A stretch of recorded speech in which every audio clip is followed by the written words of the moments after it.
The Door of Shattered Glass. A story of fathers, sons, and the ghosts we inherit. Rick Novak, Wolf Publishing, New Canaan, Connecticut. To my mother, my light through every storm, my strength in darkness, my compass when I was lost. Your unwavering presence has been my anchor when the world felt unsteady, a testament to the power of unconditional love. The very love this story seeks to find. To Wolfgang Sebastian, my beloved wolf, who waits for me at the Rainbow Bridge. Your silent understanding and steadfast love carried me through my darkest days. You were more than a companion. You were my healer, my bridge from past to present. True love asks for nothing in return, and you gave it freely. Until we meet again, my boy, know that Daddy loves his wolf. A heartfelt thank you to Phil Domagala, Michael Caravetta, Amy DeVivo, Debbie Cordian, and Stephanie Uzo, whose invaluable insights and contributions were essential to this book. Your support and guidance meant more than words can express. To the men I've walked beside on the road to redemption, this is for you. You have faced the weight of your past and strive every day to break cycles, rebuild trust, and redefine yourselves. This book is a testament to the belief that even the most shattered lives can be mended with hope, hard work, and courage. This story is about love's fragility, the human spirit's resilience, and the power of change.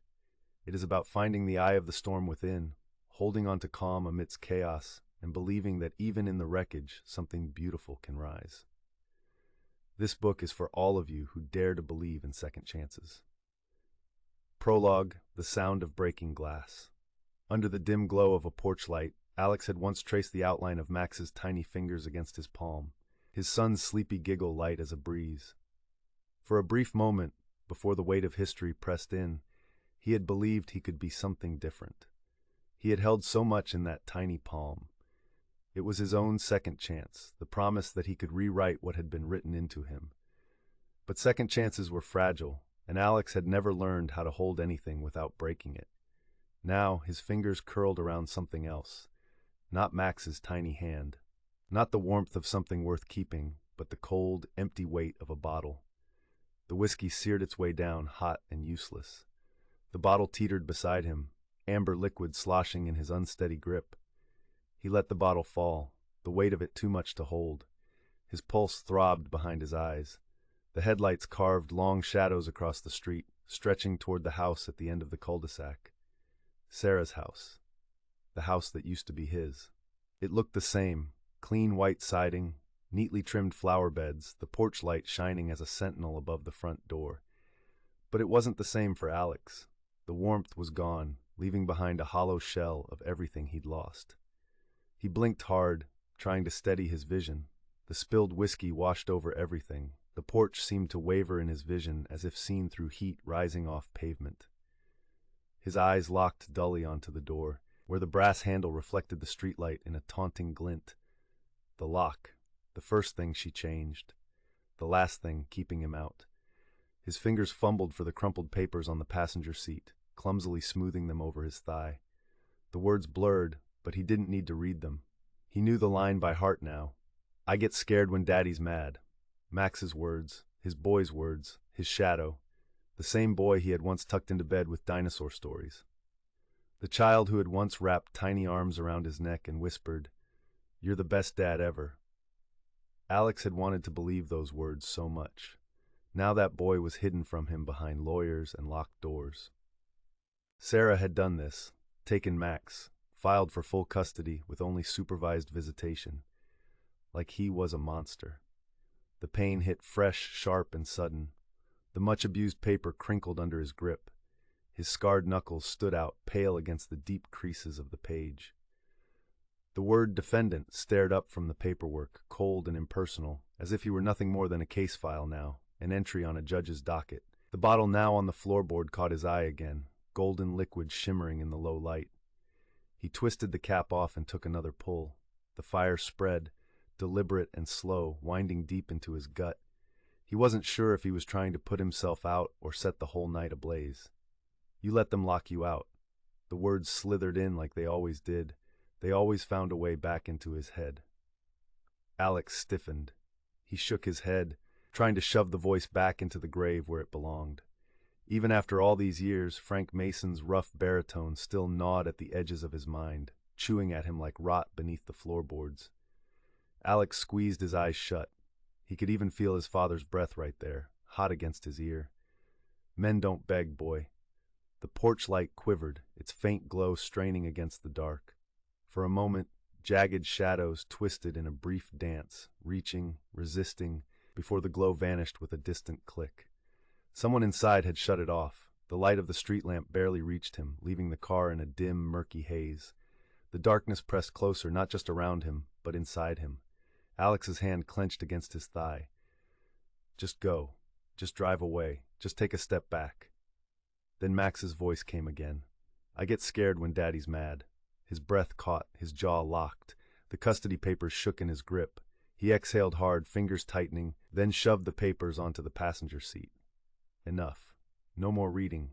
No more thinking. His boots hit the pavement before he'd made the conscious choice to move. The whiskey surged through his bloodstream, throwing his pulse into an uneven rhythm.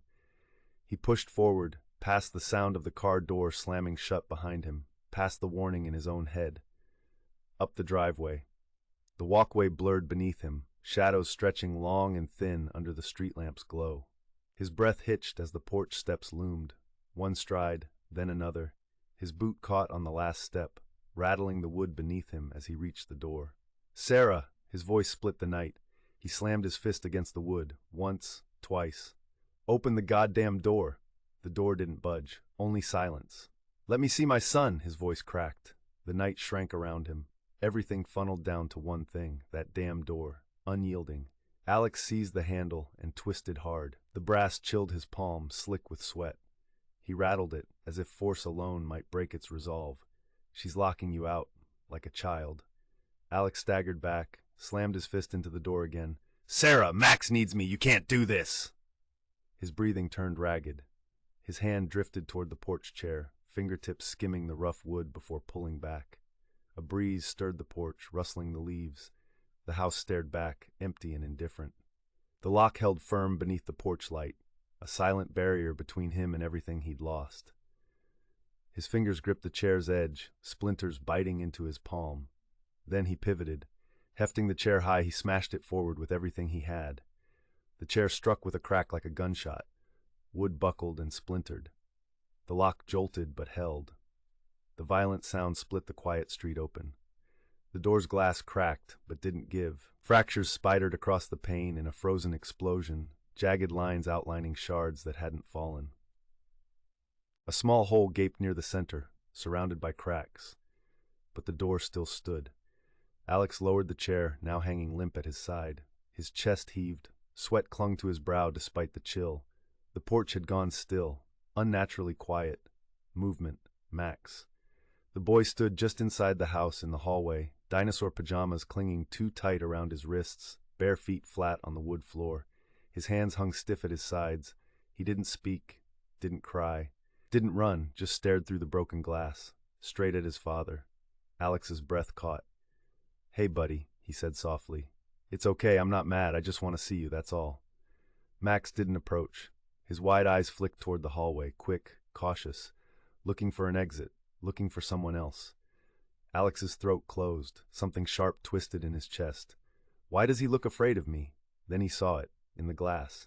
The fractured pane reflected his face in shattered pieces. The face had blood on its lip, eyes wide and wild, jaw clenched so tight it pulsed. Alex didn't recognize the man staring back.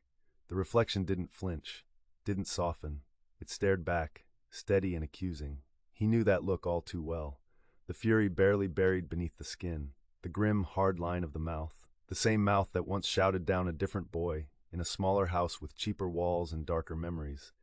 Not just his father's face, his own. New light filled the street behind him, blue, red, blinding.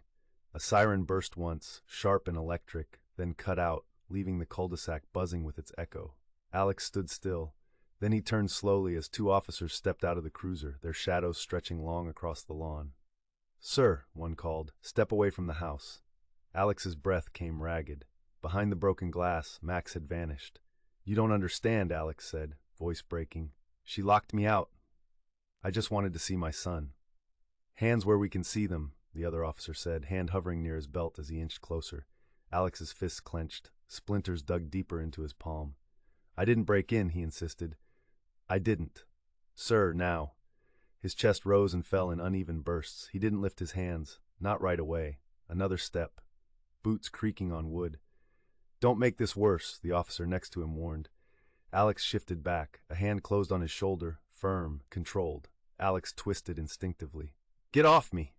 The movement was clumsy, unbalanced. The second officer moved fast, arm across Alex's chest, driving him to the boards. His knees hit hard. Pain burst through his ribs. Hands behind your back! His body resisted, not to fight, but to breathe, to slow it all down. A knee pressed between his shoulder blades. His cheek met the cold porch. The handcuffs clicked. Tight.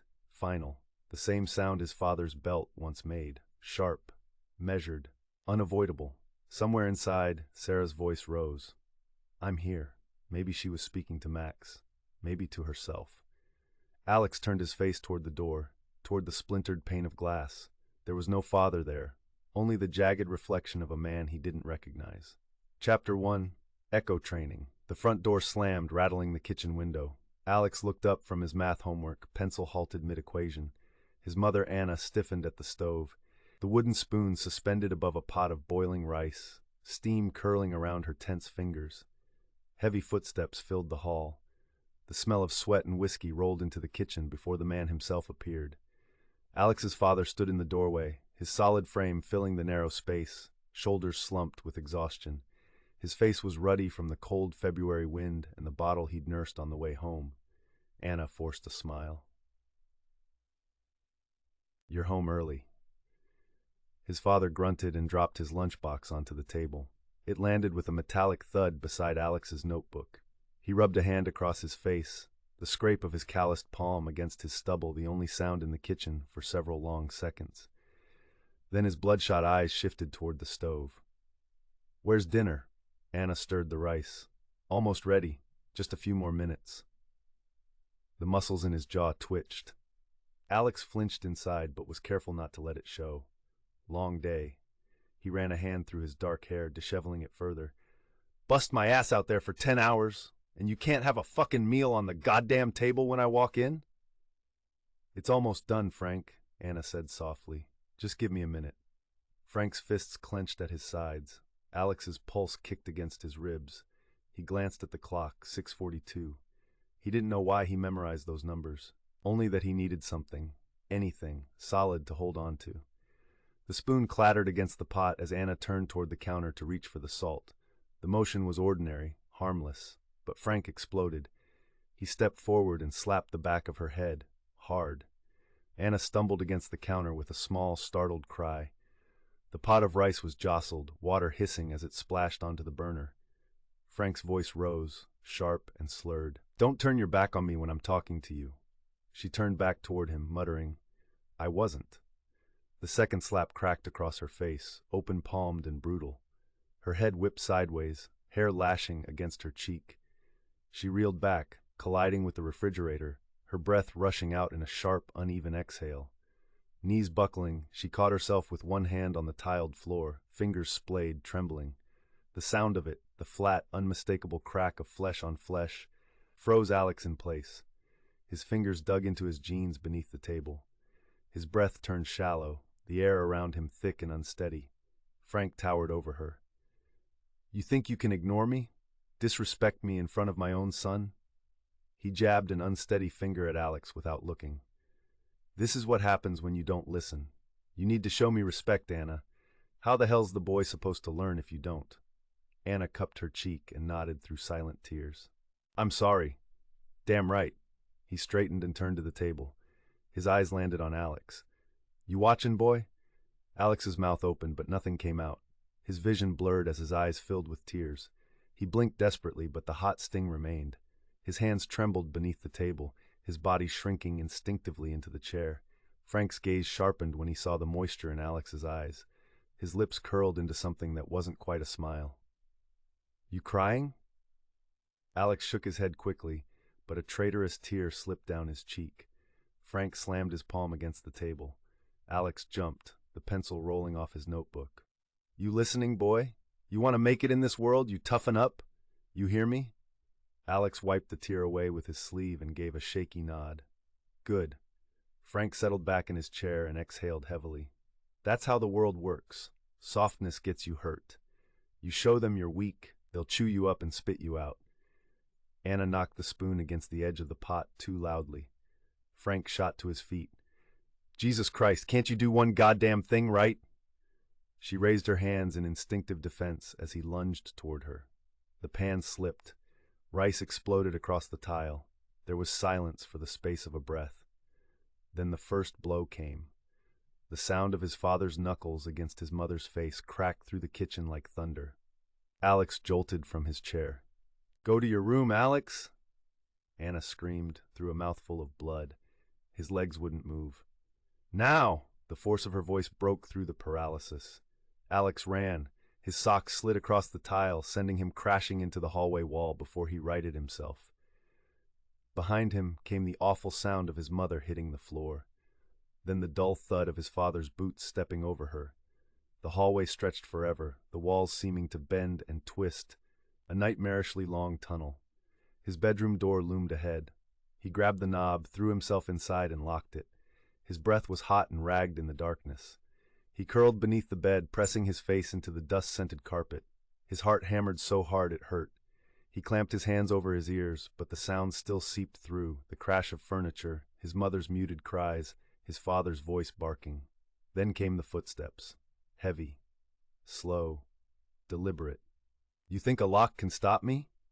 The voice was different now, colder, quieter. The silence stretched thin. Then the crack of wood giving way exploded through the hallway as his father's boot smashed into the door. The first kick carved a long fracture down the frame, blue paint chipping, a sound so sharp it made Alex's whole body flinch. The second sent splinters blasting across the room like flying teeth. The third hit with a force that made the bed shake, tearing the door completely off its hinges and hurling it into the wall before it collapsed in a broken heap on the floor. Crack, crack, crack. His father stood in the doorway, framed by the dim light of the hall. His silhouette was too big, too solid. Alex pressed himself tighter against the floor, willing himself to disappear. "Come out," his father said. Alex didn't move. The man's whiskey-laden breath came heavier. He crouched, eyes searching the shadow beneath the bed. Their eyes met. "Think you can hide from me?" The voice turned mocking, like a scared little girl. A hand shot out and latched around Alex's ankle. The boy clawed at the carpet as he was yanked from his hiding spot, his fingernails tearing against the fibers, back scraping against the bed frame. The first blow came fast. The leather belt whistled through the air and snapped across Alex's back with a sound like a gunshot. The pain was white-hot, stealing his breath away. "Men don't cry," his father hissed, raising the belt again. The second lash cut across the first, igniting the burning pain into something sharper. Alex's body convulsed, but he didn't scream. He knew it would make it worse. Instead, he bit his lower lip until he tasted blood. "You hear me?" The belt snapped down again. "You want to survive in this world? You fight back when someone disrespects you. That's how it works. You think life's fair? It's not. Weak gets you hurt." Alex's cheeks were wet. He squeezed his eyes shut, hating the tears, hating himself. His father knelt beside him, grabbed his wrist, and twisted it until Alex gasped. "Say it," the man demanded, voice low and deadly. "Say it or I'll give you more." Alex's vision blurred from the pain. "Men don't cry," he whispered. "Say it louder." "Men don't cry," Alex sobbed. "Again!" The words snapped like the belt. "Men don't cry." The tears were gone. The hand released him. The belt dropped to the floor with a dull thud. Alex heard his father's footsteps retreating down the hall.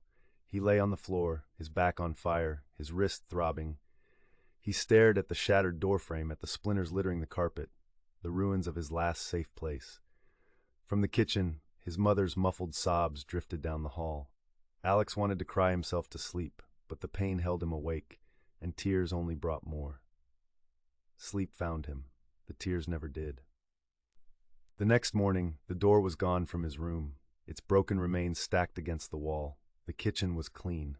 His mother served scrambled eggs. His father read the newspaper, sipping coffee as though nothing had happened. Alex sat at the table, his spine rigid with pain. He didn't touch his food. His father looked up once, eyes meeting his across the table. That's how you survive, boy, he said softly, almost like a teacher offering wisdom. You remember that? Alex didn't respond. His eyes went to the dent in the wall behind his father's shoulder. He didn't cry. He prayed he never would again. Chapter 2. Inheritance. The police cruiser jerked to a stop in front of the county jail. The brakes screeched, loud in the quiet night. The engine sputtered once, coughed, then died. Alex Mason sat rigid in the back seat, wrists cuffed behind him. Pain throbbed through his ribs. Dried blood cracked on his lower lip each time he breathed, and the cold vinyl seat pressed uncomfortably against his spine. The officer drummed his fingers on the steering wheel. Tap, tap, tap. Each knock sent a vibration up Alex's spine, sharp and splintering. His muscles tensed, wound tight like a drawn wire. The sound bored into his skull, burrowing deep until the car blurred into a soft gray haze. The officer twisted in his seat, eyes glinting through the wire partition. "County lockup," he said flatly. "Doesn't look like much, but it'll break you, every time." Alex barely heard him. The tapping, steady and rhythmic, was filling his ears. His shoulders tightened. His mind drifted to places he didn't want to go. He was back under the bed, pounding blows against a splintering door. "Think you can hide from me?" The officer sighed and stepped out of the car. The back door opened. The cold slapped Alex in the face as a rough hand clamped around his bicep. He jerked away instinctively, and his temple slammed into the cold metal of the partition. "Jesus," the officer muttered. "You having a seizure or something?" Alex's heart was hammering. The jail loomed beyond the windshield, a box of cold brick and glass crowned with razor wire. He blinked rapidly, his pulse still skittering. "I'm fine," he said, voice unsteady. "Let's go, tough guy," the officer said, hauling him to his feet.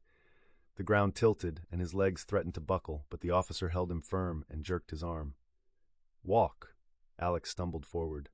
The steel door dominated the building's facade, its riveted surface reflecting the overhead lights in sharp, broken angles. The deadbolt beneath the handle was thick, scarred with scratches.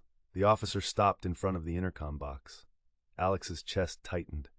The officer raised his fist and knocked once, sharp and jarring. Alex's breath caught. For a split second, the world tilted. The steel door warped at the edges. The rivets blurred into splintered wood, chipped blue paint. The smooth surface darkened. His stomach clenched. It wasn't a steel door anymore. It was a kitchen table. Frank's fist slammed against it. The plates rattled. A cup wobbled beside Alex's plate. 9-year-old Alex froze mid-sentence. Math worksheet crumpled in his hand. Another blow. Frank's voice was low and cold. "Milk." A pause. "All I asked for was milk with my goddamn dinner." Anna flinched, her knuckles whitening around her fork. "We're out," she said meekly. "I didn't have time to—" The empty glass flew across the table, shattering against the tile. Frank turned, eyes burning into Alex. "You saw the goddamn carton was empty. You didn't think to say something?" Alex's knees knocked together beneath the chair. "Say something. Fix it." I didn't know," he whispered. Frank's fist slammed into the table again. Intercom crackled. "Yeah?" a voice asked. The present crashed back in. "Incoming," the officer said. "Mason, Alexander. Domestic violence. Drunk. Resisted us pretty good." The intercom hissed. "Copy," the voice replied. The lock clicked with a heavy thunk, and the door groaned inward. "Inside," the officer said, shoving Alex forward. The hallway was narrow, lined with cinder-block walls painted pale institutional green. The air reeked, filled with the sour tang of unwashed bodies. Overhead lights buzzed, sharp and steady, like a wasp trapped in a jar. The door clanged shut behind them, driving Alex forward. The officer shoved him toward a counter where a guard waited. Steel gray hair slicked back, a permanent scowl etched in his face. His name tag read Porter. He tapped a pen against the counter, a rhythmic, hollow sound, not loud and not sharp, but something about the sound still itched under Alex's skin, like the soft rap of wood on metal. Tap. A wooden spoon struck the edge of a pot. 6-year-old Alex stood on a chair, hands gripping the counter for balance. Steam curled from the saucepan in front of him. "Stir it gently," Anna said, guiding his small hand on the handle. "Like this, see? No need to rush." Alex mimicked her motions, tiny fingers wrapping around the wooden spoon, careful but eager. Behind them, the couch creaked. Alex froze. Frank shifted, the leather groaning beneath him. A cough, deep and gravelly, cut through the air. Frank's fist struck the doorframe. You babying him again? He sneered. No, Anna said quietly. The clink of a belt buckle. Frank slung it onto the table, heavy and final. Weak men don't survive. The kitchen blurred, swayed, its warmth soon dimmed, swallowed by the weight of his presence. Alex stiffened at the rustle of fabric and the heavy scrape of boots against the floor. Then there was a thud. Clothes off. The guard's voice dragged him back. Jail. Fluorescent lights. The counter. Alex peeled off his clothes, hesitating at the belt. It had once been Frank's belt, now worn and smooth at the holes. The cold air gnawed at his skin. Porter inventoried each item. Shirt, belt, jeans, socks, shoes. He held up the gold wedding band. Still married, huh? Alex swallowed. Not really, he mumbled. Porter chuckled and dropped the ring into a plastic bag. No woman worth a damn is scared of her husband, he said, sealing the bag with a sharp click. But you already know that, don't you? An orange jumpsuit hit the counter. Pod 3, Porter said. Enjoy the company.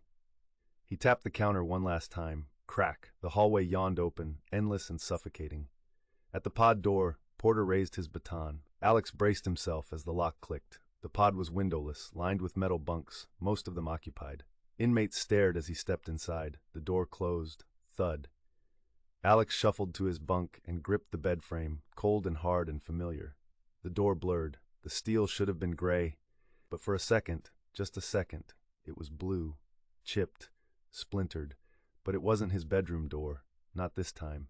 The metal held, cold, unyielding, locked. Chapter 3, Sundays are for lessons.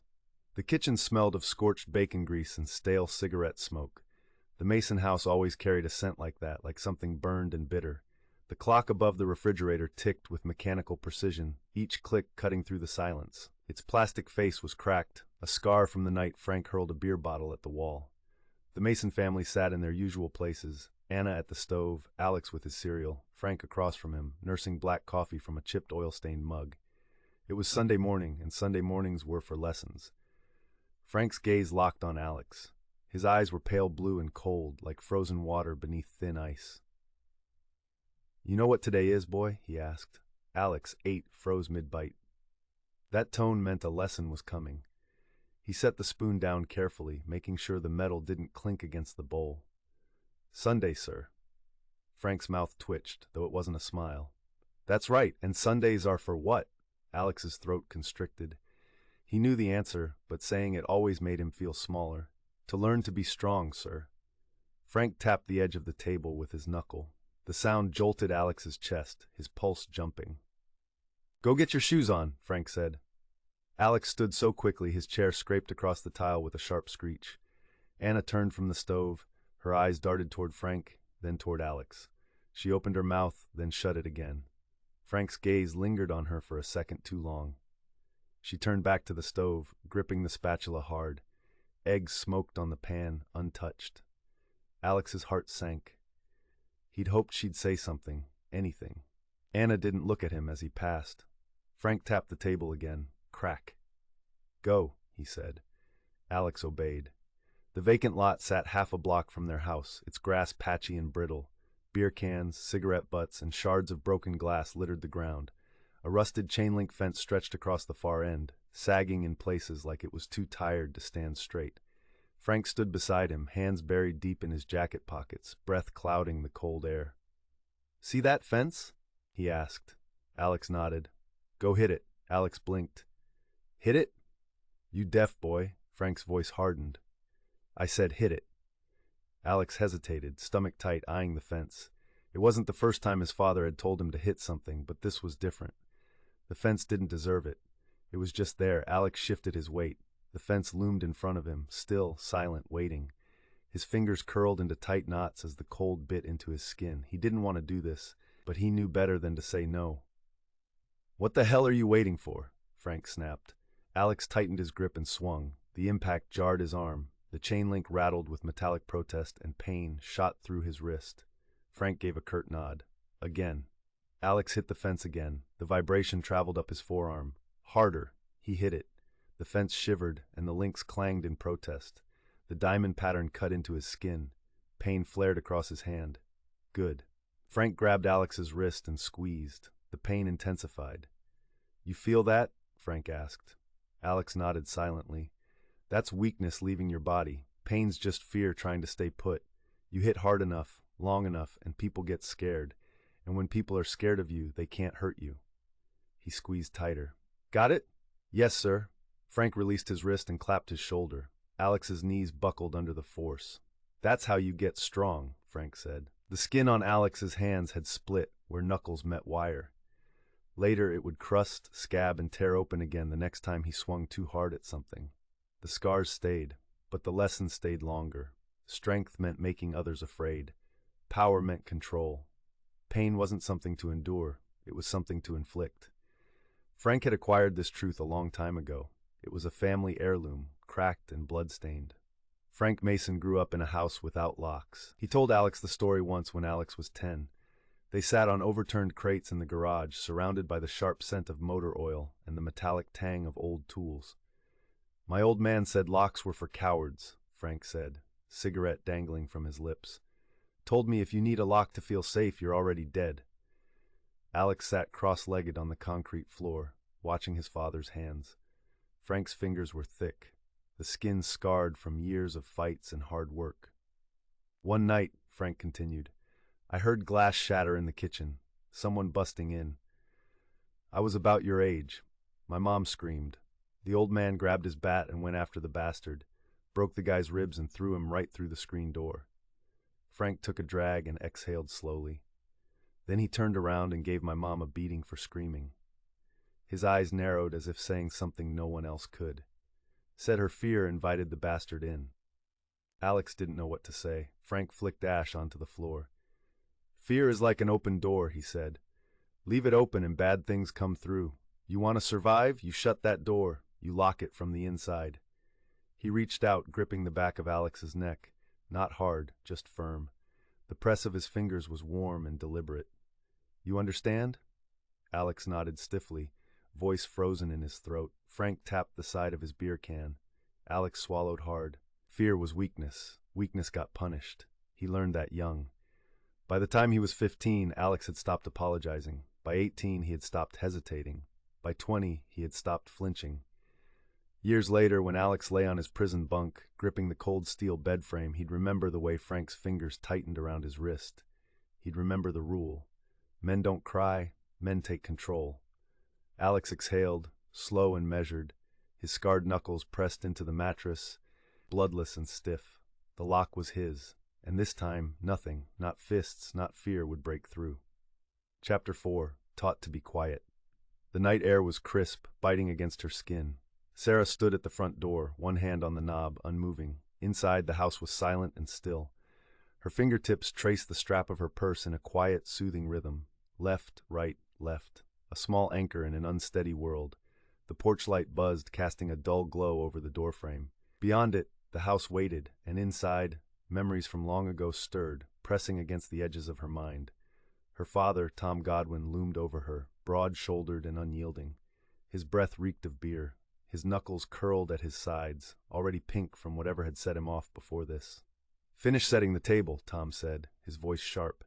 Sarah hesitated, looking toward the front door. But Mom said, Don't argue with me. I'm not. His jaw clenched. Then what the hell do you call it? No, I wasn't.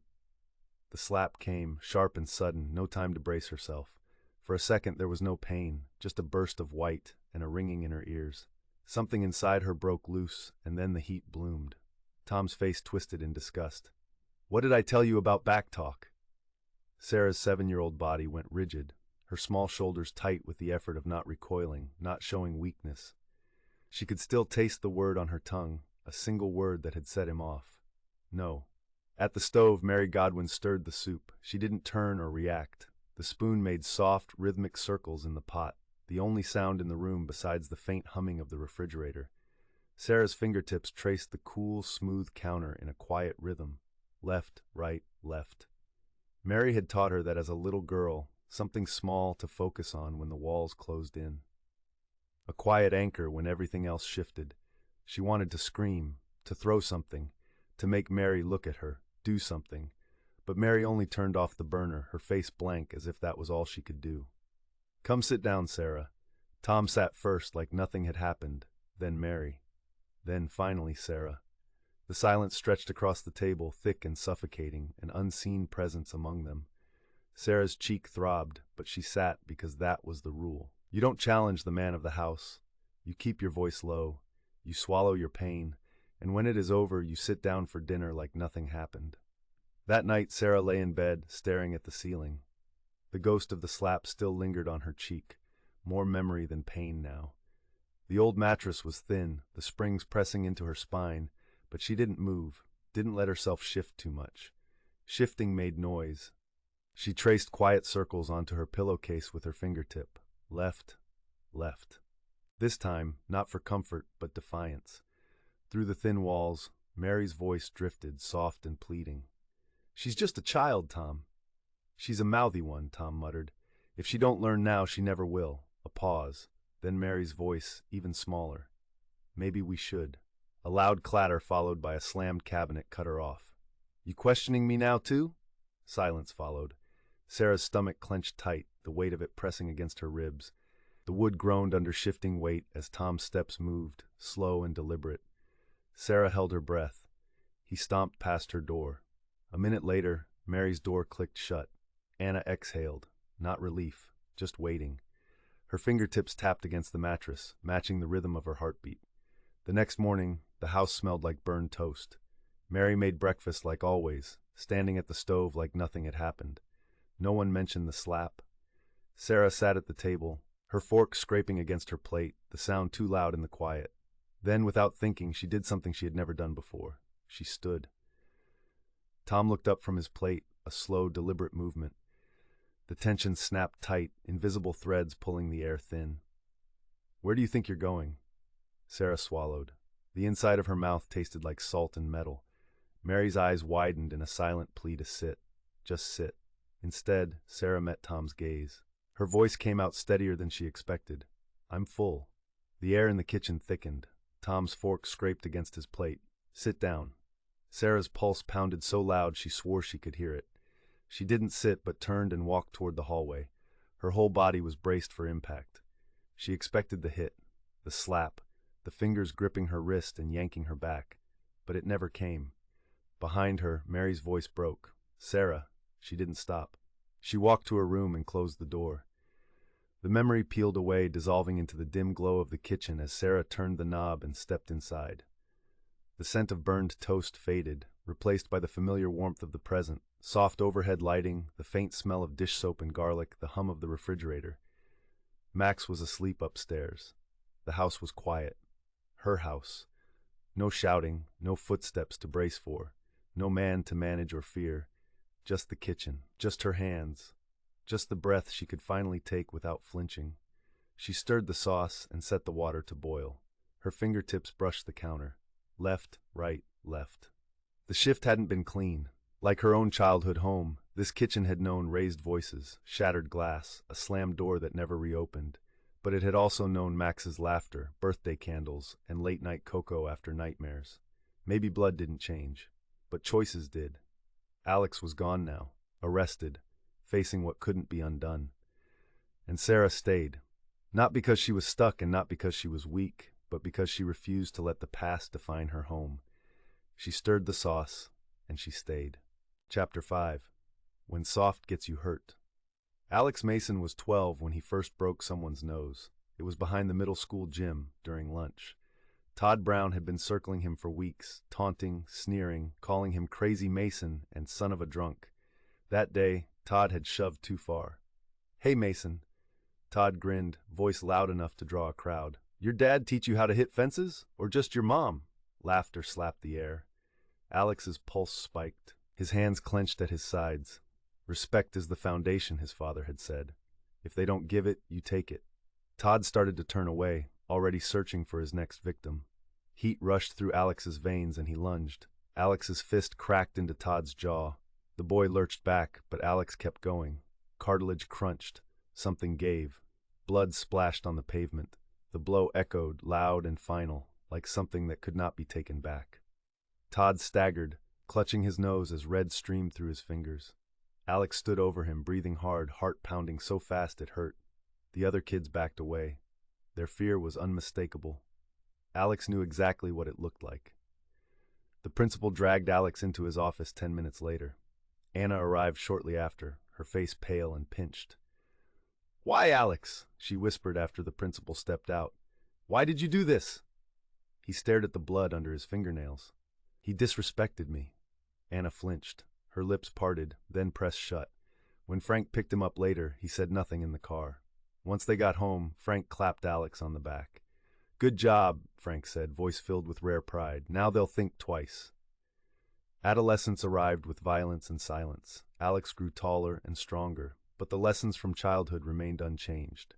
Power was protection. Fear was survival. Emotions were liabilities. He learned that laughter could mask humiliation, that kindness invited exploitation, and that tears were weapons others would use against you.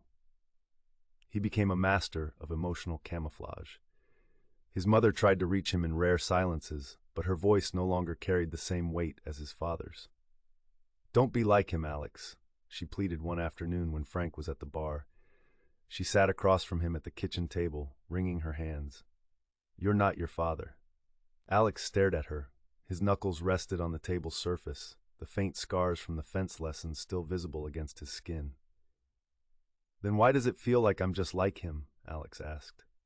Anna looked away. Frank Mason saw adolescence as an opportunity to mold his son into a man. When Alex was old enough, Frank's lessons took over their entire weekends. Knuckles against heavy bags, lectures about power and control, stories laced with the bitterness of his own past. One night, after an argument with Anna, Frank dragged Alex into the garage and slammed the door. "Sit," Frank ordered, pointing to an old wooden stool. Alex obeyed. Frank paced, his breath ragged from shouting. "You see your mother?" he asked. "Weak. That's what softness gets you." Alex stared at the floor. Frank stopped pacing. "Look at me, boy." Alex lifted his eyes. "You want to survive in this world. You learn to control it. You want to control it. You gotta be harder than it. No exceptions." Frank stepped closer and tapped the side of Alex's head with two knuckles. It wasn't a punishment. It was just the only way Frank knew how to communicate. "Got it," Alex nodded. "Got it, sir." By now, Alex had stopped crying altogether. When his father hit him, he didn't even blink. When his mother begged him to open up, he stared in silence. Alex focused on sports instead. Football, wrestling, track. Activities where aggression was an asset, and his father's lessons became strengths rather than liabilities. During one wrestling match in 9th grade, Alex pinned his opponent in under 30 seconds. His coach cheered. Frank watched from the bleachers, arms crossed. Alex barely heard the applause. He was waiting for his father to nod, but he didn't. Later in the car, Frank said, "You hesitated on that first move." "I still won," Alex said. Frank's hand lashed out. Alex's skull snapped forward, a sharp jolt snapping his teeth. The burn of the slap lingered, pulsing across his scalp. "You could have been faster," Frank said. "You win by dominating from the start. No mercy. Remember that." Alex stared out the window, willing the tears away with an ease born of practice. Frank was right. Hesitation was weakness. Alex started picking fights beyond the mat. He justified it the way his father taught him. They asked for it. At 15, he broke a boy's arm during a schoolyard fight. He hadn't actually meant to go that far, hadn't meant to feel the snap beneath his grip. The boy screamed, a sound that cut through him. Alex recoiled. The boy's arm hung at the wrong angle. The silence that followed was worse. Alex had him pinned, knuckles digging into ribs, heartbeat roaring in his ears. The boy had stopped fighting, gone limp, beaten. But Frank's voice pressed through his mind. "You win by dominating from the start. No mercy." Alex's grip tightened. The boy flinched. He met his eyes and saw no defiance, no fight, only fear. A sick twist knotted in his stomach. This isn't the same. He's already down. A part of him wanted to stop, walk away. But the other part, the louder part, felt Frank's words digging into his ribs like a fist. Control isn't given. It's taken. The principal called Anna, who arrived breathless, hair in a rushed ponytail. "What happened?" Alex's knuckles throbbed. The scream still echoed in his head. He swallowed hard and forced his voice steady. He wouldn't stop running his mouth. Anna turned to the principal. "I'll handle this," she said through gritted teeth. That night, Anna sat on the edge of Alex's bed, her hands trembling. "You don't have to do this," she said softly. "Do what?" "Be like him. Hurt people to feel safe." Alex shrugged. "It works." Anna shook her head. For a while, maybe. But someday you'll hurt someone you love. And then what? Then I make it right, Alex said stubbornly. He wouldn't meet her eyes. Anna reached out, but he shifted away. The fights got worse. The nights of silence grew longer. Frank grew angrier. Then one night, Frank came home drunk and slapped Anna. This time, Alex charged. The kitchen blurred as he hit his father with his shoulder, driving him backward into the wall. Frank's head hit the plaster with a dull thud. Frank recovered quickly. He brought his elbow down on Alex's back, sending him to the floor. Frank yanked his belt free in one violent motion. The belt sliced through the air with a sharp hiss before snapping across Alex's back. Alex lay motionless, cheek on freezing tile, each breath scraping his ribs as shadows coiled at the edges of his vision.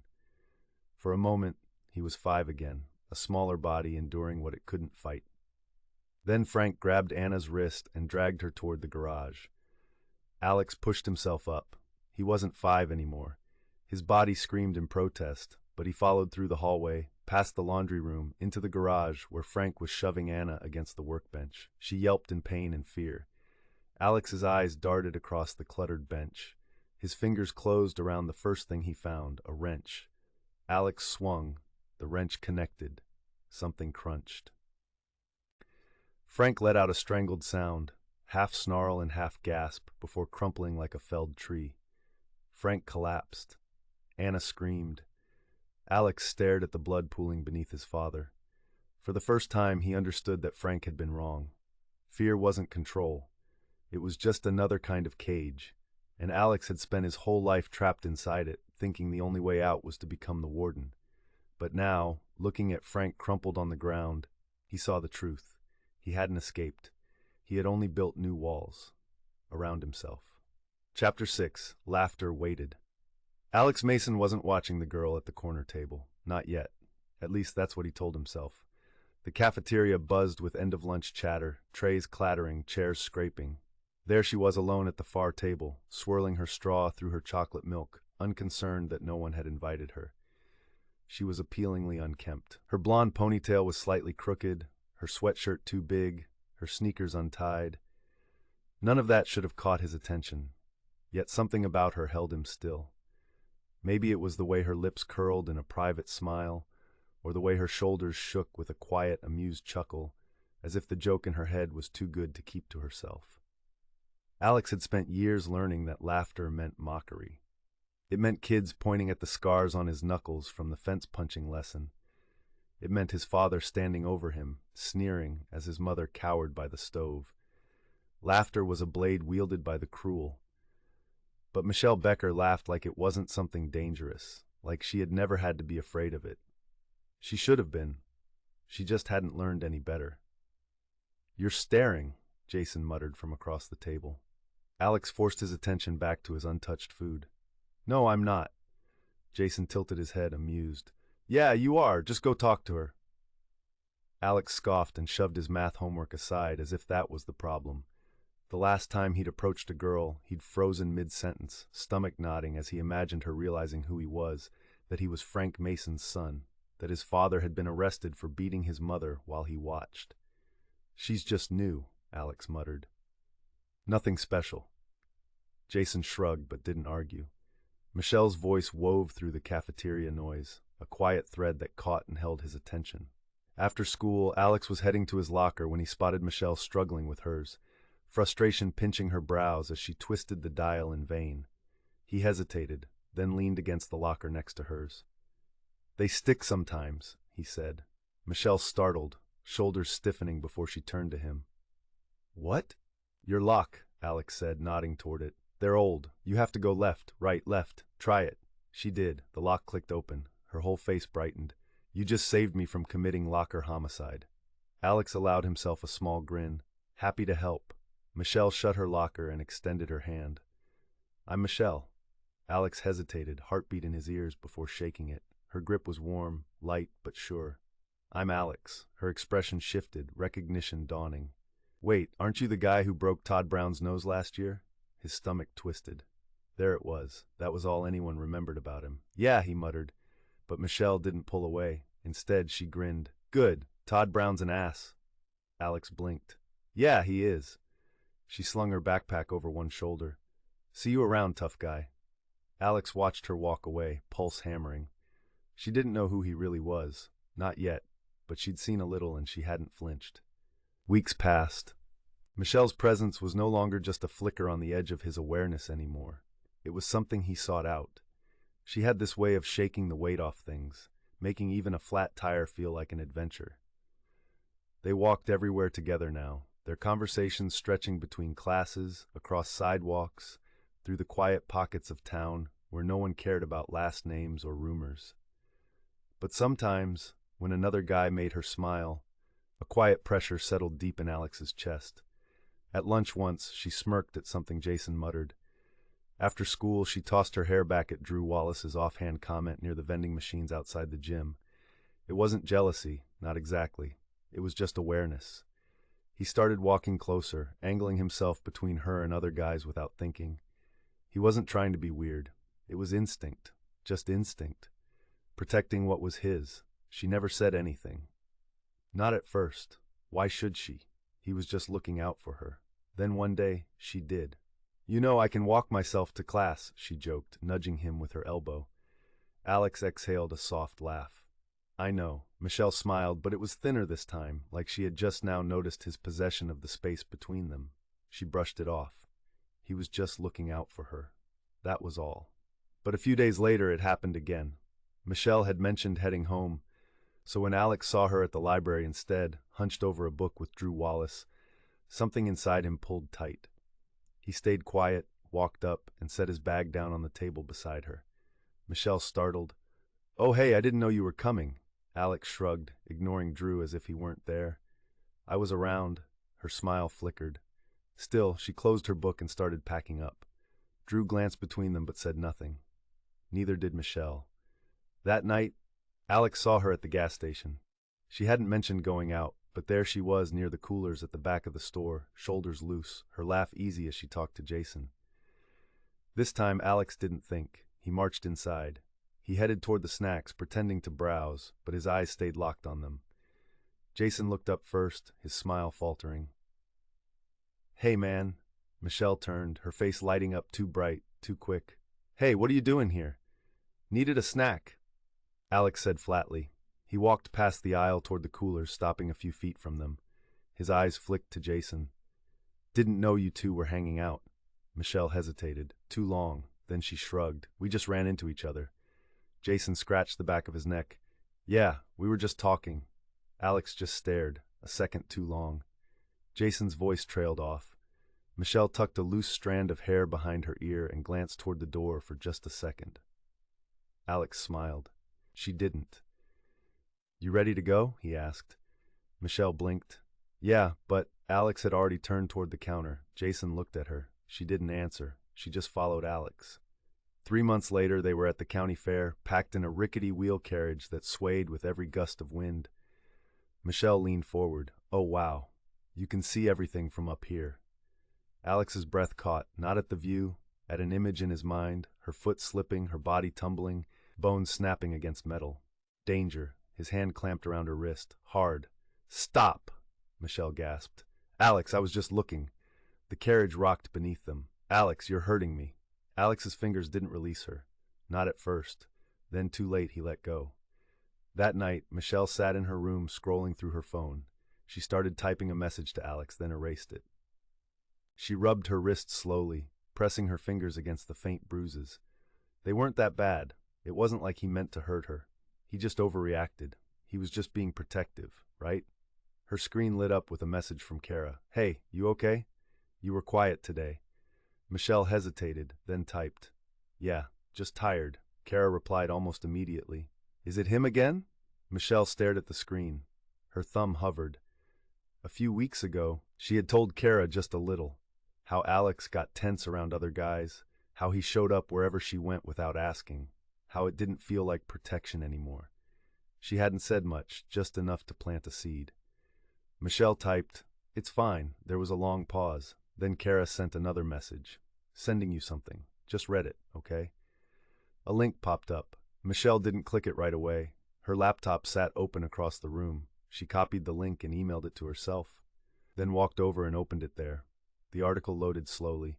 She skimmed the beginning, but one section stopped her cold. He isolates you. He gets jealous over little things. He watches you. He punishes you with silence. He grabs you too hard, and you make excuses for it. Michelle swallowed hard. She typed a new message to Alex.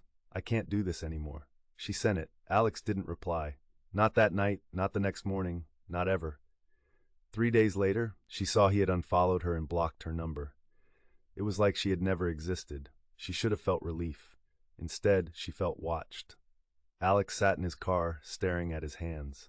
Michelle was gone. She wasn't the right one. She didn't listen. She laughed when she shouldn't have. She wasn't careful. She was never meant for him.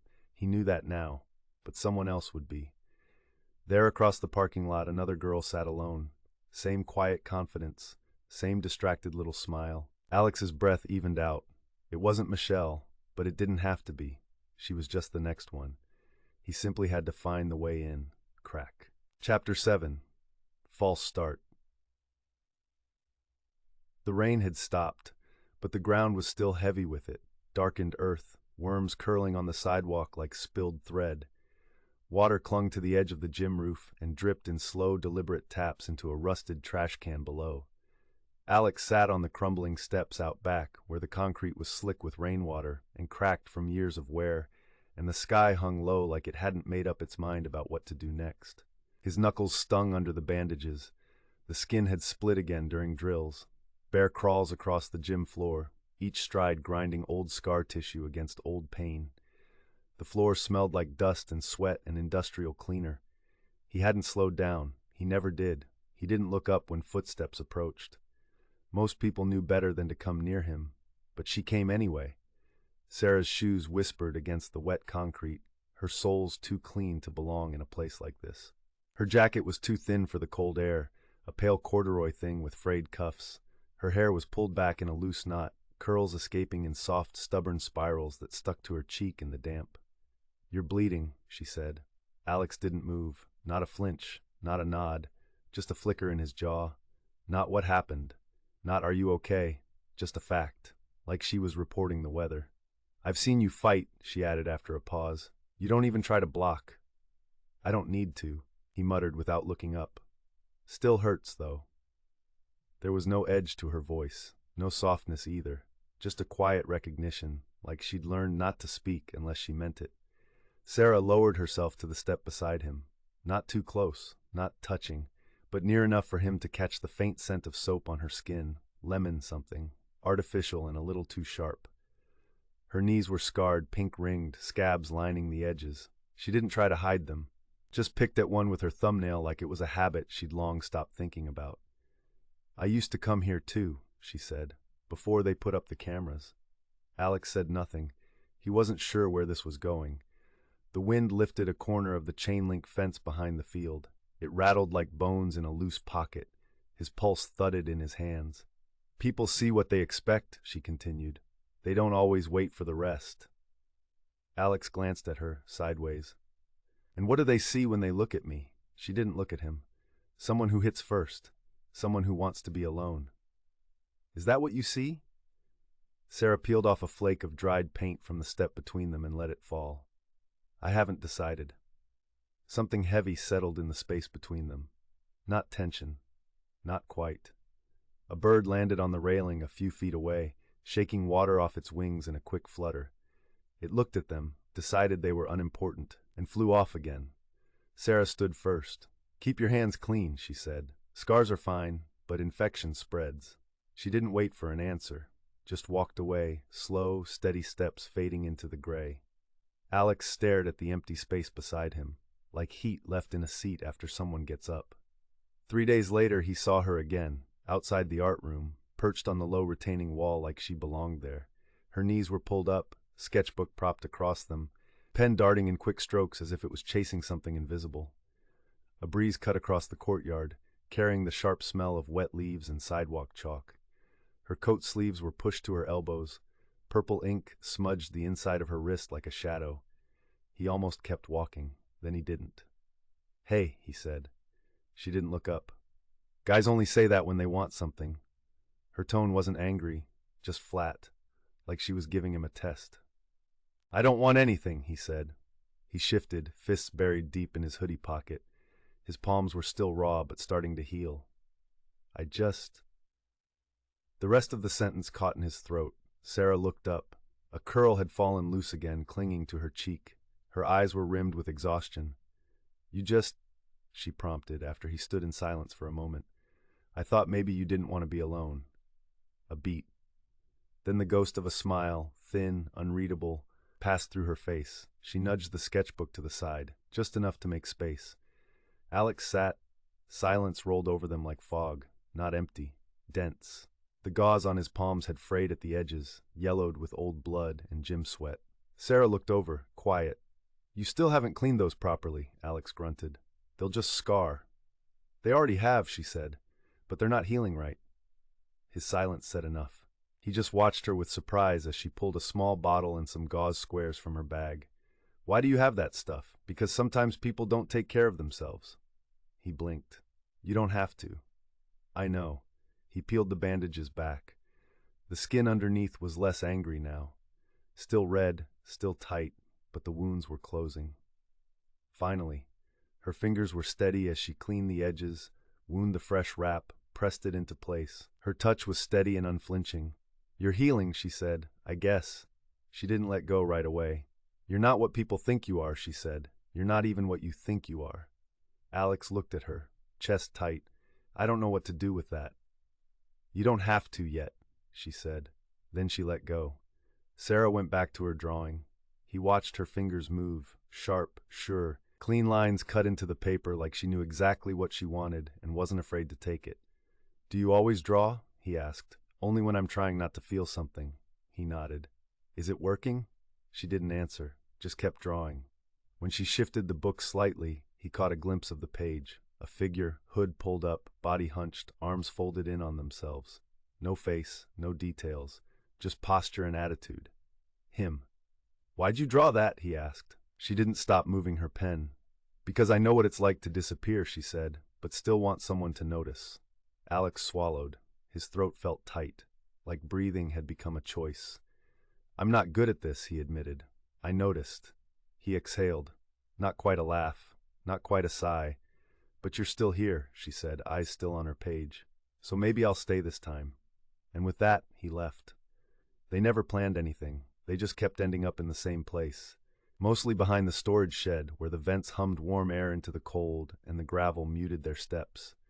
No one ever came looking there. She always drew. Sometimes they talked. Most times they didn't.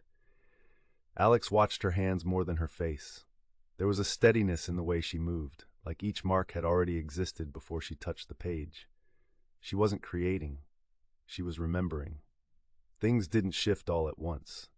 It moved the way ink spreads in water, slow, unsure, impossible to take back. A seat saved in the back of biology. A granola bar slid across the table, her jacket around his shoulders on a cold morning. No words. They never called it anything, but they didn't leave the space they'd created for one another. Even on the days when Alex broke things just to feel the noise. Even when Sarah went silent in that way that meant, don't ask me why. They remained. And somewhere between the silence and the staying, between not talking and almost touching, something formed. Not a rescue. Not a promise. Just a place to rest. Chapter 8. Promise and Possession. Fall came early in their second year of college. The leaves in Maple Ridge turned brittle and red, and the days grew colder in the little apartment Alex and Sarah now shared off campus. Most nights were quiet, filled with shared leftovers, homework at the kitchen table, the hum of Sarah's diffuser filling the silence. But some things hadn't changed, especially the way Alex watched her when she smiled at other people. The first time Alex told Sarah he loved her, she laughed. It wasn't mocking or dismissive, just surprised. They were sitting in his car, parked at the edge of Maple Ridge Bluff. The cool air seeped through the cracked windows, carrying the scent of damp leaves and wood smoke. Below them, the town's streetlights glimmered like a constellation scattered across the earth. Sarah leaned her head against the passenger window, tracing invisible patterns in the fog glass. Drawing. Alex, gripping the steering wheel with both hands, blurted it out without planning to. I love you. Sarah turned to him, eyes wide. What? I mean it, Alex said. His chest felt like it was wrapped too tight. I love you. Her mouth twitched and then came the sound, a soft, startled chuckle, quick and unintentional, before she could stop it. Part of him flinched. Sorry, she said quickly, shaking her head. I'm not laughing at you. I swear. I didn't expect that. It struck him low in the ribs, sharp and cold. The moment stretched, brittle and sharp. His father's voice rose from memory. They laugh when they think they're in control. Don't let 'em. He swallowed, smiled. It's okay, it surprised me too. Sarah reached across the console and squeezed his hand. I love you too, Alex. I think I do. The warmth of her hand softened something in him unexpectedly. He held on tightly, even when she tried to pull away. From the bluff below came the sound of wood cracking as the wind pressed against a sagging fence. That sound followed Alex home that night. Lying in bed, he tapped his knuckles against the headboard in time with the memory. Tap. That moment. The uncertainty in her voice. Love shouldn't be unsure, he thought. It's absolute, unshakable, permanent. He didn't tell Sarah how much her laughter had unsettled him, but the feeling stayed with him. In the weeks that followed, he became more attuned to the people around her, especially other men. One afternoon, he walked into the college campus library and saw Sarah sitting across from John. The sight of them talking sent heat rushing to Alex's face. He ducked behind a bookshelf and watched. John gestured toward something on Sarah's notebook. She leaned in, listening, her lips curving as she jotted something down. Alex's hand curled into a fist against the book spines. She never looks like that when we study. Something heavy settled in his ribs. The feeling was all too familiar. A gas station, a soda machine, Jason's easy grin, Michelle shifting her weight, tucking a strand of hair behind her ear. She had laughed too, and she had left. Not Sarah. Sarah wouldn't leave. He was still standing there when Sarah packed up her things and left the library. He followed at a distance, watching. That night, he asked casually, "So what'd you do today?" "Library," Sarah said, pulling her sweatshirt over her head. "Studied chemistry for like 3 hours. I was dying of boredom." It was partly true, but she hadn't looked bored. The lie settled into his gut like a lead weight. "Anyone there with you?" he asked, keeping his voice light. "Not really, just people coming and going," she said, slipping into bed beside him. The lie solidified into something heavier. The air in the room felt thinner. Alex stared at the ceiling. His father's voice murmured, "They all lie eventually. You gotta stay ahead of 'em." The next morning, Alex found Sarah's phone on the counter while she was in the shower. He hesitated for barely a second before unlocking it. Her messages with John were harmless, mostly about school. But John had sent a smiley face after one of his texts, and Sarah hadn't mentioned running into him at the library. His pulse pounded. His fingers hovered over the screen. His vision sharpened on every word. A slow burning heat spread through his chest. Then he exhaled slowly, smiled, easy, controlled. When Sarah walked into the kitchen, towel wrapped around her hair, Alex set the phone down and smiled. "You want pancakes?" he asked. 3 months later, Alex walked into Jensen's jewelry emporium and bought a diamond ring with 3 small stones. The clerk called it a past, present, and future setting. Alex liked the symbolism. It meant Sarah's past didn't matter. Her present and future belonged to him. He carried the ring in his jacket pocket for a week, rehearsing what he'd say. On Saturday, he drove Sarah back to Maple Ridge Bluff, the same place where she had first been caught off guard by his "I love you." The sky was clear that night, the stars sharp and bright. Alex laid out a blanket near the edge of the bluff that overlooked the city. Sarah sat beside him, pulling his jacket tighter around her shoulders. "This is where you caught me off guard," she said, giving him a small, uncertain smile. "Remember?" Alex forced a chuckle. "Yeah, I remember." Now was the time. He shifted onto one knee and took the box from his pocket. The hinge creaked as he opened it. Sarah's eyes widened. "Alex? Marry me," he said. His voice was low and firm. "You belong to me, Sarah." Sarah went still, rigid, unblinking. Alex's eyes flickered. Just for a second. He realized what he'd said. Then his voice softened. "With me," he corrected himself. "You belong with me." Sarah's lips parted. The air thinned. Her fingers curled into her palms. Her eyes didn't leave his. There was no smile this time. Alex's hand didn't move. The wind rattled the fence below. Snap. Say yes, he murmured, not wanting to plead, not able to accept the possibility of a no. Sarah exhaled, slow and trembling. Okay, she whispered. The moment the word left her mouth, his grip locked around her hand. Cold. Final. She wasn't sure what she had just agreed to, but even in those first seconds, something in her had already begun to retreat. As they drove home, Sarah turned the ring on her finger. The metal was cold, heavy, the weight pressed into her skin, leaving a faint indentation. She inhaled once, shallow. Her breath wouldn't come. She looked at Alex. He was smiling. She smiled back. Barely. Chapter 9. Where the Line Breaks. The Mason living room was steeped in soft, muted light, the afternoon sun filtering through half-drawn curtains. Shadows stretched across the worn-out rug, slipping over the coffee table stacked with unopened mail, and the small figure seated on the carpet. Max Mason, 4 years old and far too careful for his age, sat cross-legged, his tiny frame hunched over his coloring book. The pages were filled with half-finished dinosaurs, bright shapes carefully contained inside thick black outlines. Max held the crayon so still it felt fused to his palm, his wrist locked in place. His tongue poked out slightly in concentration as he traced the curve of the dinosaur's tail, slow, deliberate. Stay in the lines, stay in the lines. Then the crayon slipped. A vivid green streak slashed across the pristine white space beyond the border. A prickling heat crawled up his neck, spreading to his cheeks like a slow burn. The smell of crayon wax was so thick he could almost taste it, bitter and wrong. He rubbed at the green streak, but the color only sank deeper, a stain that wouldn't wash away. No, no, no. He curled his fingers into a fist, then unclenched them, searching. For what? An eraser? A way to undo it? A way to make it right? Maybe Daddy won't see, he whispered, barely a breath, but even at 4 he knew better. Daddy always sees. Max clutched the coloring book, squeezing his eyes shut. If he didn't see it, maybe it wasn't real. Maybe if Max drew another one without mistakes, he'd say, "Good job, buddy." But when Max tried to picture Alex Mason's smile, it seemed faint and imaginary, a dream that slipped away the moment they woke up. Alex leaned against the kitchen counter, coffee mug hot, warming his palm. His gaze drifted through the open doorway into the living room. Max sat hunched on the floor beside the coffee table, small and rigid, his fingers gripping the coloring book too tightly.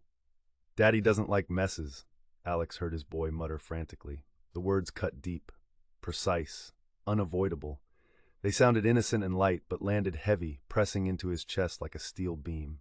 His gaze locked onto Max, whose small, rigid hands were struggling to fix the unfixable. Something in Alex nodded, a slow, sickening pull low in his gut.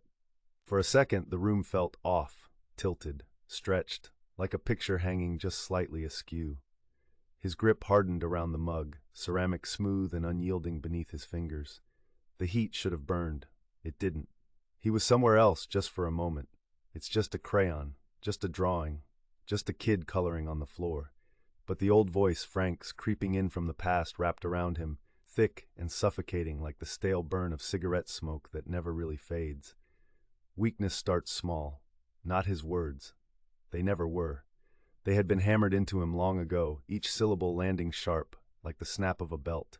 You let it grow, and you'll never control a damn thing. Through the doorway, Max still hadn't moved. He held the coloring book tight to his chest, small hands gripping the edges so hard the paper crumpled. Alex exhaled sharply. He was suddenly aware that the mug now burned against his palm, and he let it go. Too fast. The sound landed hard, a dull crack that sent ripples through the silence. He felt like he was watching himself from a distance. Clunk. Max flinched. The breath in Alex's throat went still. He watched as his son scrambled to close the coloring book, pushing it aside like hiding the page would erase the mistake. His voice cracked with panic. I'm sorry, Daddy. I didn't mean to. I'm sorry." Alex had said those same words once. Different living room, different man standing in the kitchen, but the fear was the same. In the kitchen, Sarah stilled. The scrape of ceramic against the counter, silence stretching too long. Even the television had gone quiet. It felt like the moment before impact, heavy, electric, inevitable. She didn't need to see what had happened. She felt it in the drop of her stomach, in the way the house seemed to shrink around her. Her focus had been on the cutting board, the repetitive motion of the knife, the rhythmic slicing keeping her mind and hands busy. But now something was wrong. The house had changed. Something fragile pulled too tight. She gripped the knife harder. The handle had gone slick in her palm. This was how it always started. Not in shouts, not in slammed doors, in silence. Thick, tense, unbearable. There was always a line that got crossed, and then another, and another, until one day there was nothing left to cross. A shiver crawled up her spine, the familiar sensation unwelcome. Sarah carefully wiped her hands on a dish towel and stepped into the living room, her footsteps light. She sat beside Max, holding him close, whispering silent promises to the little boy who deserved so much more. Max was curled in on himself, arms wrapped around his coloring book like it was a shield. His tiny shoulders were overshadowed by his bowed head. Alex stood by the counter, weight shifting, like movement alone could steady him. The coffee mug sat in front of him, a dull rivulet of liquid running down the side where it had sloshed over the rim. No one spoke. Sarah felt the absence of words, thick and pressing, like humidity before a storm. She had lived in that silence. Alex swallowed. "It's fine," he muttered. His voice sounded wrong. Max didn't move. Sarah brushed a curl on Max's forehead, her touch light, careful. "It's okay, baby," she whispered. "It's just a coloring book, no big deal." Max's wide eyes flickered to hers, uncertain, disbelieving. He had already realized that wasn't true. Sarah's chest pulled tight. Alex exhaled roughly behind her, running a hand down his face. She didn't look at him. Not yet. She focused on Max, smoothing a hand over his back. "You're not in trouble," she said softly. His lip trembled. His fingers stayed curled tight around the book. Alex shifted his weight again. "Yeah," he added, the word raw in his throat. It's fine, buddy." But Max still didn't move. Alex took a step back, as if the extra space would make a difference, as if distance could undo the moment. Sarah let out a slow breath and pressed a kiss to Max's temple. He didn't relax, not really, but after a long moment, his grip on the book loosened slightly. The storm held back, heavy and waiting with something unspoken. Not this time. Alex remembered the night like it had just happened, how the walls had felt too close, the air too thick, how he and Sarah had stood in the kitchen of their old apartment, voices rising, each of them talking over the other. He couldn't even remember what they had been arguing about. Something stupid, something that hadn't mattered, but at the time, it had felt like everything. Sarah had thrown up her hands. "You're not listening to me." "I am listening," he snapped. "No, you're just waiting for your turn to talk." The words struck deep, touching something raw inside him.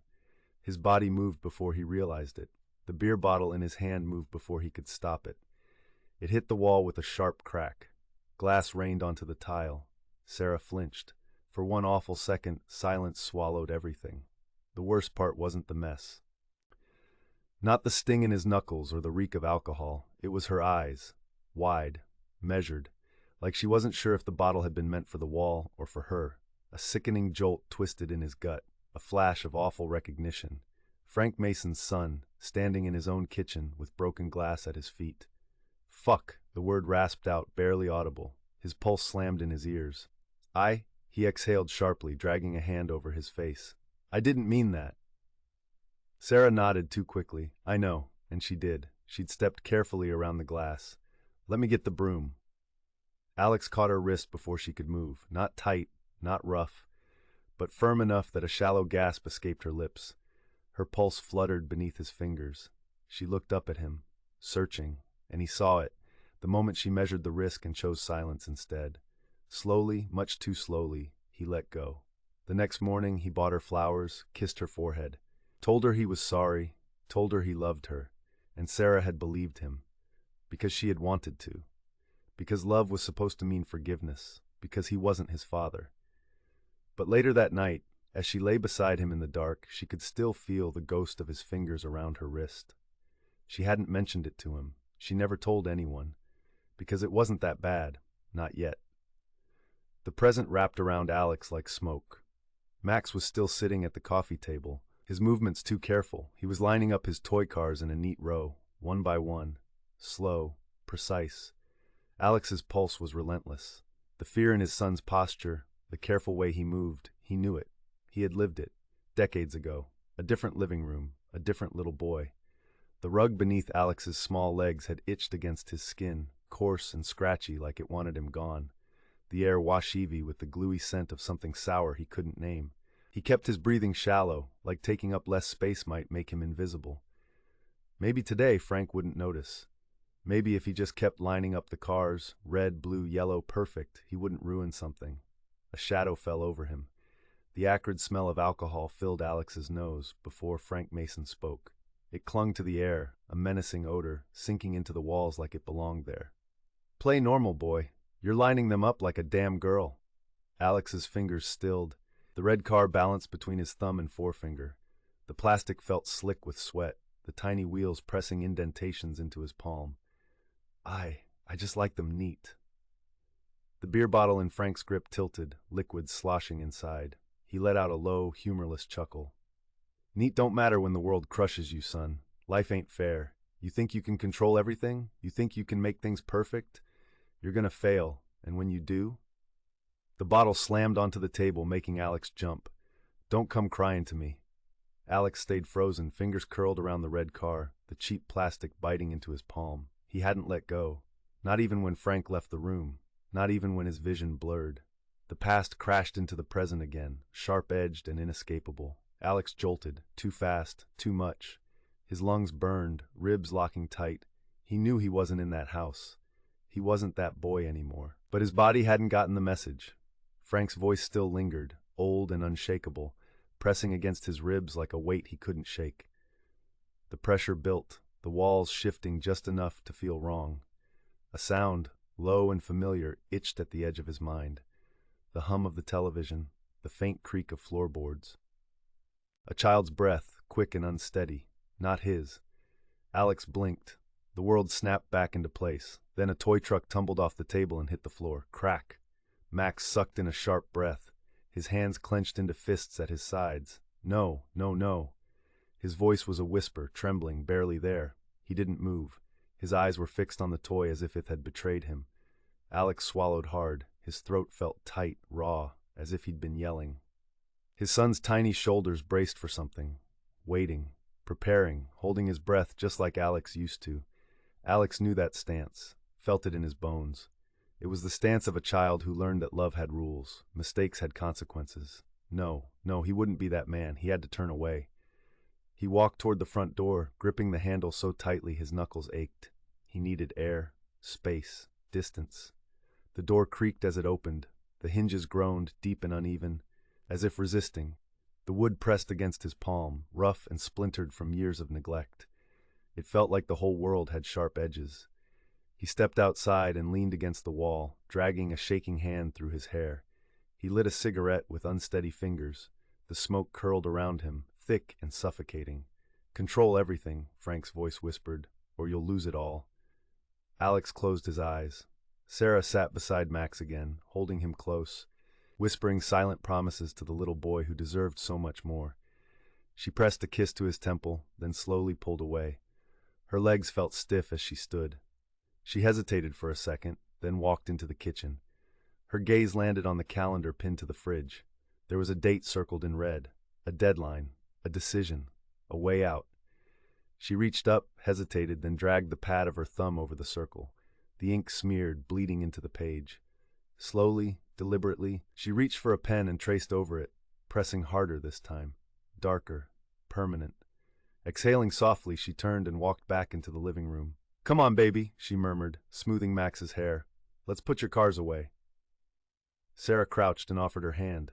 Max hesitated. His fingers ghosted over hers, uncertain, waiting. Then finally he took hold, fragile, steady. Alex watched from the doorway, the cigarette burning to the filter, heat kissing his fingertips. He let it drop, but he wasn't sure if he could let it go. And as Sarah led Max down the hall, disappearing into the soft glow of his bedroom light, Alex stayed where he was, on the outside looking in, rooted, shaking, hollowed out by the weight of what he almost was. The door stood open. Outside, the night stretched beyond, vast and empty. Inside, the weight of the past waited. A breath, just one, rattled through him. Then he turned back inside. He wasn't ready. Maybe he never would be. But he stepped inside anyway.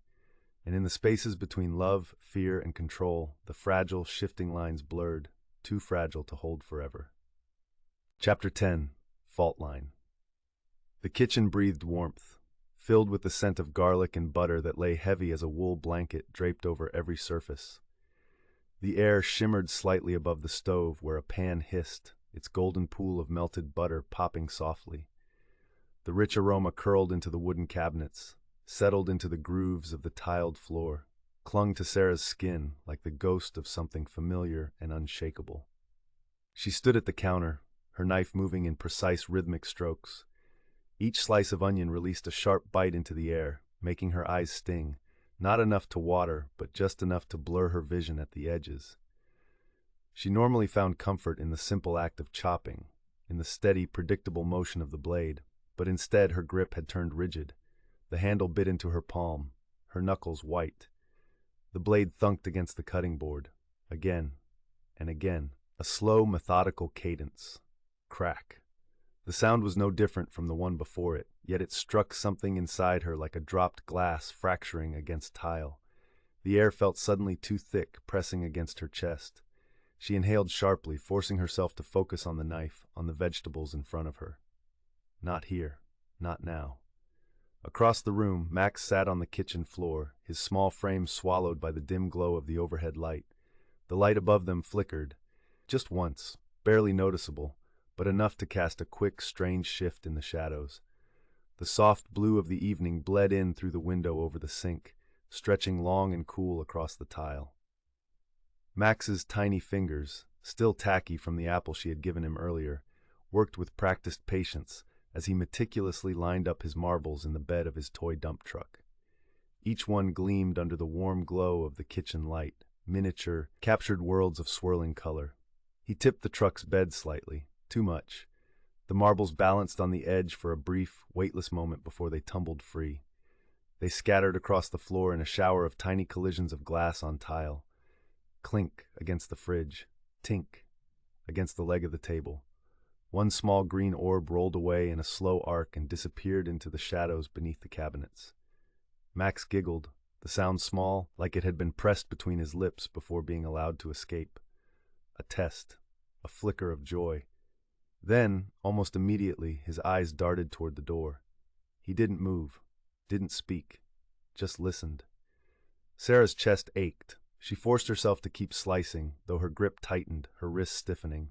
When nothing happened after a long moment, Max reached for a marble and pressed it to his ear.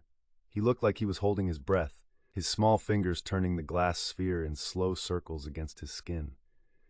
Sarah wiped her hands on a dish towel. "What are you doing, honey?" Max didn't look up. "Seeing if it talks." A strange stillness filled the air. Sarah hesitated, glancing at him, at the way his little brows pinched together in focus. "What do you think it would say?" she asked softly. Max shrugged, finally lowering the marble, rolling it between his fingers. "You said they carry secrets. Maybe it would tell me one." Her stomach twisted. She had indeed told him that once. A bedtime story, earlier last year.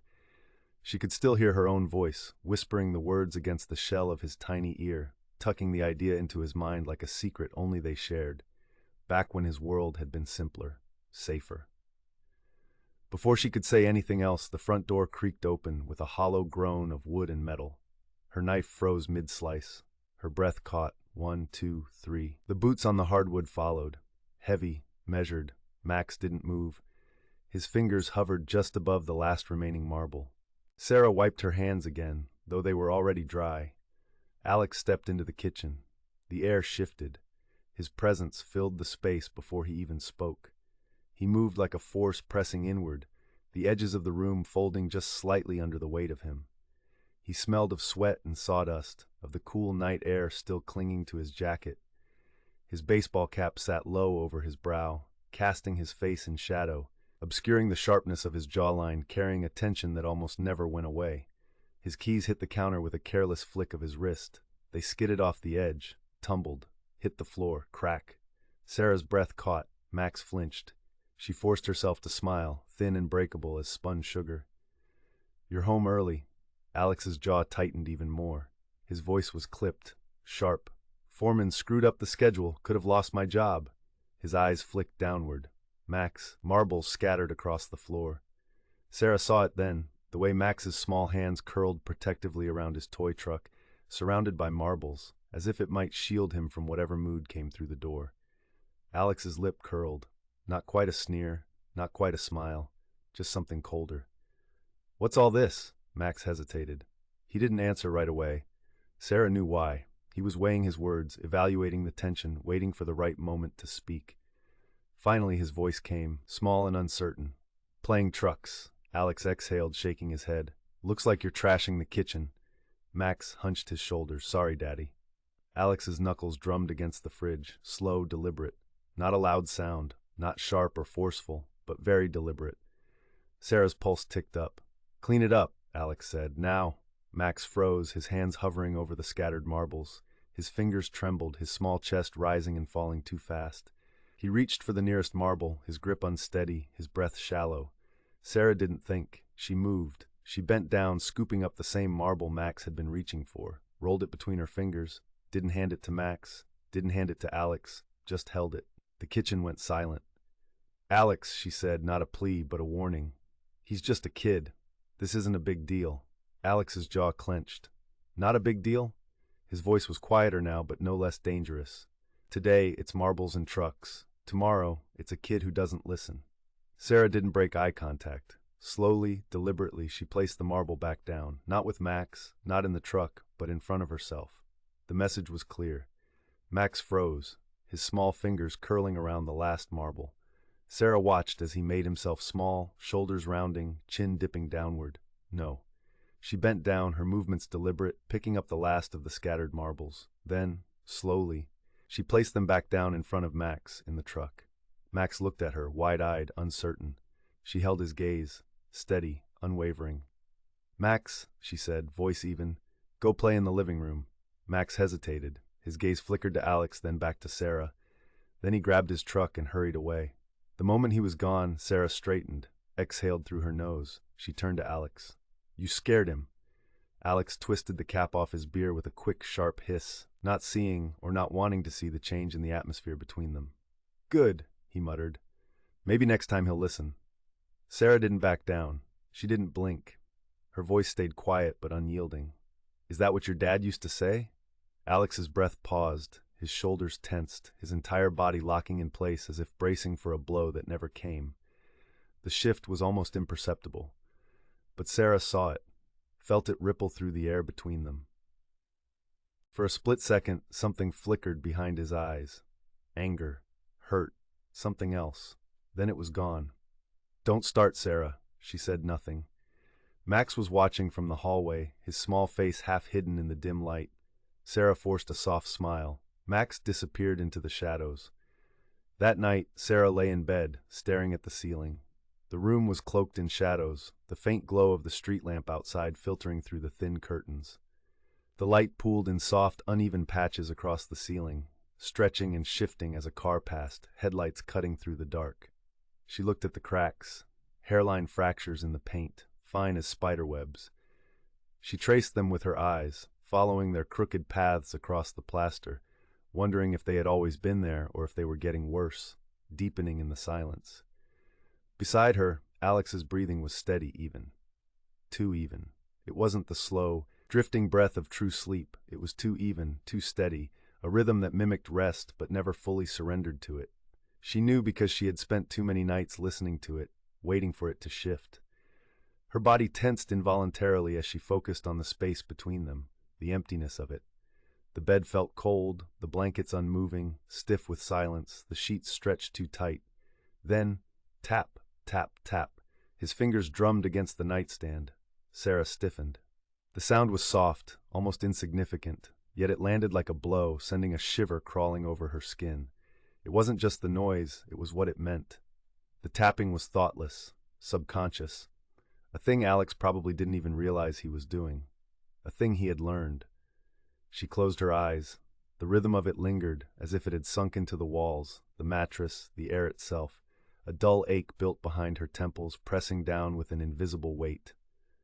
She forced a slow breath through her nose, focusing on the rise and fall of her chest, but it did nothing to quiet the unsettling thoughts creeping into the edges of her mind.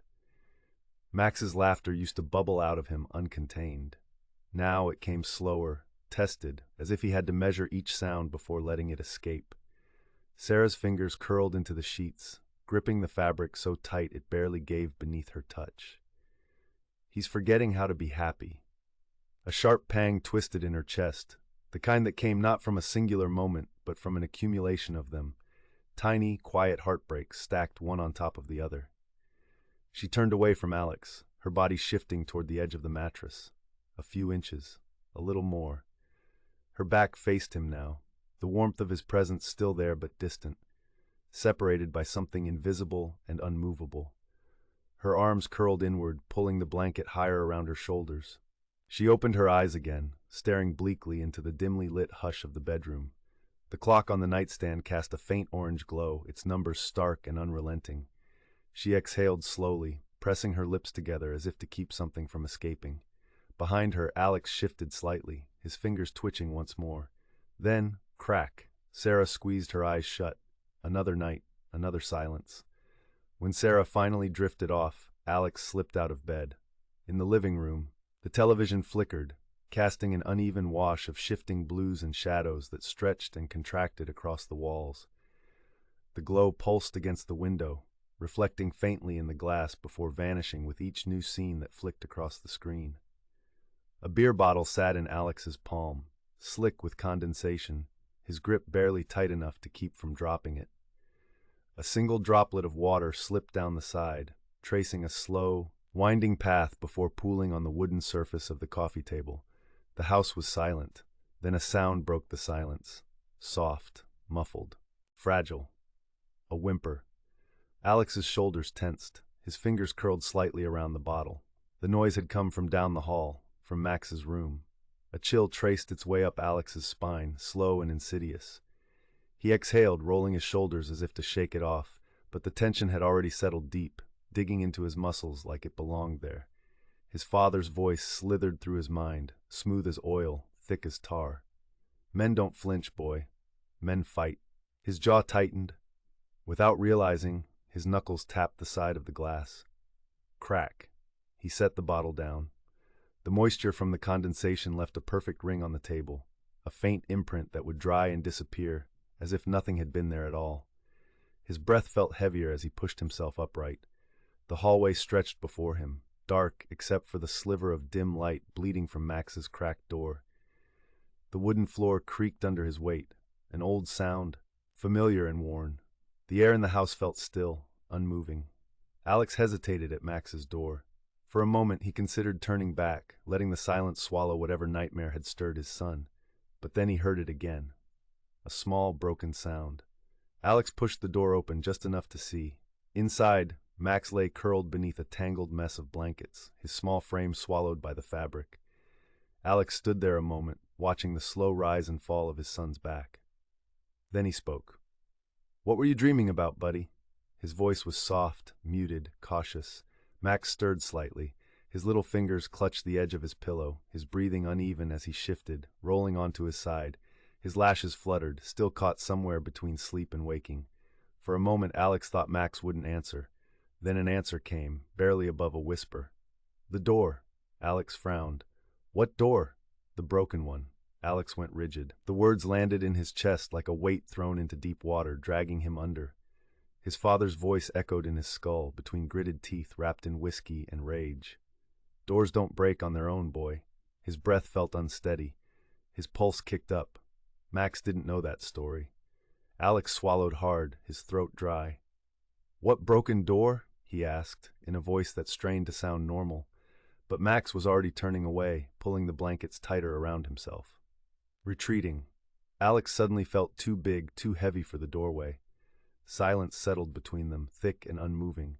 He let out a slow breath, stepping back. His fingers twitched. Without thinking, his knuckles brushed against the doorframe. Next morning, the kitchen was bathed in early light, the soft golden glow from the window casting faint geometric shadows onto the tiled floor. Outside, the sky was a pale wash of blue, streaked with the last lingering traces of dawn. The world beyond their walls was waking up, cars rumbling down the street and birds perching along the telephone wires. Their faint songs carried through the glass. The world was spinning into motion. Inside, everything felt suspended, still. stretched thin, as if the air itself was holding its breath. Sarah stood at the stove stirring eggs without thinking, the spatula scraping absently against the pan. The butter sizzled loudly beneath the yellow folds, but she barely registered the sound. Her mind was elsewhere. She felt Alex's presence before she heard him. She realized that she always did. He leaned against the counter, his arms folded over his chest. His posture was casual, but his face unreadable. His eyes weren't on her, weren't on the stove. They were unfocused, locked on something distant, something she couldn't see. "Did Max say anything about a bad dream last night?" His voice was low, quiet, carefully even. Sarah hesitated. Something about the way he asked sent a ripple through her, a subtle shift in the air that tightened around her ribs. "Yeah," she said, slowly. "Something about a broken door." His gaze flickered around the room, his fingers twitching slightly against the countertop before they stilled. The soft tap, tap, tap of his knuckles met the granite. The sound barely registered at first, just a small, idle habit. But then, "I never told him about the door." Alex's voice had changed. It was lower now, strained. Sarah froze. Her grip on the spatula faltered. The eggs hissed in the pan, bubbling and starting to scorch. But she didn't move, didn't stir. Her pulse started pounding, though. "What door?" she asked, though she already knew she wasn't going to like the answer. Alex swallowed. He exhaled slowly, like someone bracing for impact. "The one my dad broke." His voice was hollow, the weight of the words unfamiliar on his tongue, like something spoken aloud for the first time, a secret seeing the light of day. Sarah's breath caught in her throat. For a moment, neither of them moved.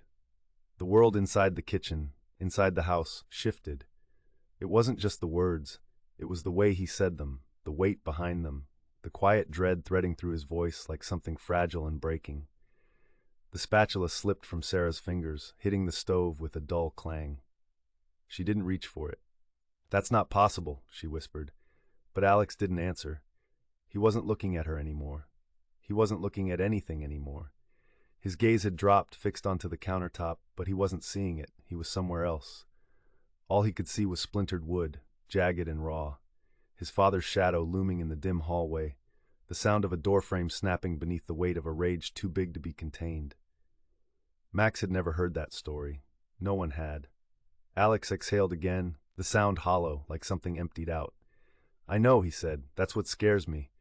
His knuckles tapped against the counter again, a slow, subconscious rhythm. Sarah caught his hand in a firm, unyielding grasp. "Stop." Her voice was barely above a whisper, but it was solid, final. The tapping ceased. For a long moment, neither of them spoke. Smoke was curling up from the eggs burning in the pan, but neither of them moved. That night, the house was quiet. Too quiet. The kind of stillness that stretched across the walls like a thin film, suffocating in its oppressive silence. Sarah sat on the edge of Max's bed, her weight barely sinking into the mattress. The soft, rhythmic rasp of his breathing filled the room, light and steady, but she could feel the unevenness that lay beneath the surface, the tiny, sharp inhales which showed that fear still lived in his lungs. Her fingers ghosted over his wrist, over a faint red mark blooming against his pale skin. It wasn't deep, wouldn't bruise, but it was there. Her thumb traced the imprint absent-mindedly, as if she could erase it, smooth it out, undo it, but she couldn't. Max stirred slightly, shifting in his sleep. His little hands curled into loose fists against his chest, tucked close to his body, as if shielding himself. Sarah swallowed past the tightness in her throat. She didn't move right away, didn't pull the blankets higher, didn't brush the hair from his forehead. She just sat there, staring at Max, memorizing him. How small he looked beneath the weight of the covers. How the shadows from the nightlight danced across his cheek, soft and flickering. How his eyelashes fluttered faintly, the way they used to when he was a baby, dreaming of nothing more than the warmth of her arms. How had they gotten here? The question sank into her bones, settled into the marrow like something heavy and inescapable. She blinked, eyes damp, tearing her gaze away from her son and towards her phone, which sat on the nightstand. The screen was dark, waiting. She reached for it slowly, her fingers brushing the cold glass. As she turned it in her hand, the screen woke with a soft glow, illuminating the room in long, pale shadows. She opened the browser. The cursor blinked at her expectantly. Her fingers hovered over the tiny keyboard, then she tapped in a search query. How to leave an abusive relationship when you have children. The words stared back at her, stark against the screen, startling her. She hadn't planned to type them. She hadn't even realized she was doing it until they were there in black and white. Her breath hitched. Her finger hovered over the search button.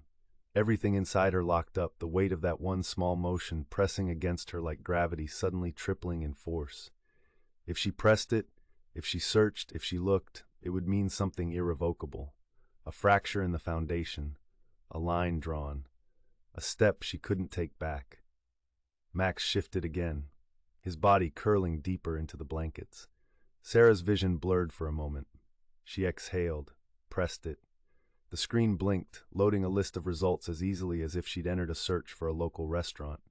She barely looked at them. Her chest felt tight, like her lungs had forgotten how to expand fully. The window rattled softly in the wind. She heard a low groan of wood, a whisper of air slipping through the cracks. Normal sounds for a house.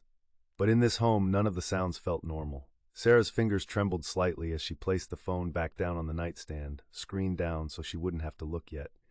She turned back toward Max, but the moment felt different now. Unsteady. Something had shifted, something fundamental. Then she heard a gentle, hollow knock. A quiet, familiar rhythm. Soft, unassuming, almost imperceptible. But she heard it. She could not hear it. Tap, tap, tap. Sarah's breath paused, shallow and uneven, caught somewhere between inhale and exhale. She didn't turn toward the sound, didn't move. She just sat there, her fingers curling into the blankets, her heartbeat pulsing fiercely against the silence. Chapter 11. What Held, What Failed. The preschool classroom bubbled with children's laughter, punctuated by the clatter of tumbling blocks. Sunlight streamed brightly through wide windows, warming crayon drawings, alphabet charts, and a parade of paper animal cutouts taped to the walls. Voices rose and fell in bursts, everywhere except one corner, where Max Mason sat motionless at a small table.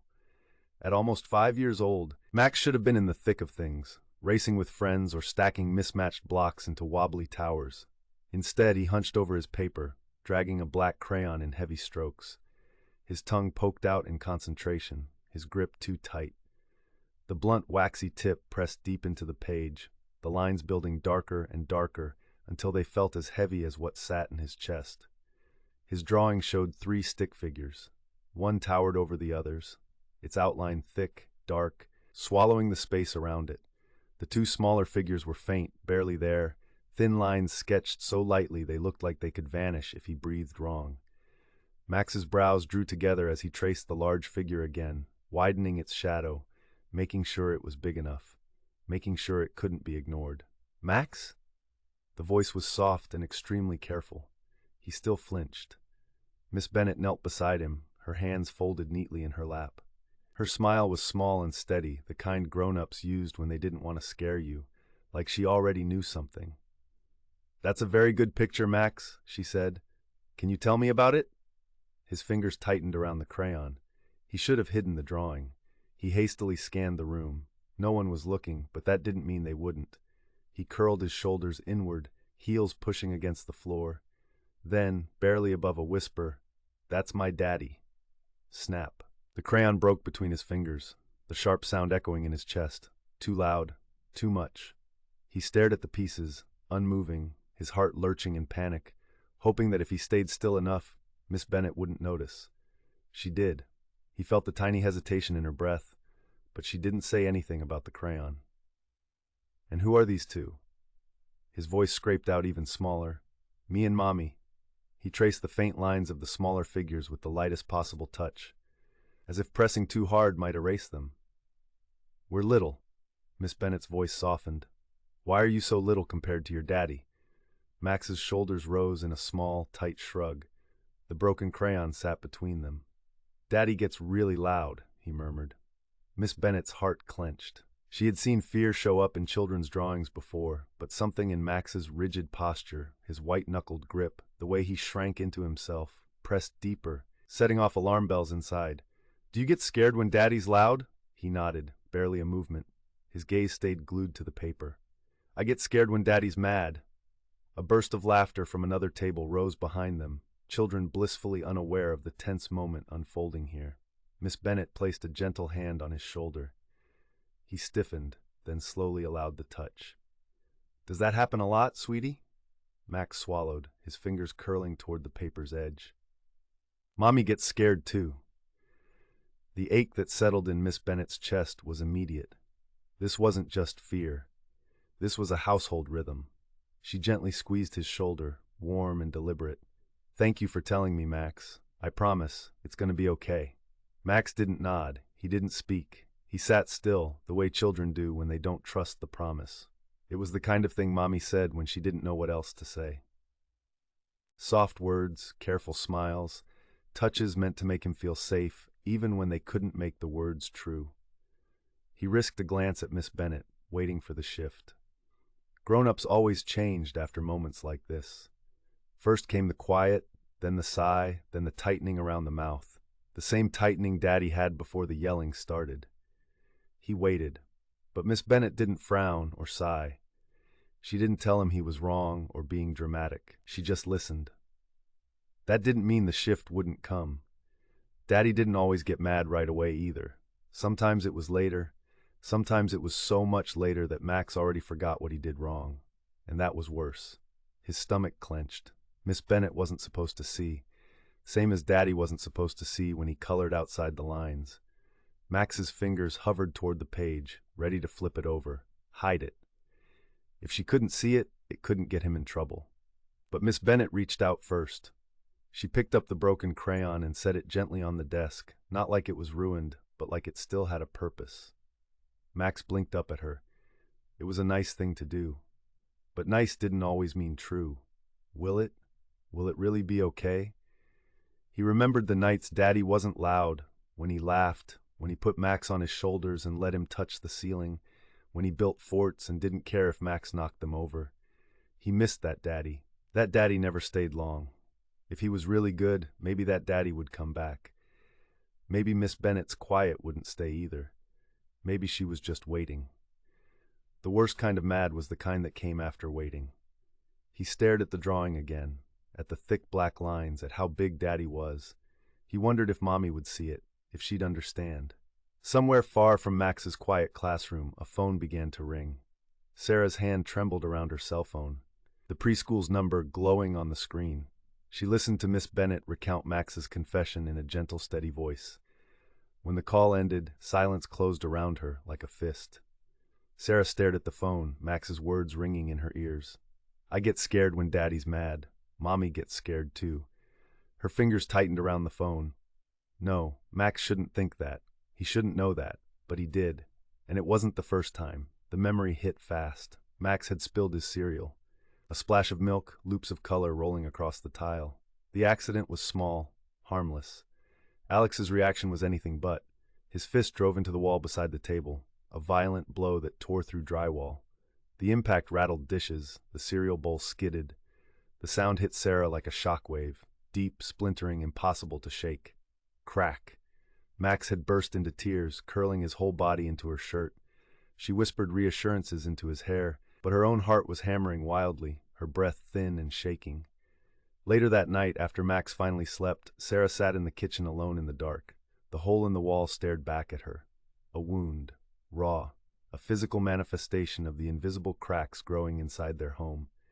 She heard Max's voice again, fragile, apologetic. "It's okay, Mommy, I'll be careful next time." A shaky inhale slipped from her. No child should learn to shrink. She had told herself so many things. That Alex hadn't meant it, that it wasn't like that he promised he would change. How many times had she heard that promise? Her hand lifted toward the stove light. She flicked it on. A soft amber glow pushed back the shadows. Shapes emerged, then color, then clarity. Her gaze found the fridge. It was adorned with small, colorful handprints Max had painted last year. Tiny fingers outlined in blues, reds, yellows. The colors were meant to be joyful. Sarah now found them unbearably heavy.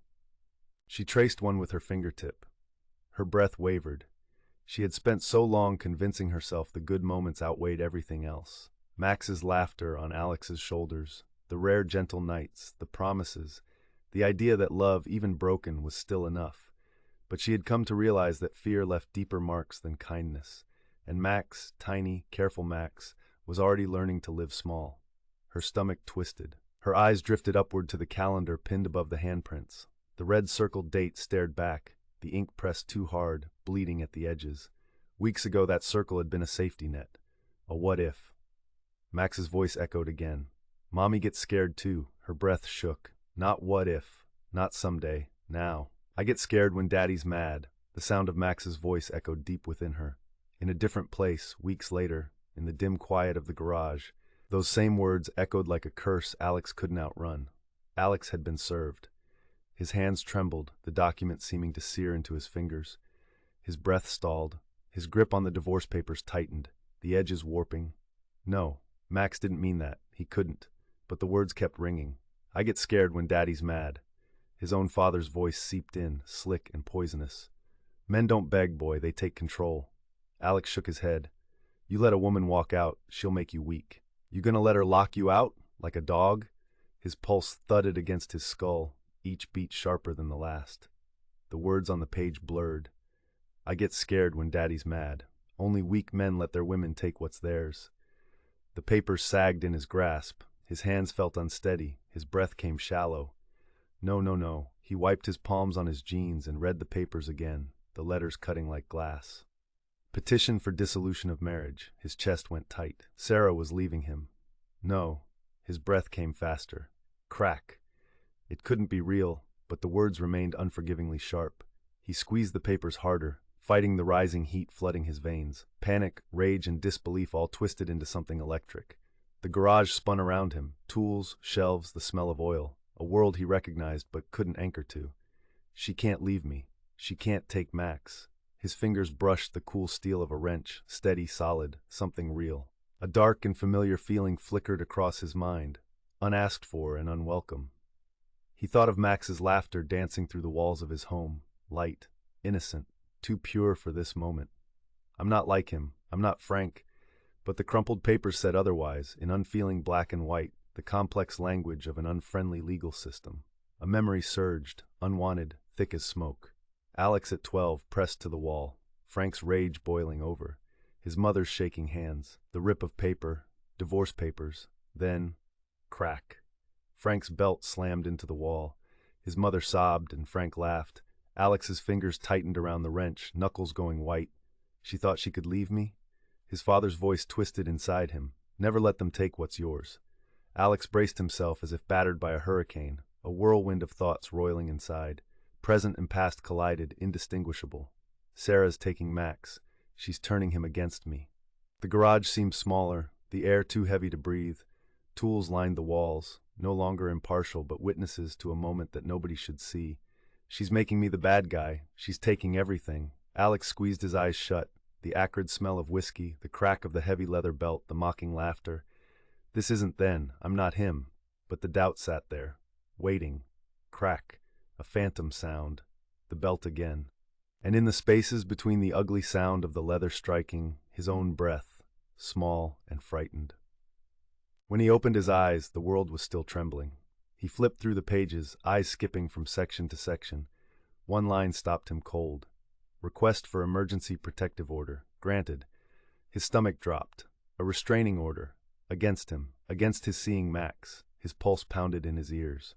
Order to show cause. Possible permanent order. The words blurred in his sight, but their meaning stayed razor sharp. She wasn't just leaving. She was erasing him. She had gone to a judge behind his back, without a word, and she had taken Max. His hands shook. The papers trembled. No, they rattled, like they carried a verdict already passed. Fucking bitch, he muttered, voice low, gravel rough. The garage swayed, shadows moving with his breath. Oil, cold metal, the hum of the old light, it all pressed in on him with an intolerable weight. She can't do this. Rage crawled up his throat. Did she think a piece of paper could keep him from his son? His father's voice oozed back. Only weak men let their women walk all over them. The words tightened around his ribs. He hated how easily they slipped in, hated how right they sounded. Frank had been right, hadn't he? Alex had waited, and waited, and waited. He told himself things would change, told himself Sarah just needed some space, told himself she still loved him. He had tried. He had been patient, patient like a fool. And now she thought she could just walk away, decide when a family ended, take Max and cut Alex out like he was nothing. Who was she to do that? She didn't get to decide. She didn't get to take his son. She didn't get to turn Max against him with her quiet, judgmental looks, her trembling, weak hands, her lies.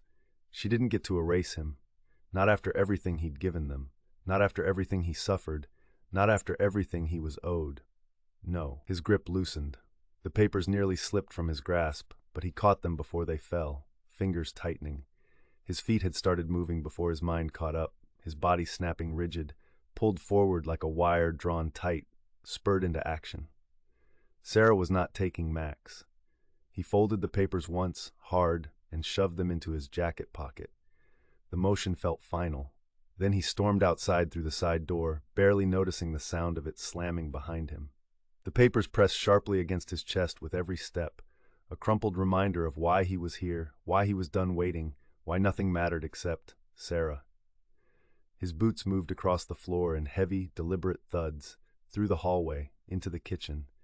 Sarah stood at the sink, rinsing a plate under running water. She hadn't heard him come in, but she felt him. She always felt him.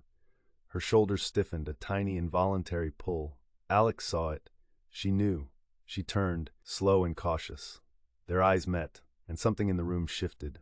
The wildness in his stare, the fast, sharp rise of his chest. A pressure simmered under his skin, trembling, contained only by a thin thread. Sarah's breath hitched. "Alex? You think you can do this to me?" His voice was low, hoarse, thick with something heavier than anger. He stepped forward. Sarah stepped back. "You're not supposed to be here," she said, trying to steady her voice, which was laced with panic and something else. "You need to leave." Alex barked a humorless laugh, hard, bitter. "You served me restraining papers and now you tell me to leave?" Sarah's fingers curled around the counter. "Stay calm, don't escalate." "Alex, please." "Where's Max?" His voice sliced through the room. Sarah's eyes darted involuntarily toward the hallway. Max's door.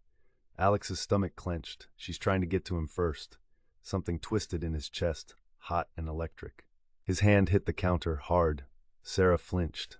A line broke inside him. He saw her recoil, saw her fear, felt something snap. His father's voice slid in again.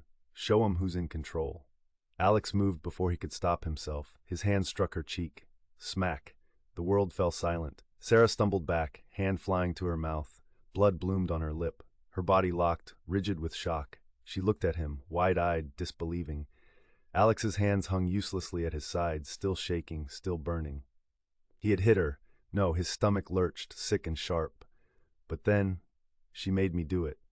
Sarah's lips parted, but no sound came. Her fingers trembled near her cheek. The silence stretched painfully. Her gaze darted past him to the phone. Alex's heart lurched. Sarah moved fast, reaching for it.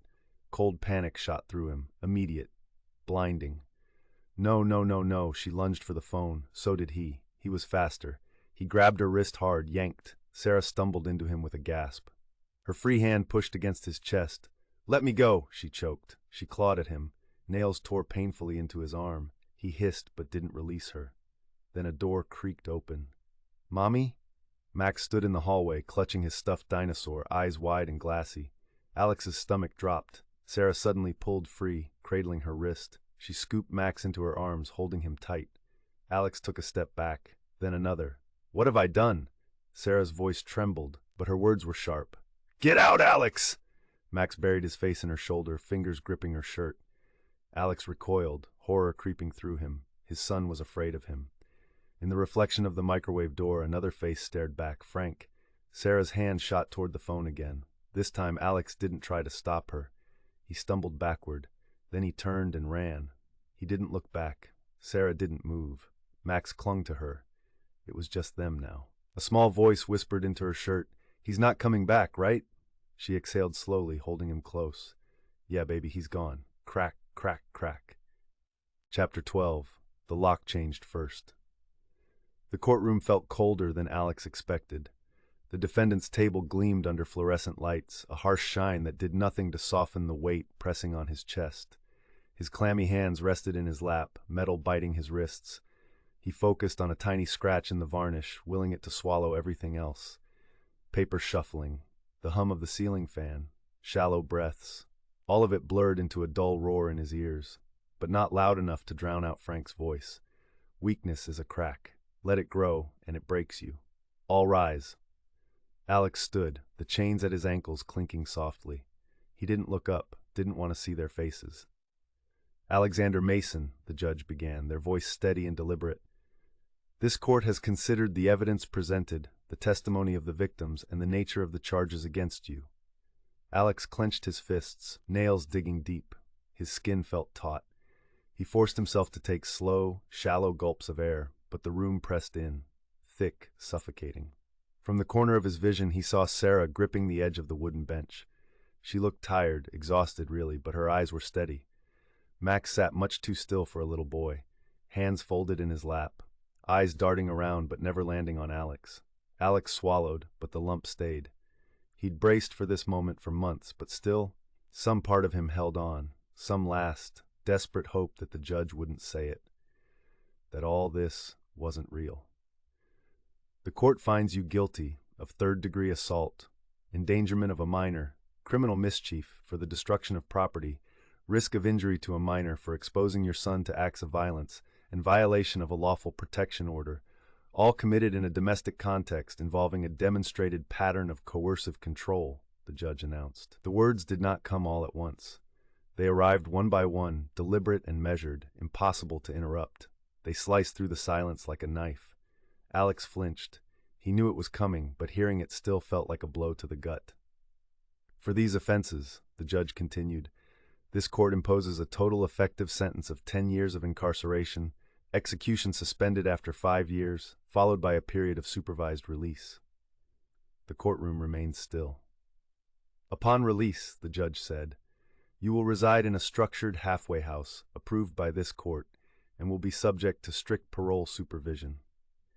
You are further ordered to complete all court-mandated psychoeducational programming, addressing domestic violence, coercive control, accountability, and anger regulation, as well as any additional counseling deemed appropriate by your parole officer. Failure to comply will result in immediate violation proceedings and possible return to custody.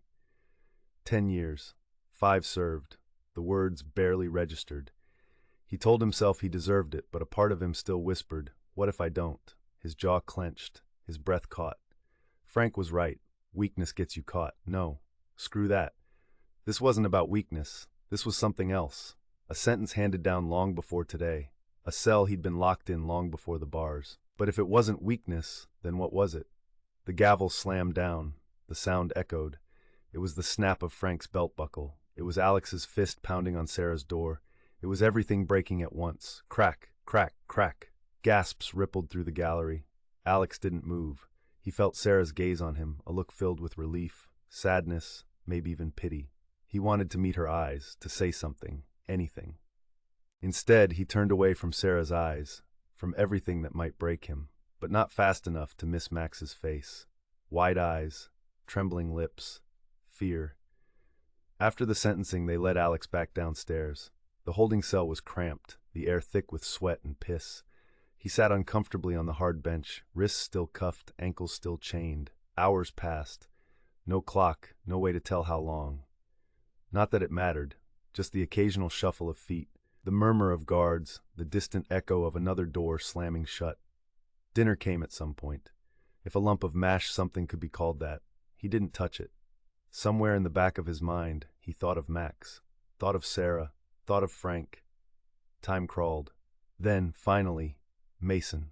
A guard unlocked the cell, hands gripped his arms, chains rattled. Night had fallen by the time they let him outside. The prison van stank of the men who'd ridden it before him. Ghosts soaked into the vinyl seats, permeating the stale air, clinging like regret.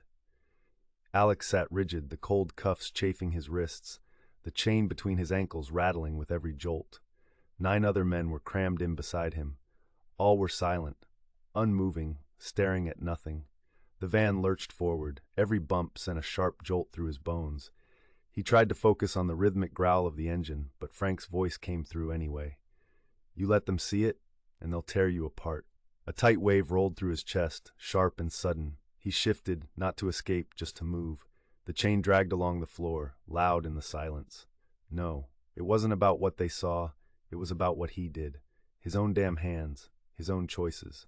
The van slowed, tires grinding over gravel. Alex looked up through the small window. Towering concrete walls loomed ahead, topped with razor wire coiled thick as snakes. Watchtowers at every corner. Dark figures stood inside, rifles poised, tracking the van's approach. The first gate groaned open. The van rolled forward. A second gate, thicker, reinforced with steel bars, slammed shut behind them. A sharp clang echoed through the metal frame of the vehicle, rattling up Alex's spine. The weight of it settled in his gut. This wasn't county. This wasn't temporary. A shiver ran through his hands. Small, unsteady, almost hidden. His shoulders locked. The van jerked to a stop. Voices outside. Heavy footsteps. A grating metallic scrape as the doors opened. "Let's go." Cold air rushed in as the doors swung open. A flashlight beam cut across his face. Hands hauled them all out of the van, one at a time. Boots crunched against pavement as officers moved around the group, steering the inmates forward. The yard smelled of damp concrete and something acrid like burnt plastic. Above, floodlights cast harsh white circles onto the cracked pavement. Then came the doors, thick, solid steel, waiting. One of the officers nudged him forward. No hesitation, no ceremony. The room reeked of bleach, blood, and something old. Fear had soaked into the walls. Papers, stamp, camera flash, click. Keys on an officer's belt, clink. Alex kept his face blank, refused to let anyone see him crack. "Mason Alexander," he muttered when they asked for his name. The officer smirked. "Mason, huh? Like father, like son." The words stung, but they shouldn't have. Frank Mason had in fact been here long before Alex was born. Same prison, same damn walls. Another Mason, another crack. Ink smudged his fingertips as they rolled them across the paper. The record permanently marked, just like him. A pile of stiff, garish folded fabric landed on the counter in front of him. Alex hesitated before taking the orange jumpsuit. "Change," the officer ordered, already turning away. The fabric felt rough between his fingers. That old voice came creeping in, uninvited. "Real men don't get locked up. They lock others out." Frank's voice whispered, but it echoed like a scream. Alex's hands trembled, and then just like that, he was somewhere else. 2 years ago, Max had a fever. Alex had held him all night, his small body burning up in his arms. "Daddy, I don't feel good," Max had mumbled. "I know, buddy. Just rest, okay?" He hadn't called Sarah. Not that night. He'd told himself he could handle it, had to handle it, because if she came, she might see what he already feared, that he wasn't enough. Max had slept against his chest. Alex had watched over him until morning. He'd tried, in that moment and others. But it hadn't mattered. Not when the worst moments outweighed the best. He knew now with bitter certainty that even if he got the chance, Sarah would never trust him to care for Max again. The memory faded like breath on cold glass. A door buzzed open. Footsteps. Voices. Alex pulled the jumpsuit over his head. It was tight where it shouldn't be, loose where it mattered, and wrong all over.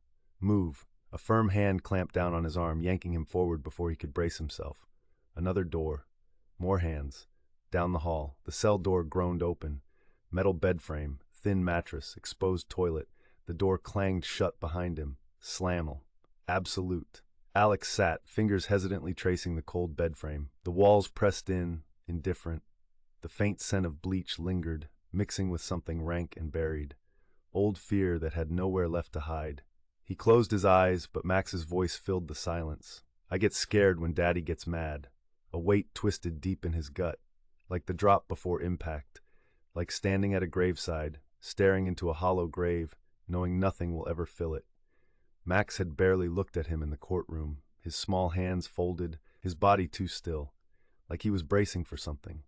Max hadn't tried to run to Alex. He hadn't cried, and he hadn't said goodbye. Alex's hands wrapped around the bed's steel spine, the metal biting back like it remembered everything he'd done. Trapped. No one to blame, just himself. Time blurred, hours, minutes. It didn't matter. If control isn't strength, then what the hell is? Frank's voice whispered again. "Show them a crack, and they'll break you." Heat crawled up his neck. He realized his brow was sweaty, ignored in the rush of everything else. His jaw ached from grinding his teeth. He wanted to scream, wanted to tell Frank to shut the hell up, but there was no one to hear him. He exhaled, slow and steady. The walls weren't moving, but for once they didn't feel like they were closing in. Maybe Frank was right. Maybe he was broken, but he didn't have to stay that way. Chapter 13. No one to blame but me. The sun was merciless in the prison yard, a glaring eye that watched every movement, every interaction, every shift of power.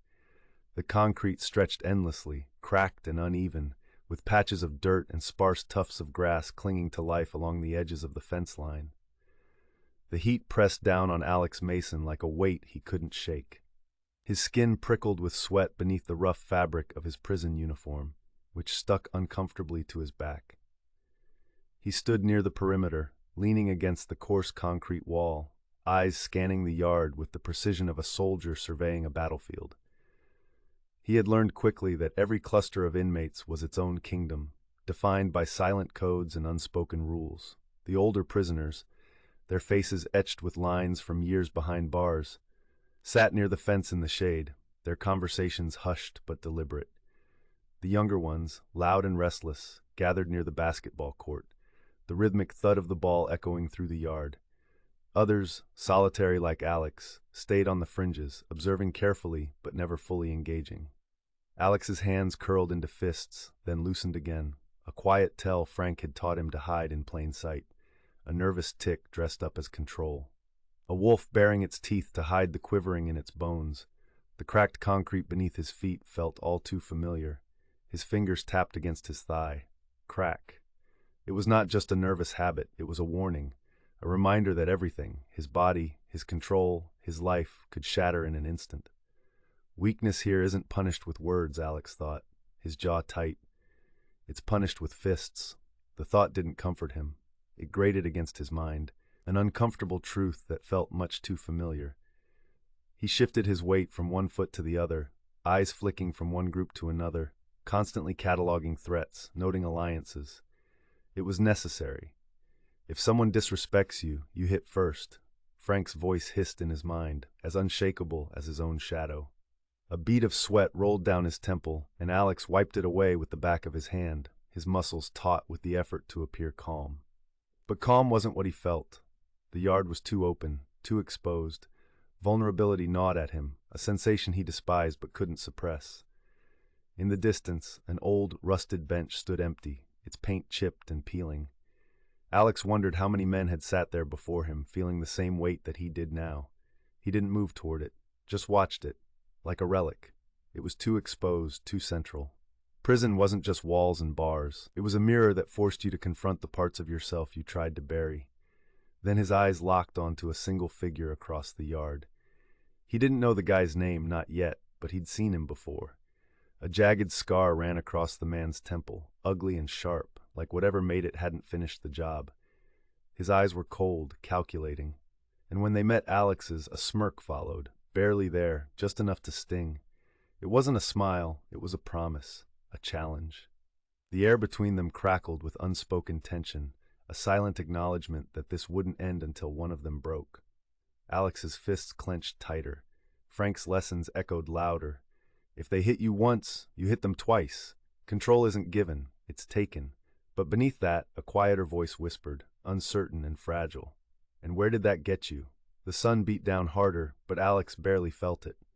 The yard faded into the background, the murmurs of inmates and the rhythmic bounce of the basketball lost in the static of his own mind. His pulse quickened, but he wasn't sure if it was anticipation or dread. He wasn't ready to break. Not yet. The activity in the yard gave way to a more focused movement. Orders were barked out. A line was forming. Lunch. Alex followed the others, his steps automatic, the tension from his encounter in the yard still coiled in his spine. The cafeteria was a turbulent sea of noise. The clatter of plastic trays against metal countertops, the scrape of chairs on the floor, the low hum of conversation that never quite masked the undercurrent of tension. The air smelled faintly of overcooked vegetables, stale bread, and something metallic that lingered unpleasantly in the back of Alex's throat. There was no place in prison that smelled good. He moved through the line, picking up a tray with mechanical precision. His shoulders were taut, muscles locked beneath the fabric of his uniform. He kept his head down, eyes scanning the room surreptitiously. Every glance, every movement, every shift in posture could mean something here. And Alex wasn't about to be caught off guard. The food on his tray was unappetizing, of course. A scoop of lumpy mashed potatoes, a slice of something that might have been meat, and a handful of limp green beans. But Alex didn't care. He wasn't hungry. You didn't eat first in a place like this. You listened. You watched. You made sure you would be able to walk out afterwards. He found an empty table near the back, away from the loudest groups, and sat down, placing his tray in front of him with deliberate care. His fingers curled around the plastic fork, but he didn't eat. Not yet. He could feel eyes on him, watching, waiting. The tension in the room was palpable, a hum beneath the surface that never truly faded. Alex's neck ached from holding himself so rigidly, but he didn't dare relax. A sharp voice cut through the noise. "Hey, Mason." He looked up. "Jacob." "Wife beater can't even hold a tray," Jacob sneered, loud enough for everyone to hear. His voice dripped with mockery, each word a calculated jab. "Bet your kid's glad you're locked up." Alex's vision blurred with rage. His heartbeat thundered in his ears, drowning out everything else. Frank's voice roared in his head, louder than the noise around him, louder than his own thoughts. "Men take control. Walk away. Let it go. Just this once." But Frank's voice drowned out his own. The room tilted and Alex moved without thinking. He lunged, his fist connecting with Jacob's jaw with a sickening crack that sent shockwaves up his arm. Jacob staggered back but recovered quickly, swinging a punch that grazed Alex's cheekbone. Pain flared, but Alex barely registered it. The fight was brutal, primal. Fists met flesh with bone-jarring force, knuckles split, and blood smeared across skin. Alex's breath came in short, ragged gasps, adrenaline surging through his veins like fire. "Max, look away," Alex thought, a fleeting whisper in the chaos. "Don't see me like this." Jacob's fist collided with Alex's ribs, and he grunted, the pain sharp and blinding. But he didn't falter. He swung again, catching Jacob in the gut, and felt a grim satisfaction as the other man doubled over. They crashed to the floor, struggling for dominance. Then there was the sound of knuckles meeting bone. A sharp pop. Alex didn't know if his hand or Jacob's jaw had broken, but the sound was final. Alex pinned Jacob down, his hand gripping the front of his uniform, teeth bared in a silent snarl. "Don't talk about my boy ever again," Alex hissed, his voice low and dangerous. For a moment, Jacob's smirk faltered. Then the guards were there, shouting orders, pulling them apart with rough hands and sharp commands. Alex's muscles instinctively strained against their grip, but only for a moment. He knew better than to resist. The fight was over, for now. A boot slammed into the back of his knee. He dropped. Hands wrenched his arms behind him, metal cuffs locking around his wrists with a brutal snap. Someone was shouting, maybe Jacob, maybe a guard, but Alex couldn't hear them. The rage was still buzzing in his ears. Blood on his knuckles. They hauled him up, dragging him down the corridor. The walls blurred past him in flashes of gray, then darkness, then silence. The rage was fading now, leaving something heavier in his veins, something hollow. The cuffs bit into his wrists. His breath slowed, the fire in his limbs cooled to dull, aching embers. "Control isn't granted. It's claimed," Frank's voice echoed. "Then why does it feel like I've lost everything?" The solitary confinement cell was a narrow box of concrete and shadows that made his usual cell look spacious. The walls pressed in on Alex, the silence thick and suffocating. The air was stale, tinged with the faint scent of sweat, dust, and something metallic that clung to his skin. Alex sat on the cold floor, knees drawn to his chest, his head resting against the wall. The silence pressed in, thick and unrelenting. Not just silence, absence, of noise, of comfort, of anyone to reach for. That was the part Alex hated most. Not the quiet itself, the crying. He'd always hated the sound of it. It wasn't the noise itself, it was what that noise meant. Crying was weakness. Crying meant you had already lost. At least, that's what Frank had taught him. And now, sitting here, hands curled into his hair, Alex saw it. Max learning the same lesson, swallowing the same pain. It had been a warm fall afternoon, the kind where the air smelled like damp leaves and distant bonfires. Max had been 3, maybe 4, wobbling down the sidewalk on his little blue bike, his dinosaur helmet too big for his head. "I can do it by myself," Max had insisted, his small hands gripping the handlebars. Alex had smiled. "I know you can, buddy." But independence came with consequences. Max hit a crack in the pavement, and in an instant the bike tipped. His tiny body crashed onto the concrete, palms scraping, knees colliding with the rough ground. And then came the crying, a sharp, immediate sound. Alex felt something tighten in his chest. Sarah had been inside, leaving them alone in the driveway. Max turned to him, tears welling up in his big brown eyes, the same eyes Alex had as a kid. It hurts, Max hiccuped, his lip trembling. Alex stepped forward automatically, ready to pick him up, to hold him. But Frank's voice slid into his head like oil. Men don't cry, boy. Alex's fingers twitched. His body froze. Max reached for him, a simple, instinctive plea for comfort. And Alex stepped back. Just slightly. Just enough. You're okay, kid, he said, keeping his voice light. Max sniffled, his little hands curling into his scraped knees. But it hurts, Alex exhaled through his nose. His mind was warring with itself. His body wanted to kneel, to soothe, to tell Max it was okay to cry. But that wasn't what he had been taught. Come on, bud, Alex said, forcing a chuckle. You're tough, right? Wipe it off. Max hesitated. Then slowly he swiped his sleeve across his wet cheeks, sniffling hard. Something twisted in Alex's gut. He knew that face. That moment of realizing tears wouldn't get you comfort. Max sniffled again and forced a small, wobbly grin. See, you're fine, Alex said, ruffling his hair and projecting a cheer he didn't feel. Tough guy. And just like that, it was over. Or at least, it should have been. But now, sitting in the cold silence of his jail cell, Alex remembered Max's hesitation, the way his son had swallowed his sobs, the way he had looked away instead of reaching for him again. Alex clenched his fists. Frank's words had come out of his own damn mouth. Tough guy. And Max had believed him. Because why wouldn't he? Alex had learned that lesson at 5 years old too, and now Max was carrying it with him.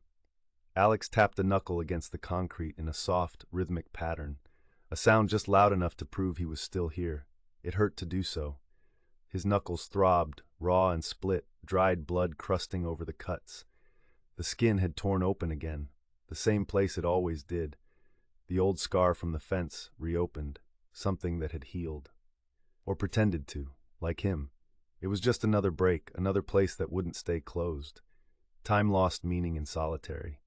Minutes stretched into hours, hours into days. The silence was deafening, broken only by the distant shouts bleeding through concrete and steel. And in the quiet, Alex's thoughts spiraled. What if I don't want to fight? The thought startled him every time it surfaced, fragile and unfamiliar. It wasn't Frank's voice. It wasn't his own voice either. It was Max's. Then a different sound came to mind. The dull thud of a baseball against a mitt. The first time Alex had tossed a ball with his father in the backyard.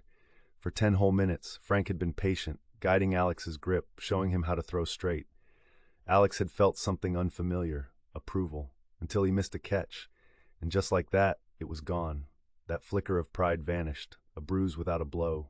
Time blurred again. Solitary did that. Minutes into hours, hours into days. Then another memory crept in. Not new, but newly sharp. Max's laughter. Bright, high, piercing.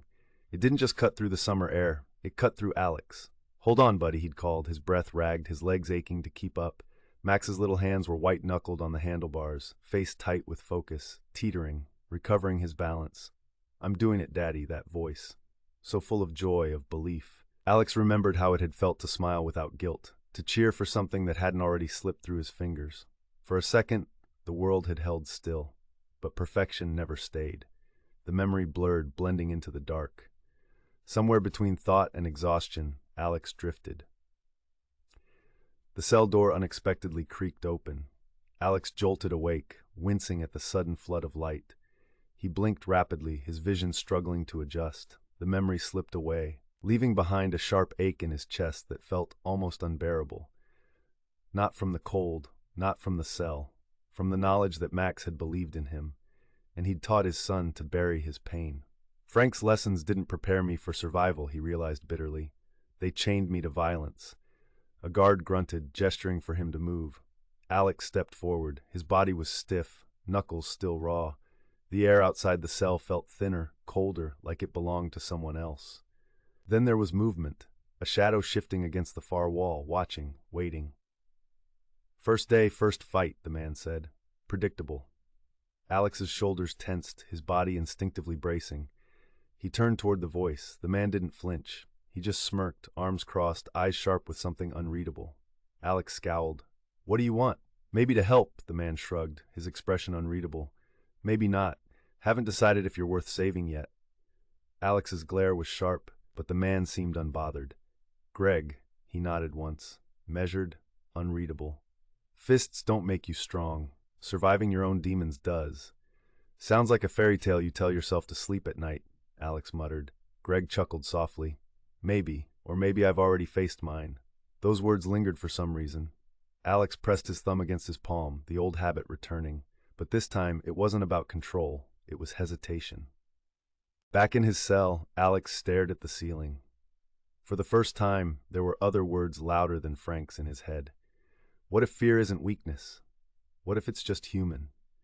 His thumb tapped once against his palm, not for control, just to feel something that was his. Chapter 14, What the Glass Showed Me. The room smelled like old coffee and bleach. Sharp, tired, and institutional. It was the kind of smell that seeped into your clothes, your skin, and stayed there, reminding you that this wasn't a place anyone chose to be.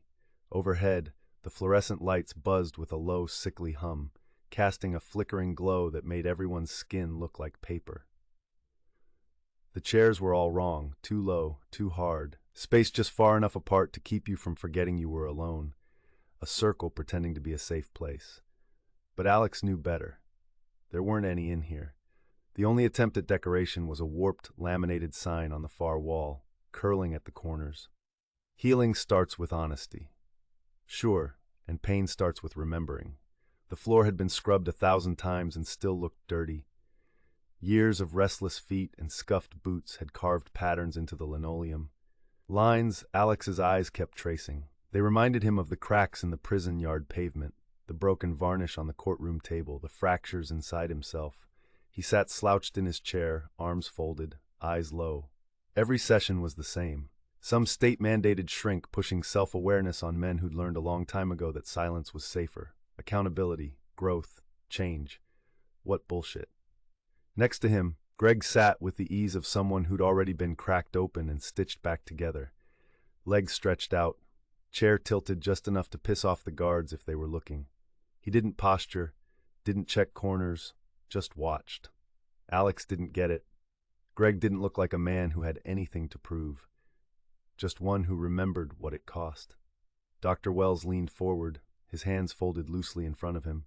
He wasn't a small man, but he moved like he'd learned how not to be threatening, like he understood men who flinched at raised voices, at sudden movement, at anything that encroached on them. Basically, like he'd been doing this a long time. "We're not here to play tough," he said in a calm, controlled voice. "We're here to face what we've done." Alex's jaw ticked. His fingers tapped once against his knee in a quiet beat, a rhythm, a way to hold the edges of himself together. No more lies, no more excuses, Alex scoffed, quietly but not quietly enough. Greg didn't actually look at him, but Alex could feel him react. The flicker of a smirk, not mocking, knowing. Dr. Wells didn't blink, just flipped open the folder sitting on the metal table beside him. "We're doing something different today." He pulled out a short stack of papers, clipped at the corner.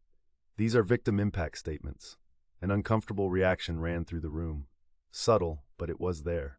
Shoulders tightening, feet shifting, air pulling tight like it didn't want to be breathed.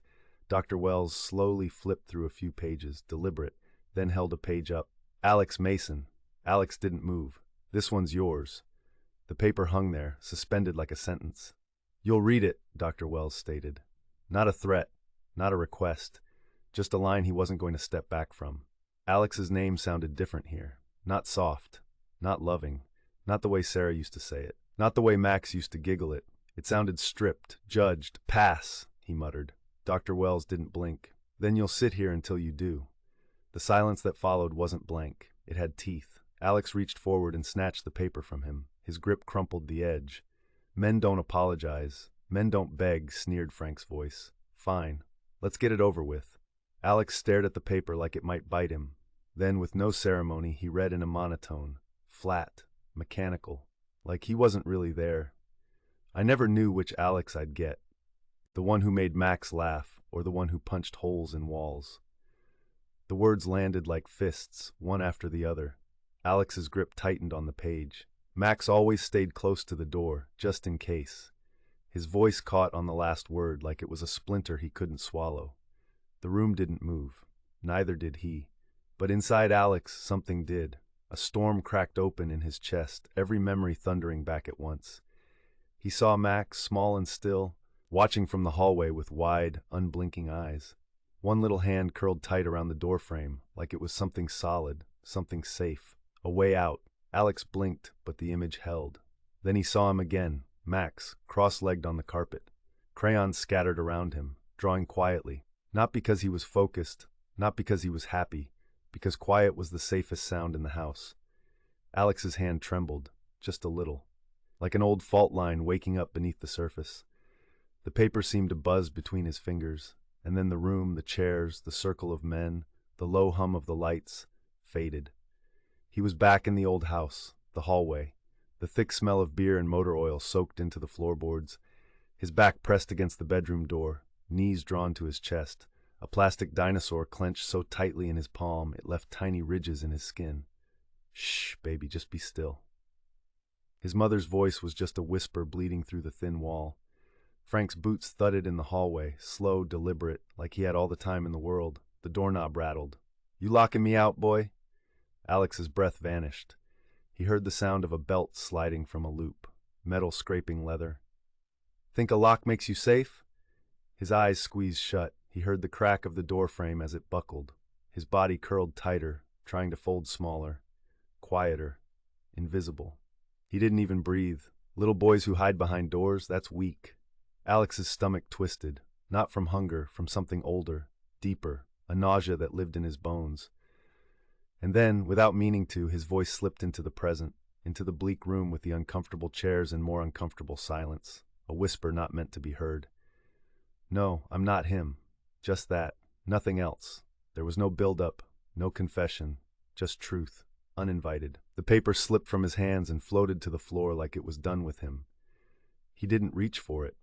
His hands covered his face, palms against his eyes, elbows pressed to his knees, the kind of posture you took when you didn't want to exist. Not in that room, not in your body, not anywhere. His chest heaved. It wasn't dramatic sobbing, just shaking, quiet and sharp. No one laughed. No one said a word, because every man sitting in that circle had been there. Or somewhere close enough. Even the ones who hadn't said more than 2 words all session sat still, their eyes down, their shoulders drawn. They knew the sound of a man cracking wide open. This wasn't loud breaking. This was a fracturing that happened under the skin. Alex had spent years sealing every fault line, welding every seam. But this wasn't a leak. This was the real punishment. Not the courtroom, not the cuffs, not even the moment Sarah walked away. It was seeing himself through Max's eyes, and hating what he saw. No one moved. Somewhere across the circle, a chair creaked, thin and sharp, like the sound didn't belong in the room. Alex didn't look up. He couldn't. The backs of his hands pressed hard against his eyes, his breath slowing but unsteady. Every inhale felt shaky, every exhale like it cost something. He heard something scrape across the floor, a shoe, shifting. Then Greg's low, steady voice cut through the quiet. "Next time, try being honest." Alex didn't answer. He couldn't. His mouth was dry, his tongue thick and useless. He reluctantly dragged his hands from his face, slow and heavy, like every inch of movement carried a decade with it. His eyes burned, not from tears, never from tears, from the pressure, from the years of holding everything in until there was no room left. He wiped at his face with the heel of his palm and muttered, "Thanks for the pep talk." His voice was hollow, off-key, like he was just borrowing it. Greg didn't smirk or deflect this time. He just leaned in slightly, his elbows on his knees, hands hanging between them. "You've been fighting your whole life, Mason," he said, voice steady, "but never the one thing that mattered, yourself." Alex's eyes dropped to the paper on the floor. It lay face down, edges wrinkled, a smudge of sweat along the corner where he'd gripped it too hard. The room around him was still. Nobody pushed. Nobody told him to keep going. Not even Dr. Wells. The only sound was the buzz of the lights and the faint hum of air moving through the vent near the ceiling. Somewhere behind him, someone shifted. A cough. A sniff. Then it was still again. Greg spoke again, softer this time. closer. Admitting it's the first step, now what? Alex didn't answer because he didn't know. What now? He wasn't even ready to stand up. Wasn't sure he could. His arms felt too heavy, his legs were too loose, like someone had poured him out and forgotten to put him back together. But something in him shifted. It wasn't big or loud, just a small click, like a door unlocking somewhere deep down. And this time, when the words came in his head, they didn't sound like Frank. They sounded like him. I don't want to be that man. Alex bent forward and picked up the paper. His fingers were steadier now. He wasn't calm, but something close to it. He didn't flatten the paper, didn't smooth the crumples or wipe away the fingerprints pressed into the corners. He just held it. Dr. Wells finally spoke up in a low, measured voice. "Read it again." Alex hesitated. His thumb lightly traced the fold in the paper like it might break open if he pressed too hard. "I already read it." "You said it," Dr. Wells said. "You didn't read it." Alex's jaw flexed. He almost snapped something back, almost let the anger slip through. It was so easy, so natural. But it didn't come this time. He was too tired, too hollowed out, and somewhere inside that exhaustion a single thought hovered. You owe him this. Max deserves this. He inhaled, shaky but solid enough. Then he lifted the page. This time his voice came slower, rough around the edges. He had to force each word out, like it had to fight past something thick and tangled in his throat. "I never knew which Alex I'd get, the one who made Max laugh or the one who punched holes in walls." His hand clenched, but he didn't stop. Max always stayed close to the door, just in case. His throat closed. The paper trembled. Still he spoke. "I used to tell myself it wasn't that bad, that I never hit her, never hit Max, that I was better than my father." The word better landed like a lie he'd told himself too many times. But fear isn't just fists, and I made my son afraid of me. There it was. He didn't look up when he finished. Just let the words settle in the space around him like ashes. He could feel the heat behind his eyes again, but this time he didn't blink it away. He let it sit there, let it burn. Dr. Wells nodded once. He didn't seem pleased. He wasn't making a performative show of approval. He just acknowledged the weight of what Alex had done. "Now you see it," he said. Alex didn't reply. Because he did. He saw it clearly, and now he couldn't unsee it. The room was still again, except for Greg. This time, instead of leaning forward, he leaned back, sat in it. Like the moment belonged to Alex now. "I think that's the first time you've been honest," Greg said again, voice not as even now, a little rough. "And not just with us." Alex didn't look at him. How could he? Instead, he stared down at the paper in his lap, the edges curling now from the sweat in his hands. He exhaled slowly through his nose, like something he hadn't even known he was carrying had finally started to loosen its grip. His voice was a whisper, barely audible. "Yeah," he said, "it is." And for the first time in years, he didn't rush to leave the room. Chapter 15. The Quiet Isn't Peace. Alex didn't stand when the session ended. The others shuffled out one by one, chairs scraping against linoleum, boots dragging, murmured words traded in low tones. Some slapped each other on the back. Some just walked out like ghosts. Alex stayed, and so did Greg. The page still sat in Alex's lap. His hands hadn't moved. The words were etched into his skin now. He could feel them, burned into the sweat, soaked into the cracks of his knuckles, like ink that would never wash off. He stared at the floor. Greg didn't say anything, didn't push. He just stood nearby and stretched like he wasn't in any hurry. Then he started toward the door. Only once did he pause to look back. "You keep peeling that old skin off, Mason. Just don't be afraid of what's underneath it." Then he was gone, and Alex was alone. He sat there long after the others had gone, after the overhead lights dimmed slightly with the shift change, after the hallway outside fell quiet, even after Dr. Wells collected the last of the papers. The doctor closed his folder and said, "Take your time," before stepping out. The door clicked shut with a soft thud, leaving silence in its wake. Alex leaned forward, his elbows resting on his knees, the paper limp in his hands. His stomach was tight, not from hunger, but something knotted and sharp. It twisted inside him like a slow-turning screw. The paper crinkled beneath his grip. He thought of Max, not the way he wanted to remember him, running through grass with a soccer ball, laughing so hard he hiccuped, but the way he looked just before the door clicked open. the way his small body would go rigid, the way his eyes would flick to Sarah, then back to him, already bracing like he was counting the steps to safety. Alex ran a hand down his face. His skin was hot, flushed, embarrassment, shame. He couldn't tell anymore. It all bled together, sharp-edged but somehow indistinct, like trying to hold glass underwater. He'd told himself for years that he'd done his best, that he'd protected Max from the worst of it. But what if he hadn't? What if, no matter how hard he tried to be different, the rot had still gotten in? Finally, footsteps echoed behind him. It was the guard, right on time. Alex looked up. The man gave him a silent nod toward the hallway. Alex rose without protest. The walk back to his cell felt longer than usual, harsher somehow. The high-pitched hum of the lights got inside his teeth. The smells of old concrete and metal, rust and sweat had something else beneath them, something like mildew and memory. When the door to his cell clanked open, Alex stepped inside without a word. He stood there for a second. Then he sat on the edge of his bunk and let the silence settle in. His hands pressed against his knees. His throat felt raw, like he'd been shouting for hours even though he hadn't raised his voice once. He leaned back slowly, letting his spine meet the cinder block behind him. His whole body was sore, shoulders tight, jaw aching from being clenched too long. He tilted his head toward the ceiling, cracks spiderwebbed through the plaster. A single insect, a moth or a gnat, he couldn't tell, buzzed frantically against the light in the hallway, thumping itself to exhaustion against the grimy plastic cover. Alex knew that sound, that rhythm, that desperate flutter. He swallowed hard.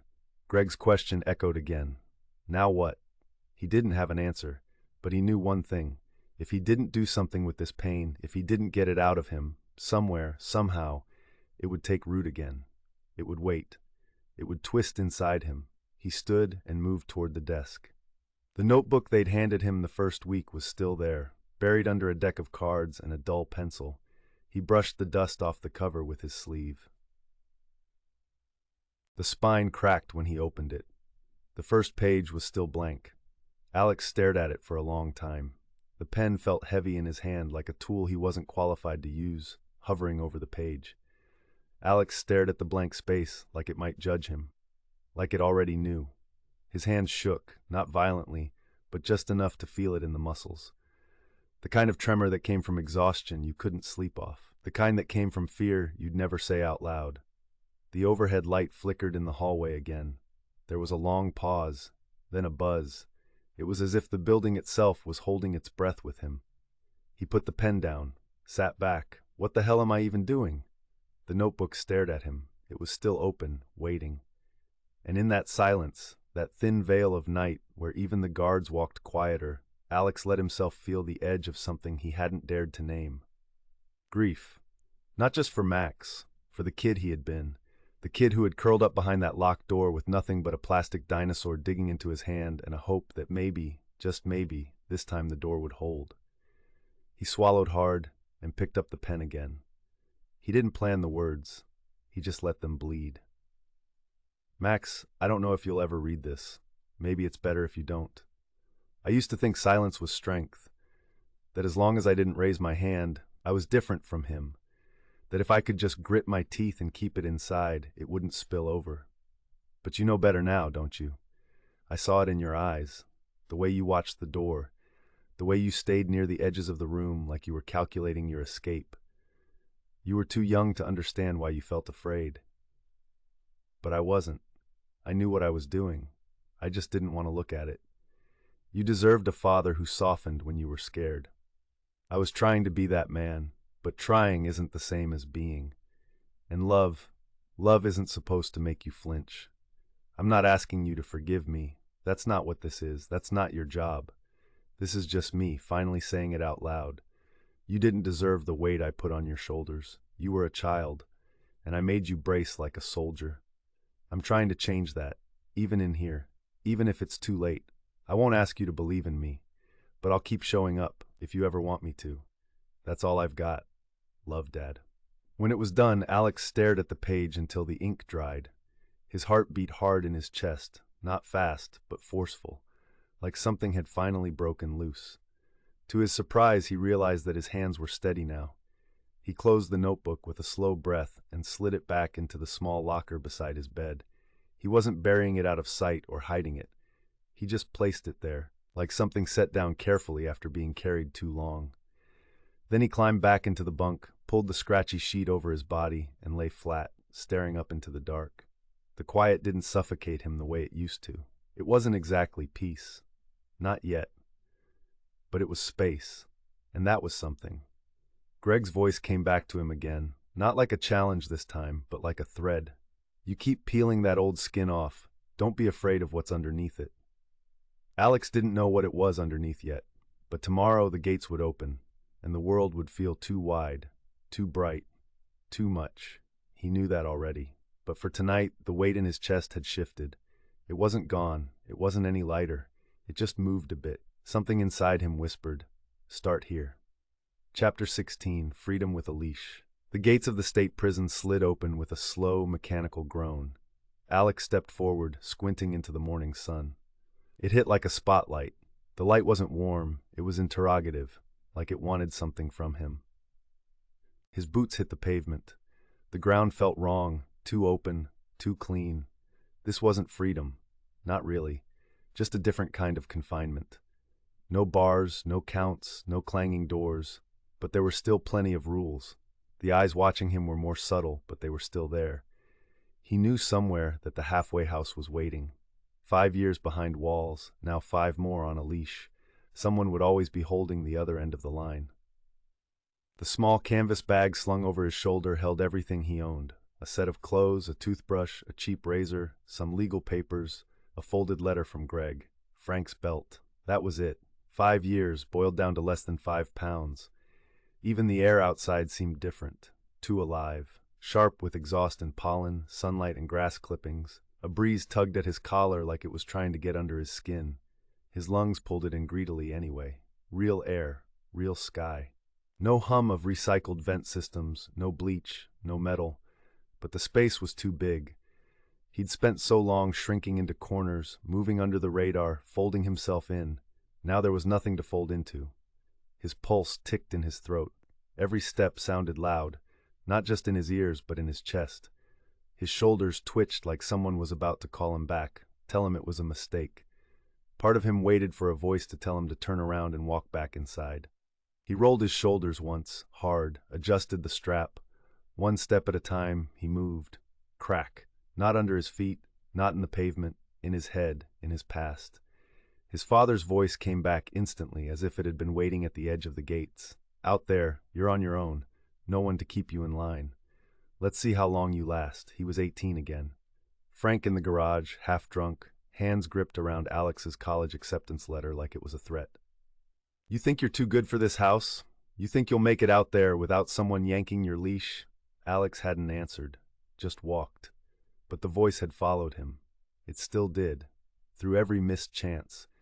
And now, walking down this cracked sidewalk in shoes that didn't quite fit anymore, his father's voice was still there. Let's see how long you last. The walk wasn't far, but after years of pacing the same walled-in square footage, it felt like miles. Every car that passed, every stranger on the sidewalk felt like they were watching. Not looking, watching. His posture tightened, shoulders square, chin forward, a posture that said don't. By the time he reached the halfway house, he wasn't even seeing the building, just shapes and angles, weak paint, sagging porch, bars on the windows meant for keeping men in or keeping people out. It didn't matter. It wasn't a home. It was a checkpoint, a test, a place for men like him to either pretend well enough to stay on the outside or fail loudly enough to go back. The door creaked open before he could knock. A woman stood there, mid-50s, thick-armed, eyes that had heard every lie before it was spoken. Alex Mason? He nodded once. She handed him a clipboard. Rules. Read 'em. Sign at the bottom. He read them. Curfews, therapy, resolve program, job applications, piss tests, no locked doors, no privacy, no alcohol, no drugs. No anything. He signed anyway. You screw up once, she said, voice flat. You're back inside. We clear? He smirked, an unnatural movement that felt like dragging rust across his own teeth. Crystal. She didn't return it, just turned. Room's upstairs, last door on the left. The stairs moaned under his boots. The hallway smelled like mildew and floor polish. Somewhere a TV mumbled through a wall. He heard a cough, a laugh, a door slamming softly. He reached the door and stepped inside his new cell. The room was small, barely big enough for the essentials. After years of sparse prison life, the space seemed crowded. There was a sofa shoved to the side, a narrow table with 2 chairs, a dresser crammed near the window, a bed, and a small nightstand. The walls were dull and blank, though at least they weren't concrete. A gray carpet that held the ghost of cleaner, like someone had tried to scrub the past out of it. The fridge in the corner buzzed with the low hum of something half broken. Its white surface was dented near the handle. The stove looked older than he was, with just 2 burners, one of them scorched black. There was a bar of soap on the edge of the sink, 1 plate, 1 mug. The bed, if you could call it that, was a twin mattress on a steel frame. Sheets tucked tight, government-issued pillow already lopsided. A folded blanket sat at the foot, thin. Just enough to say they gave you one, better than the prison, but not by much. He dropped the bag beside the bed and walked to the window, barred. His fingers rested on the sill. Outside, the world didn't know he'd returned. Cars passed, headlights flashed, people walked and laughed and checked their phones. He stared at the glass. His reflection barely looked like him, thinner, paler, eyes sunken, hands tighter than they needed to be. He wasn't sure what he'd expected to feel. Gratitude? Relief? What he felt was the weight of every second still ahead of him. But at least this room was his. No slamming doors, no screaming, no broken glass, just stillness. He turned. His gaze landed on the table. There were 2 chairs. He stared at them, swallowed. Maybe one day Max would sit there, just the 2 of them. Lunch on paper plates, a juice box, a napkin folded into a square he'd mess with while he talked.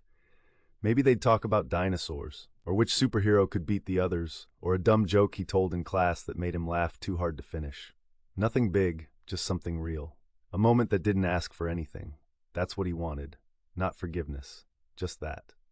Alex exhaled, rubbed the back of his neck. He sat on the bed. The mattress creaked. His shoulders didn't uncoil. Not yet.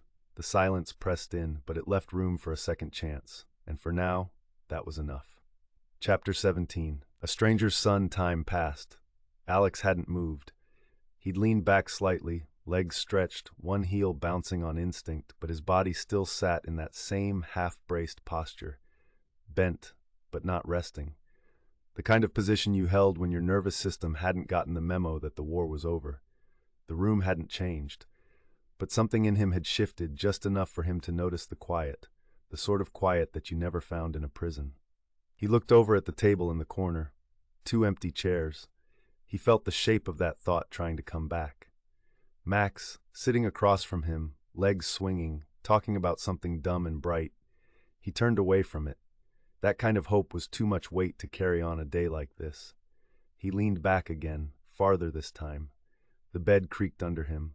His shoulders stayed tight, but at least the breath that left him didn't catch. Then came the knock at his door. 3 short raps. Not the timid knocks of someone half afraid he'd open the door. Not the harsh pounding of police.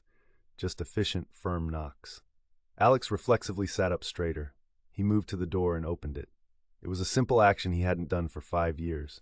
Miss Callahan stood in the hallway, arms crossed, her face unreadable.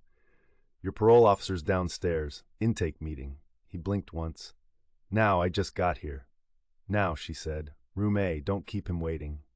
Then she turned and walked off, all angles and steel. The hallway seemed quieter than it had before. The ambient noise, the TV, the occasional cough, the thud of movement behind closed doors had settled into a low, muffled presence. He walked slowly, not out of reluctance, but calculated performance. This was the kind of place where you learned to move like you had nothing to prove. Room A sat at the end of the corridor with its door half open. A thin strip of dull yellow light spilled into the hallway. He stepped inside. The air was cold for some reason. The walls had been painted too many times. It was beige now, but old colors bled through in scuffs on the baseboards, sloppy painting by the window. A single high window let in a sliver of dying afternoon light. A folding table stood in the center. 2 chairs, one of them occupied. The man at the table didn't stand, just nodded toward the empty chair across from him. Alex sat. The man looked like someone who didn't waste time repeating himself. Mid-40s, broad frame, navy windbreaker zipped halfway, DOC badge clipped to his belt, clean-shaven, clipboard to his right, thick folder to his left. Alex didn't need to ask whose file it was. Poe Velshi opened the folder and flipped through a few pages without looking up. "I'm Velshi," he said. "You're mine for the next 5 years. Special parole status. One slip, you go back." Simple enough. Alex didn't speak, just held his posture. "You'll report to my office every Wednesday at 9 a.m. sharp. Lafayette Building. Room 312. Don't be late, don't reschedule, and definitely don't disappear." He flipped to another page. "You've got 30 days to get a legal job. I'll want pay stubs, contact info, timesheets. I'll check up on everything. You lie, you're done. You don't work, you don't stay out." He didn't sound angry, just stating facts mechanically. "You'll undergo random drug testing. By me, by the house, by the program. You fail a test, that's it. You refuse one, same result. Doesn't matter if it's a poppy seed muffin or a panic attack." Velshi's fingers moved like a machine. Flip, read, flip again. "You've been assigned to the Resolve program. That's your 26-session batterer's intervention course. You show up, you sit still, you engage. You miss a session, it's a violation. You argue with the facilitator, it's a violation. You breathe wrong, someone will write it up." Alex could feel the pressure building beneath his skin. Not from Velshi's words, but from the space they took up inside him. "You do have a right to see your kid, that's court-ordered, but the first visits are supervised. Someone will be in the room, watching everything. You handle those clean, maybe you move to unsupervised, you screw it up, and visits are off." Velshi didn't even blink. Alex wondered how many times he'd given this same speech to men like him. "That kid so much as flinches? Monitor sees you give him the hairy eyeball? Here's your tone shift, you're done. They write it up and I pull the plug. No second chances." Alex swallowed. "I don't want to scare the kid," he said quietly. "I just want to see him." Velshi raised his eyes and looked at him. Really looked, for the first time since Alex sat down. After a moment, Velshi continued. "You get 6 clean visits, the court might review it. Maybe. But that's not my call. You keep your shit together, they keep the door cracked open. You blow it once, it slams shut." The silence sat for a beat. Then Velshi slid a form across the table with a cheap plastic pen. "Initial contact acknowledgement, sign and date," Alex signed. His name came out crooked. Velshi slid the paper back into the folder, clicked it closed, and stood. "We're done here." Alex rose slowly. No handshake was offered.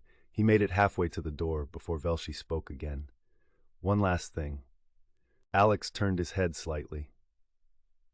"You screw up," Velshi said. "I won't come knocking with a warning. I'll come with a van." Alex didn't respond. He just opened the door and stepped back into the hallway. The walk upstairs felt different this time. His legs moved, but it felt like they were carrying more than just his weight. Like the conditions themselves had form.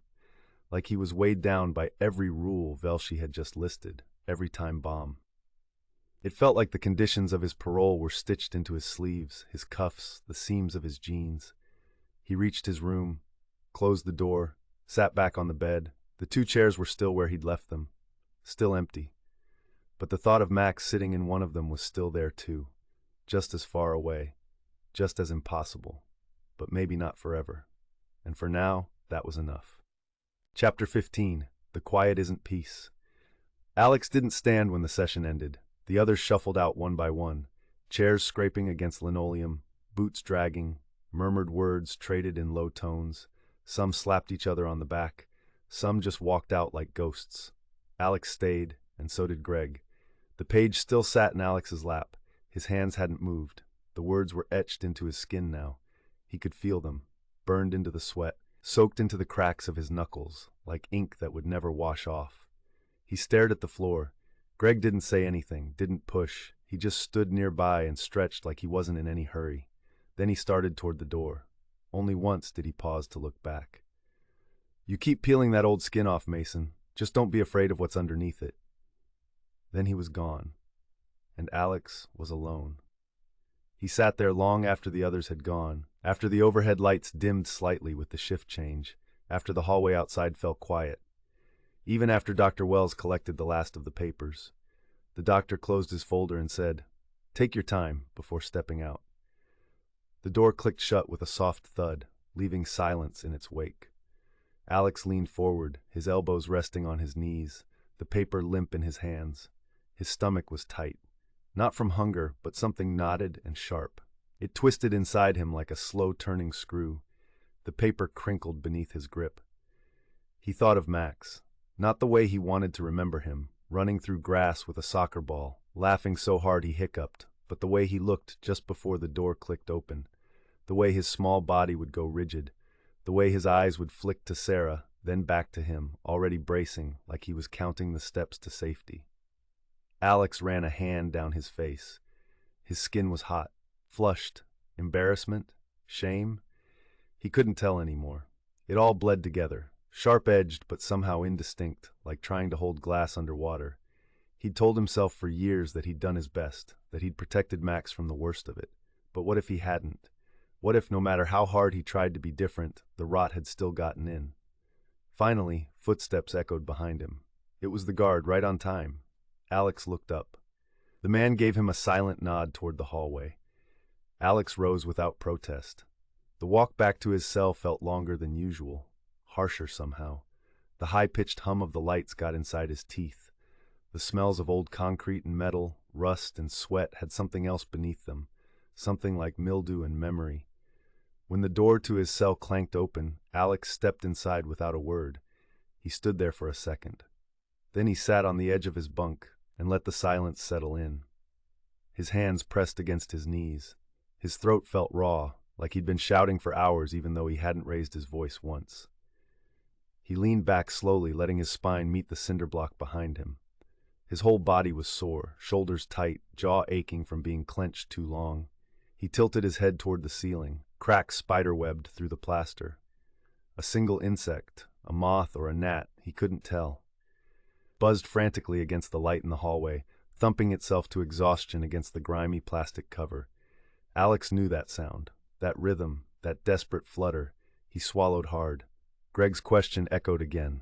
Now what? He didn't have an answer, but he knew one thing. If he didn't do something with this pain, if he didn't get it out of him, somewhere, somehow, it would take root again. It would wait. It would twist inside him. He stood and moved toward the desk.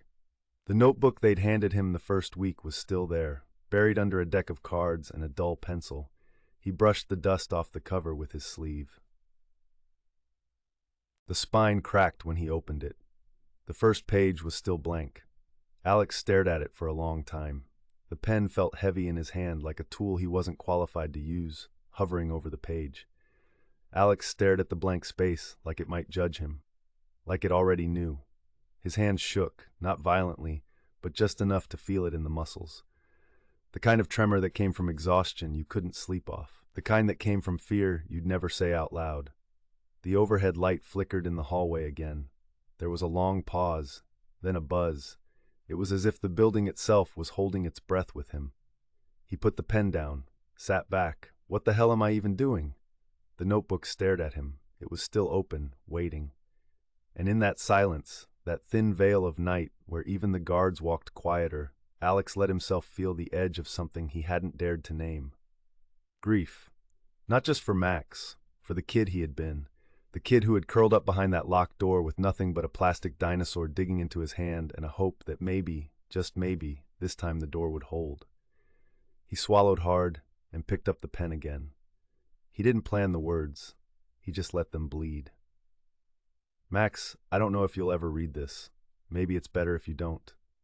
I used to think silence was strength, that as long as I didn't raise my hand, I was different from him, that if I could just grit my teeth and keep it inside, it wouldn't spill over. But you know better now, don't you? I saw it in your eyes, the way you watched the door, the way you stayed near the edges of the room like you were calculating your escape.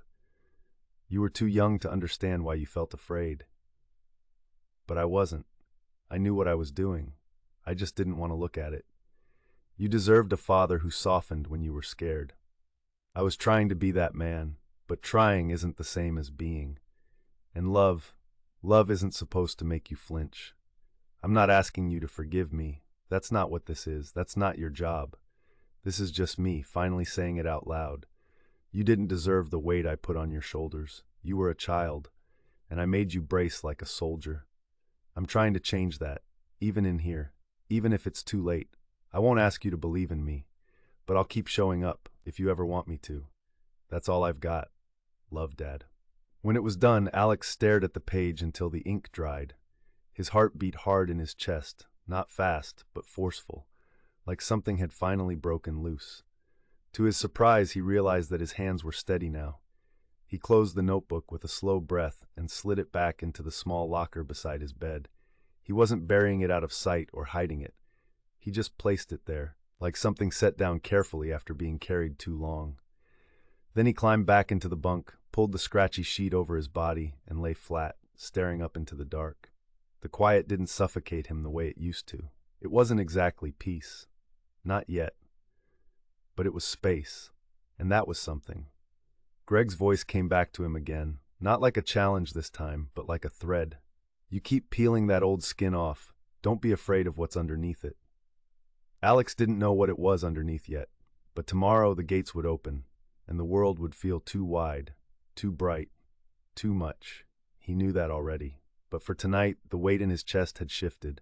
It wasn't gone. It wasn't any lighter. It just moved a bit. Something inside him whispered, "Start here."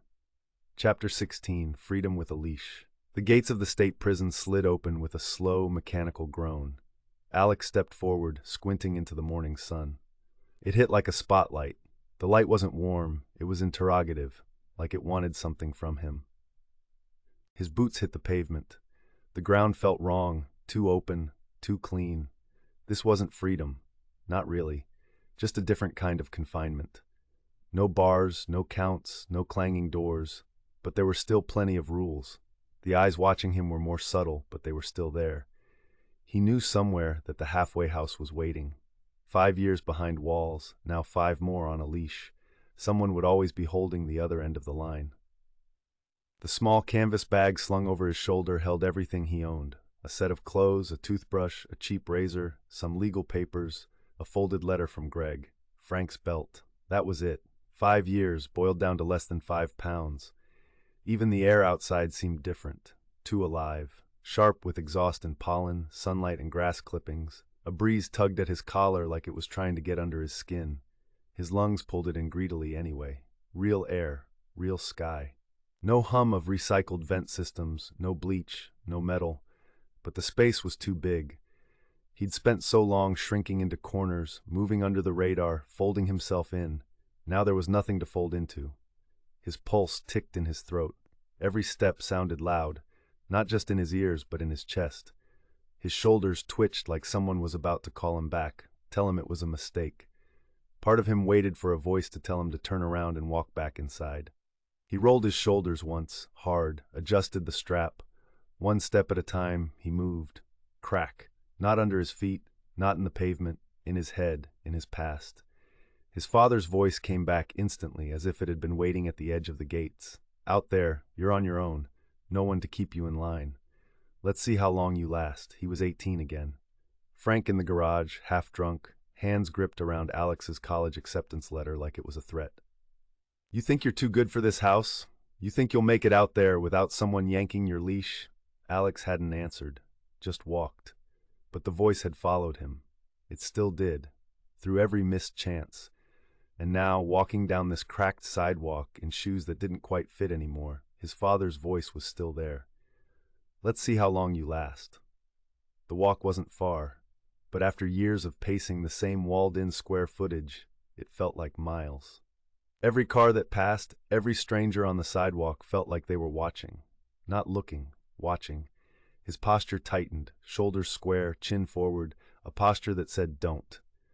By the time he reached the halfway house, he wasn't even seeing the building, just shapes and angles, weak paint, sagging porch, bars on the windows meant for keeping men in or keeping people out. It didn't matter. It wasn't a home.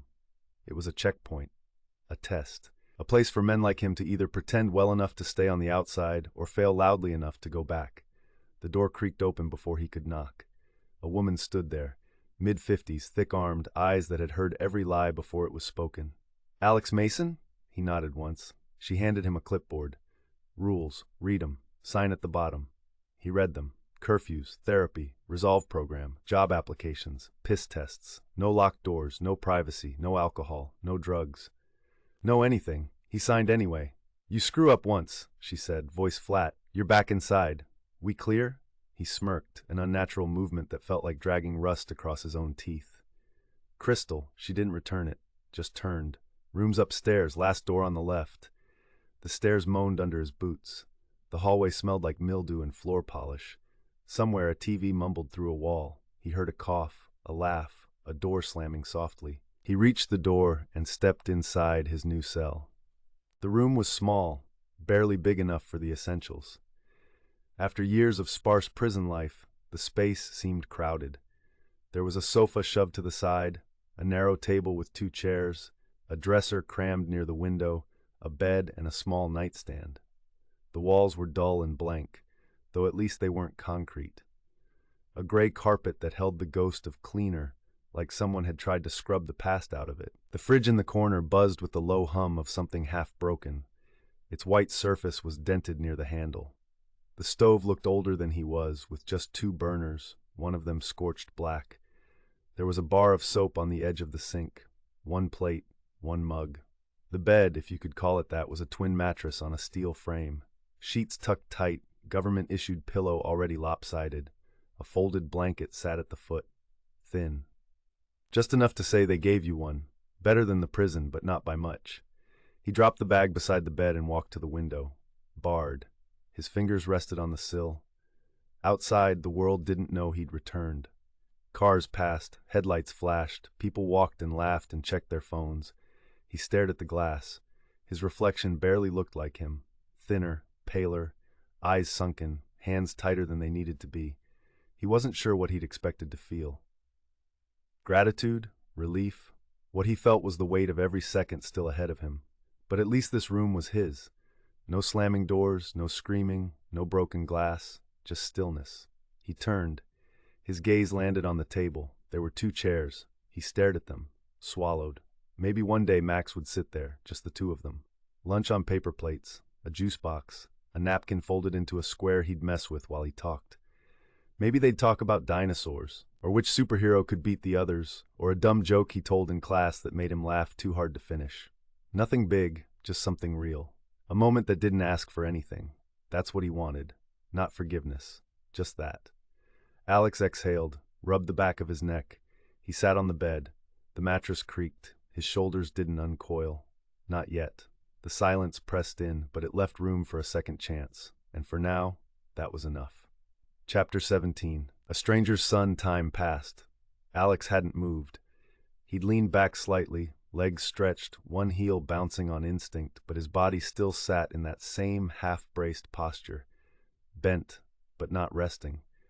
The kind of position you held when your nervous system hadn't gotten the memo that the war was over.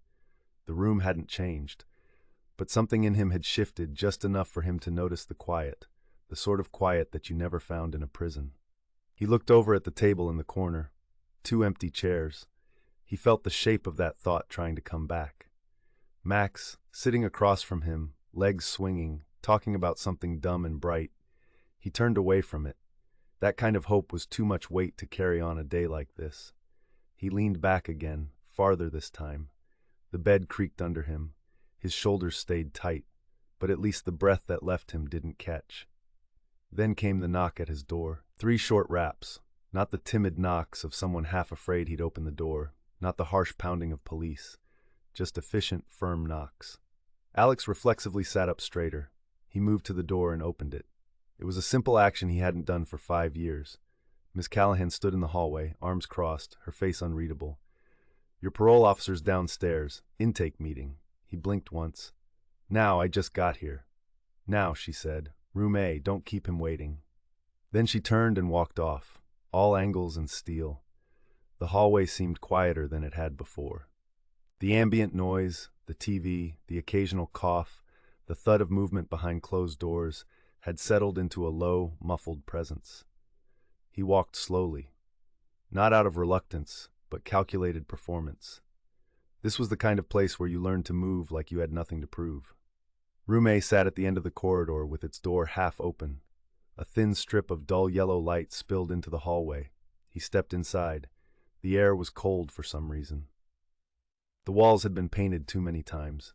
It was beige now, but old colors bled through in scuffs on the baseboards, sloppy painting by the window.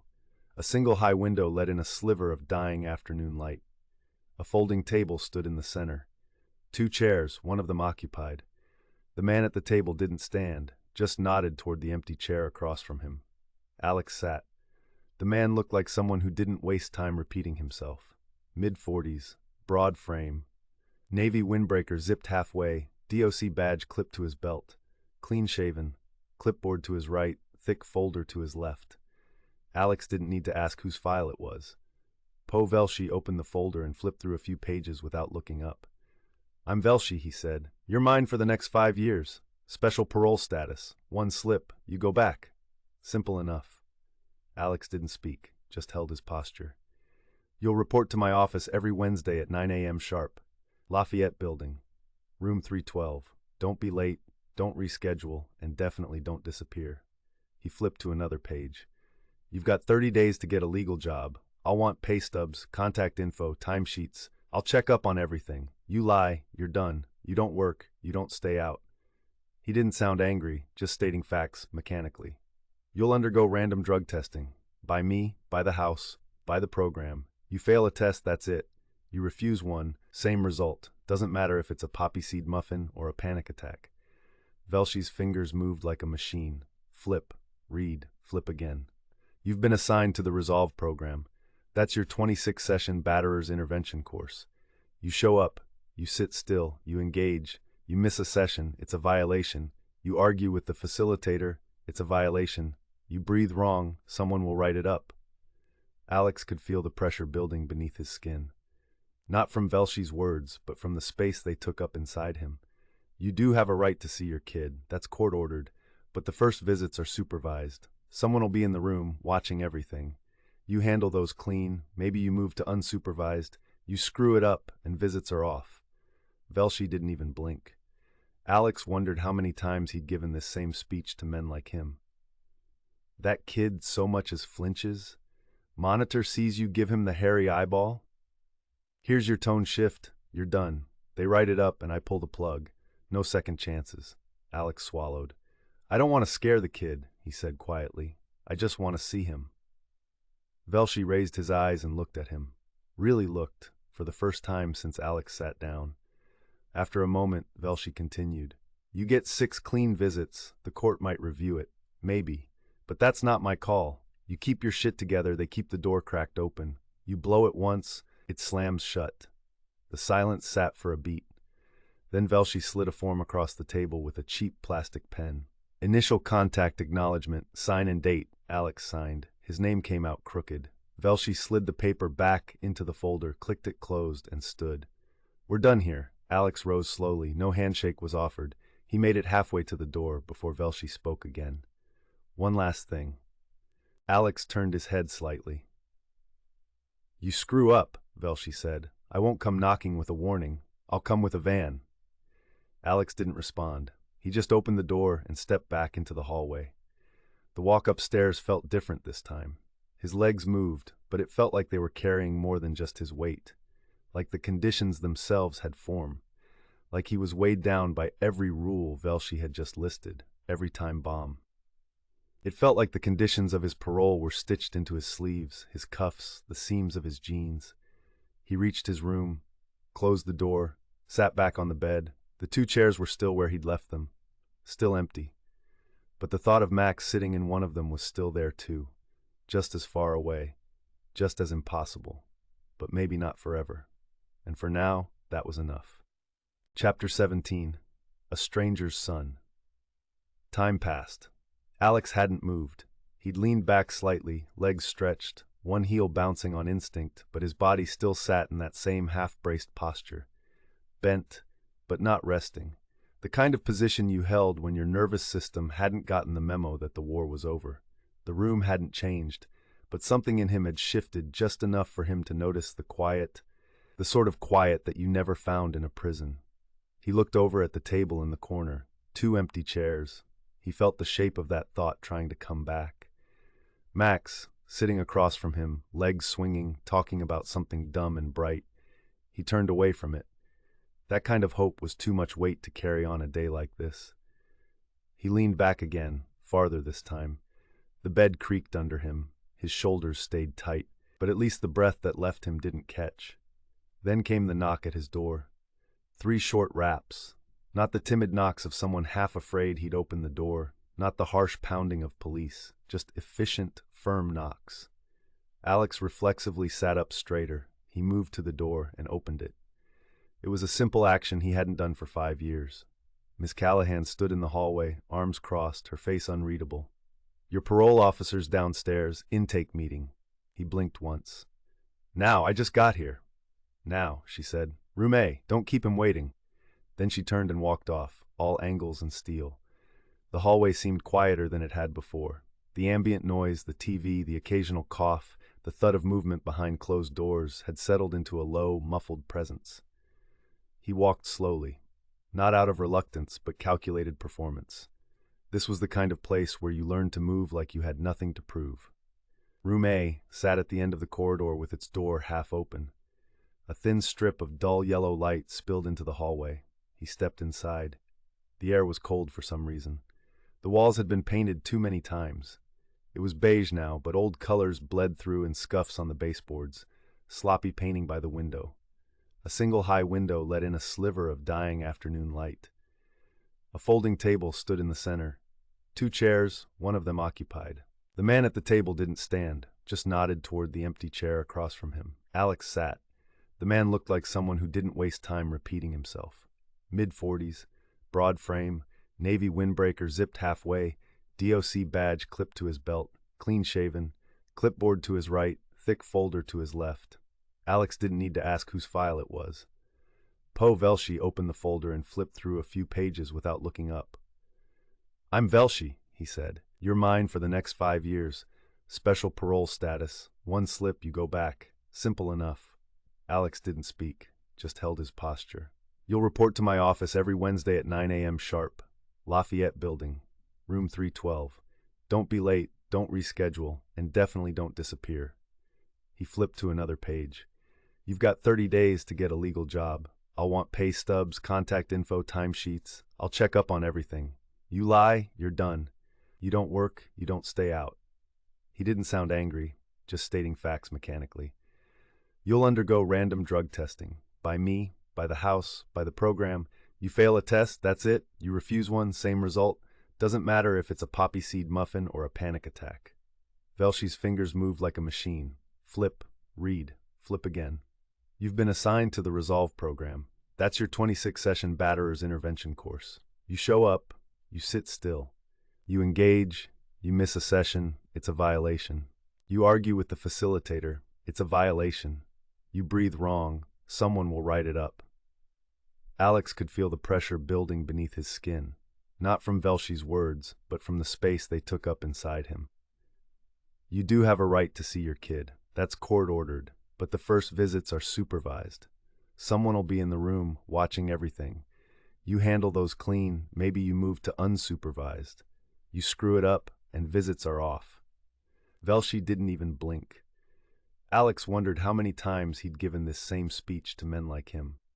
"That kid so much as flinches? Monitor sees you give him the hairy eyeball, here's your tone shift, you're done. They write it up, and I pull the plug.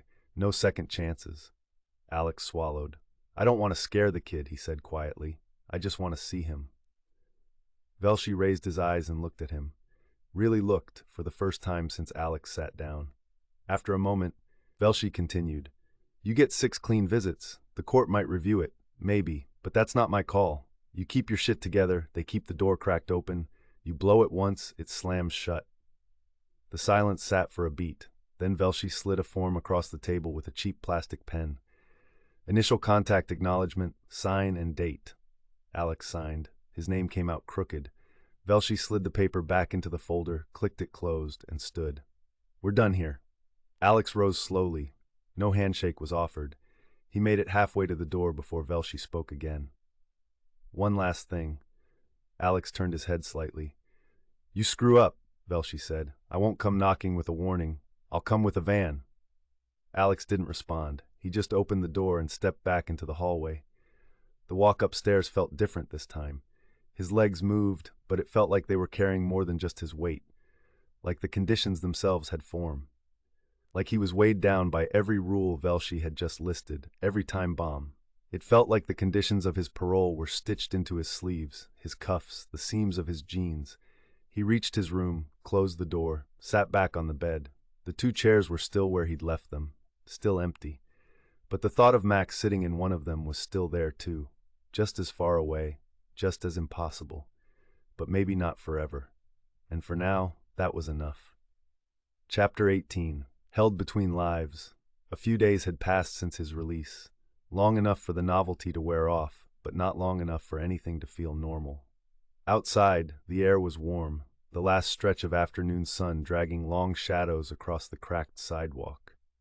Alex stood on the porch for a second, watching cars pass on the street. A woman walked by with a toddler balanced on one hip. A teenager skateboarded down the opposite curb. A mother grabbed her son's hand just before he could dart too close to the road. It all seemed so normal. The world had kept moving without him. For 5 years, it had all felt frozen. Still, now it was too fast, too open. The last time he'd been free, Max had been 5. A soft-voiced little kid who still held his mom's hand, who still kept stuffed animals on his bed, who still thought Alex was someone worth looking up to. Now, he was 10. The stuffed animals were probably gone. He probably had a phone, probably rolled his eyes when Sarah reminded him to brush his teeth, probably had his own opinions about what kind of man Alex really was. If he thought about that too long, his ribs started to feel like they were caving in. He flexed his fingers, dragging in a breath, shaky, slow, don't spiral. He needed to move. The streets weren't familiar anymore. The shops had changed. The signs looked sleeker. The billboards advertised things he didn't recognize. Even the sidewalk felt different under his boots.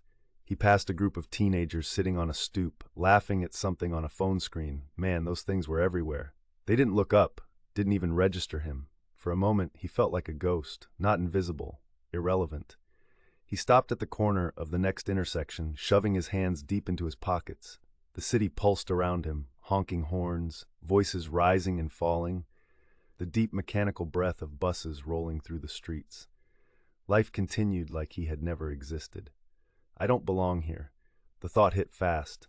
No warning, just a sudden stab in his chest. Not in prison, not outside prison, nowhere. His hands slipped out of his pockets without thinking. Control it, fight back, do something. He could almost hear Frank's voice. You let people leash you, you might as well be a dog. But another voice followed, quieter, firmer. Surviving your demons makes you strong. It was Greg's voice, not Frank's. Alex exhaled through his nose. Not all the way steady, but enough. He wasn't going to let this chew through him. He turned away from the intersection and started walking back toward the halfway house. He had check-ins, rules, appointments, 1,000 tiny things pulling him forward. But for now, it was just one step at a time. By the time he got back to the house, the sun had dipped low behind the roofline. The boards on the porch creaked underfoot as he stepped up. The light flickered, casting a soft yellow glow across the peeling paint. Inside, the house was quiet. A few men sat in the common room, talking in low voices. The TV was on, but no one was watching it. He climbed the stairs, not looking at anyone, not bothering to glance at the other rooms. He'd spent 5 years minding his own business, a habit that wouldn't fade fast. The mattress creaked under him as he sat. He rubbed a hand down his face, the day settling in his bones like cold. So this was it, his new life. It didn't feel like freedom. It didn't feel like a beginning. Instead, it felt like standing at the edge of something wide and bottomless, not knowing how far the drop was, or even if there was a bottom at all. He lay back, the ceiling blurred overhead, and the silence held. Chapter 19, Room of Reflections. The silence still held. And then the dream found him. Usually, the dark brought Frank and everything that came with him. Fists, shouting, doors splintering. But tonight, it started quietly. He was at the kitchen table, his own kitchen table. The light pouring through the window was soft and golden. It touched the grain of the wood and warmed the chipped blue mug in front of him, his favorite, the one Sarah used to tease him about. Somewhere in the next room, Max laughed at something on the TV. It was a loose, bright, fearless laugh. A door opened. Sarah walked in, basket of laundry on her hip, tucking a strand of hair behind her ear. "You're up early," she said, smiling. Alex blinked. His chest felt too light, as if someone had scooped something out of him. Yeah," he said. "I guess." She looked at him like he hadn't broken anything, like she still saw him. The house smelled like fresh laundry and coffee, not beer, not fear. "You okay?" she asked gently. He stared at her, amazed at the question, at the lack of flinch in her voice. "Yeah," he said, voice rough. "I think I am." Then something collided with his side, small arms wrapping around his ribs. He looked down. Max, he was older now, but had the same bright smile. "Dad, guess what?" Alex swallowed hard, playing along. "What, buddy? I beat level 5 on my game." He laughed, choking on it a little, but the sound came out real. Alex had no idea what that meant, but Max was clearly happy. "That's awesome, kid." Max hugged him tighter. Just like he used to, before the fear, before everything had an edge to it. "You coming to the park with us later?" Max asked. Alex opened his mouth to answer. But just then, everything changed. The scent of coffee vanished. The warm sunlight disappeared. Smoke curled under the doorframe like fingers. He turned to Sarah, but her smile had collapsed. Her eyes were wrong now, hollow. Max's grip on his waist had turned stiff and desperate. He was clinging to Alex now, not with affection or joy, fear. Behind him, Alex heard a door creak open, slowly and deliberately. "You think you can escape me?" Frank's voice scraped down his spine like steel dragging across bone. Alex turned, and the house disappeared. The kitchen walls cracked and fell away. The floor darkened, softening underfoot. The air turned rank. A new environment quickly took shape around him, his childhood bedroom. Frank stood in the doorway, too tall, too imposing, too solid. "You think pretending makes you different?" Frank growled. "You think you can erase me?" Alex stumbled backward, his breath shallow. Max was still holding on to him somehow, having come with Alex back to this place. His arms clutched tightly, face buried against his ribs. But something was wrong. The weight felt different, the shape of the shoulders, the way he clung. It didn't feel like a boy reaching for his father, but like a boy bracing for impact. Alex looked down. It wasn't Max anymore. It was him, small, bruised, terrified. His own childhood face stared up at him, arms clutching his waist like a lifeline. Frank's voice hit again, with a crack like his belt. "You raised him just like I raised you. You made him afraid, just like she was." "Shut up," Alex said, teeth clenched. Frank barked a hard, humorless laugh. "You are me." Alex lunged at him. He caught Frank by the collar with one hand and swung with the other. The punches landed hard, but instead of snapping back in a spray of blood, Frank's face just crumbled. His skin fell to ash. In moments, his body was dust, and then he was gone. Now, Alex wasn't hitting Frank anymore. He was on Sarah's porch. His fists slammed against the door, over and over, splinters biting his knuckles. Max stood on the other side of the door, wide-eyed, frozen, silent. And this time, Alex saw what Max had seen. His own terrifying face, twisted with rage and desperation. Max wasn't just afraid of him. Max was afraid of becoming him. Alex jolted awake. His breath came fast. The rasping pants were too loud and real in the quiet room. The ceiling above him was still. But inside, something had cracked open. He pressed a shaking hand to his face, wiped the sweat from his skin. He couldn't change what he'd done. But if he didn't do something, if he didn't fight like hell to break the cycle, Max would wake up one day in the same nightmare, alone, ashamed, and afraid of what lived inside him. No, not again. No more. Chapter 20, Where Smoke Settles. The morning after the dream, Alex woke with his chest still tight, his shirt clinging to him with sweat that had long since gone cold. The memory of Max's face and his own face still echoed behind his eyes. It was sharper than anything prison had left behind. He couldn't sit still and just wait for someone to tell him what to do next. That silence in the room, the one that had once just been quieter than the noise inside him, now gnawed at him. He needed to move. So he got dressed. He walked 2 miles to the edge of the city, past bus stops and flickering neon, past a liquor store he didn't let himself look at. He walked until he found a garage with both bay doors open and a busted ceiling fan turning slowly above the front counter. The place smelled like burnt oil, metal, and sweat. The floor was cracked concrete, stained deep in places where something had leaked and never been cleaned right. Tools hung on pegboards, only half organized. A dented soda machine buzzed loudly near the office door.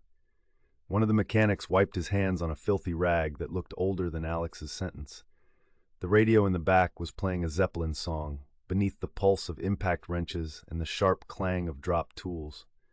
It wasn't much, but it was real, and for now that was enough. Ray was leaning against a tool chest a few feet away, lighting a cigarette with oil-smudged fingers. A man in his 60s, with skin like leather and eyes that didn't ask questions they didn't want answers to. "You work any shops before?" he asked. Alex shook his head. "Just worked on my own car." Ray took a drag. "What was it?" "97 Camaro. Piece of shit, but I kept it running. You mess with it, or actually know your way around under the hood." Alex met his eyes. "If I didn't, it'd be dead." Ray gave a dry snort, flicking ash into the rusted can. "Take a look at the Civic on the lift. Rear brakes are toast." Alex didn't say anything, just got right to it. He picked up a wrench. The weight of it settled into his palm like it belonged there. Ray wasn't exaggerating. The brakes were bad, rotors glazed, pads chewed down, bolts stiff from heat and time. It didn't seem likely this car had driven here under its own power. Alex's hands worked slow, in a steady mechanical rhythm. Focus. Not on the dream, not on the look in Max's eyes. Fix what's wrong with the car, fix what failed. By the time he stepped back, a long while later, sweat was sliding down his temple and the rag in his hand was streaked black. His arms ached, his shirt stuck to his back. But something in him had quieted, just a little. It wasn't peace or even relief. But there was less noise. And for now, that was enough. The rest of the shift moved like the air. Just a few beat-up cars waiting for parts. A couple of motorcycles tucked in near the fence. Across the street, a liquor store sign buzzed faintly, the neon flickering against the soft collapse of afternoon light. 5 years ago, he wouldn't have thought twice about dropping his tools and walking over. Grab a bottle, let it burn a hole through the weight in his chest. Let it knock the sharp edges smooth.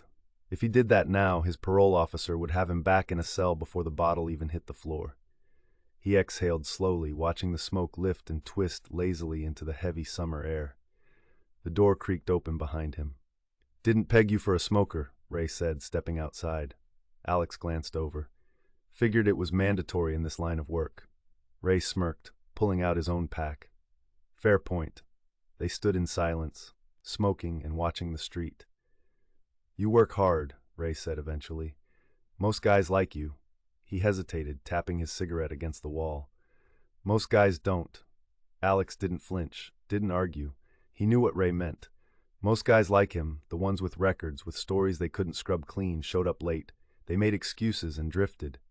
He'd seen it inside, too. The men who already knew they'd been written off, so they leaned into it. Alex wasn't one of them. Not anymore. "Not planning on screwing this up," he said. Ray studied him a beat longer, then nodded.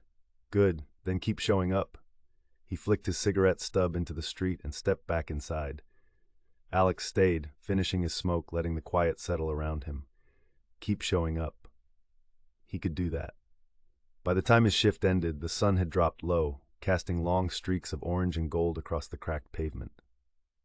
His body ached, elbows, wrists, shoulders, but it was the kind of ache that meant something good, not punishment or adrenaline, not the ache of survival. Work. There was something else too, a small, unfamiliar flicker of satisfaction. He wasn't just killing time anymore, waiting for the next explosion. He wasn't bracing for the next collapse. For the first time in a long time, he'd done something that didn't come from fear. It wasn't much, but it was his. Smoke and steel. The parts of him that still pulled toward the fire, and the part that held firm. And if he kept showing up, kept his hands busy, his head down, maybe the past wouldn't catch up. It seemed worth a shot. He slung his bag over his shoulder and didn't look back. Chapter 21. Stillness with Teeth. The sun was setting by the time he made it back to the house, the sky bleeding orange across the cracked sidewalk. The creases of his fingers were dark with grease, sweat still drying on his collar. He didn't wipe it off. Not yet. It was proof. Not just that he'd worked, but that he'd stayed upright. The porch creaked under his boots. The front door swung open without resistance. And for a second, Alex paused, waiting for the day to catch up and flatten him the way it used to. But it didn't. The day had asked something of him, and he'd answered. The halfway house was quiet when he got back. A couple of guys sat in the common room, watching a game on the shitty old TV. Someone was boiling ramen in the kitchen, which smelled like stale dehydrated noodles. Alex climbed the stairs, pushing open the door to his room. He dropped his bag on the floor, sat on the edge of his bed, and exhaled. The ache in his body felt earned, not like the bruises in prison, not like the exhaustion from spending hours pacing a 6x8 cell. It felt real. He pulled a notebook from his nightstand, a leftover from his time inside. Greg used to say, if you couldn't say it out loud, write it down. At the time, Alex had thought it was bullshit. Now he wasn't so sure. He hadn't written anything since the day he got out. But tonight, somehow, the words came easy. Max, I don't know if I'll ever get to tell you this, so I'm writing it down. I got a job today. It's not much, just a mechanic gig. Fixing brakes, changing oil, getting my hands dirty. But I didn't screw it up. I showed up, did the work, and they didn't throw me out. That probably doesn't sound like a big deal to you, but to me it is. I don't know what you remember about me, if you remember anything good at all, but I want you to know that I'm trying. Not just for you, for me. Because if I don't figure this out now, I'll never be able to be the kind of father you deserve. I hope you're okay, Max. I hope you're happy. And I hope one day you'll let me tell you this in person. Alex stared at the words, his vision blurring for a second. His thumb smudged the ink slightly as he ran it over the page, as if touching the words could make them more real. Then he closed the notebook, tucking it back into the drawer. He lay down, staring at the ceiling. His hands still smelled like grease. His future was still a question mark, but for the first time in a long time, the weight of failure wasn't sitting on his chest. He had something to hold on to, something to build, and maybe, just maybe, he wasn't beyond saving. The halfway house never really felt entirely silent. Even now there were noises, the hum of the fridge, someone shifting upstairs, a door creaking somewhere down the hall. Alex lay still, eyes open. The room wasn't a jail cell, but it wasn't freedom either. No one was coming for him. There was no battle left to fight. That kind of quiet was louder than he thought it would be. He turned onto his side, closed his eyes, and waited for sleep. It didn't come. Chapter 22, Carrying His Name. The room never got fully dark. Even with the lights off, the hallway glow seeped through the doorframe, casting a thin line across the floor. Alex lay flat, eyes open, listening to the occasional shift of springs from the next room over. Sleep only came in fragments, light and sharp-edged. By the time the sky started to lighten, he was already sitting up, elbows on knees, heart beating like it knew something was coming. Morning came early. The smell of burnt coffee drifted up the stairs, mixing with the scent of cheap bar soap. Alex sat on the edge of his bed, rubbing a hand down his face before standing, rolling his shoulders to shake off the stiffness. He dressed quickly, tugging on his boots and lacing them tight. The habit had never left him. Always be ready. Always be moving.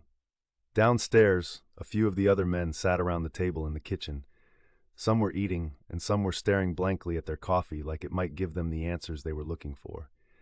Alex grabbed a mug from the cabinet, poured himself a cup, and took a slow sip. It was bitter, strong, and slightly burnt. It reminded him of prison coffee.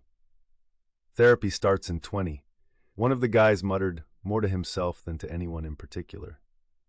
Alex kept his expression neutral, nodding slightly. Therapy was one of the many requirements of the house. Skip a session, get written up. Get written up enough times, lose your spot. And if you lost your spot here, you went back inside. He wasn't about to let that happen. But that didn't mean he liked it. The therapy room was on the first floor, past the common area. It was a cramped space with plastic chairs arranged in a circle, a fake potted plant in the corner, and a single window with metal bars stretching across the glass. Alex had seen this setup before. Different rooms, different locations, but always the same vibe. Men sitting stiffly in their seats, arms crossed, shoulders tense, eyes downcast. No one wanted to be here. He dropped into one of the chairs, leaning back slightly, letting his arms rest on the armrests. The therapist, Dr. Owens, was a woman in her 40s, sharp-eyed and patient. She had the kind of calm presence that could actually make a room full of hardened men listen, even if they didn't want to. Dr. Owens glanced around the circle before speaking. Today, we're going to talk about identity. Silence stretched. She wasn't fazed.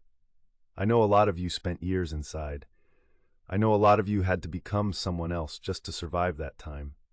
But now that you're out, the question is, who are you now? No one answered. Dr. Owens let the question hang, waiting. Then she looked at Alex. What about you? He hesitated. For a long time, he had been Alex Mason, the fighter, the one who never backed down, the one who punched first because if he didn't, someone else would. Then he had been Alex Mason, the inmate, the one who kept his head down just enough to survive, but never enough to seem weak. Now, he didn't know. He exhaled through his nose. Still figuring that out, Dr. Owens nodded. That's a start. After therapy, Alex spent the afternoon at work, the rhythm of the shop settling into something almost comfortable. Wrench, oil, grease, hands moving, mind focused. It was easier here. The noise, the movement, the certainty of knowing how things fit together. Even the cars he hadn't worked on before, which was most of them, made a sort of sense. Engines didn't lie, cars didn't have expectations. Fix the problem, move on to the next one. Simple. By the time his shift ended, the sun was low in the sky, stretching the shadows long across the pavement. Alex wiped his hands on a rag, staring at the grease smeared across his skin. They may have been cleaner before he wiped them. Not bad work today, Ray said, passing by. Alex grunted. High praise. Ray gave a half grin. Don't let it go to your head. He clapped a hand on Alex's shoulder before heading back inside. Alex stood there for a moment, staring at the street. He could just walk away. He could keep walking, past the halfway house, past the parole office, past everything tying him to his old life. But that was just another kind of running. He dropped the filthy rag, exhaling, one step at a time. His room in the halfway house was dark when he got back. Alex sat on the edge of his bed and pulled the notebook from his bag. Lately, he'd started carrying it with him instead of locking it away. He flipped to a blank page. The pen hovered over the paper, waiting. For a second, he just stared at it. Dr. Owens's question from therapy circled back. Who are you now? He didn't know, but maybe Max deserved to see him try and figure it out. He set the pen to the paper. Max, today was okay. That probably doesn't sound like much to you, but to me it is. I worked, I went to therapy. I didn't screw up. No yelling, no fights, no wreckage. Just a day that didn't end in damage. I don't know what that makes me yet, but it's a start. He stared at the words for a long time. Then he closed the notebook, sliding it back into his bag. He lay down, staring at the ceiling. He didn't have any answers, but he was asking a better question. And tomorrow, he'd ask it again. Chapter 21. Stillness with Teeth. The sun was setting by the time he made it back to the house, the sky bleeding orange across the cracked sidewalk. The creases of his fingers were dark with grease, sweat still drying on his collar. He didn't wipe it off. Not yet. It was proof. Not just that he'd worked, but that he'd stayed upright. The porch creaked under his boots. The front door swung open without resistance. And for a second Alex paused, waiting for the day to catch up and flatten him the way it used to. But it didn't. The day had asked something of him, and he'd answered. The halfway house was quiet when he got back. A couple of guys sat in the common room, watching a game on the shitty old TV. Someone was boiling ramen in the kitchen, which smelled like stale dehydrated noodles. Alex climbed the stairs, pushing open the door to his room. He dropped his bag on the floor, sat on the edge of his bed, and exhaled. The ache in his body felt earned, not like the bruises in prison, not like the exhaustion from spending hours pacing a 6x8 cell. It felt real. He pulled a notebook from his nightstand, a leftover from his time inside. Greg used to say if you couldn't say it out loud, write it down. At the time, Alex had thought it was bullshit. Now he wasn't so sure. He hadn't written anything since the day he got out. But tonight, somehow, the words came easy. Max, I don't know if I'll ever get to tell you this, so I'm writing it down. I got a job today. It's not much, just a mechanic gig. Fixing brakes, changing oil, getting my hands dirty. But I didn't screw it up. I showed up, did the work, and they didn't throw me out. That probably doesn't sound like a big deal to you, but to me, it is. I don't know what you remember about me, if you remember anything good at all, but I want you to know that I'm trying. Not just for you, for me. Because if I don't figure this out now, I'll never be able to be the kind of father you deserve. I hope you're okay, Max. I hope you're happy. And I hope one day you'll let me tell you this in person. Alex stared at the words, his vision blurring for a second. His thumb smudged the ink slightly as he ran it over the page, as if touching the words could make them more real. Then he closed the notebook, tucking it back into the drawer. He lay down, staring at the ceiling. His hands still smelled like grease. His future was still a question mark. But for the first time in a long time, the weight of failure wasn't sitting on his chest. He had something to hold on to, something to build. And maybe, just maybe, he wasn't beyond saving. The halfway house never really felt entirely silent. Even now there were noises, the hum of the fridge, someone shifting upstairs, a door creaking somewhere down the hall. Alex lay still, eyes open. The room wasn't a jail cell, but it wasn't freedom either. No one was coming for him. There was no battle left to fight. That kind of quiet was louder than he thought it would be. He turned onto his side, closed his eyes, and waited for sleep. It didn't come. Chapter 22, Carrying His Name. The room never got fully dark. Even with the lights off, the hallway glow seeped through the doorframe, casting a thin line across the floor. Alex lay flat, eyes open, listening to the occasional shift of springs from the next room over. Sleep only came in fragments, light and sharp-edged. By the time the sky started to lighten, he was already sitting up, elbows on knees, heart beating like it knew something was coming. Morning came early. The smell of burnt coffee drifted up the stairs, mixing with the scent of cheap bar soap. Alex sat on the edge of his bed, rubbing a hand down his face before standing, rolling his shoulders to shake off the stiffness. He dressed quickly, tugging on his boots and lacing them tight. The habit had never left him. Always be ready, always be moving. Downstairs, a few of the other men sat around the table in the kitchen. Some were eating and some were staring blankly at their coffee like it might give them the answers they were looking for. Alex grabbed a mug from the cabinet, poured himself a cup, and took a slow sip. It was bitter, strong, and slightly burnt. It reminded him of prison coffee. Therapy starts in 20.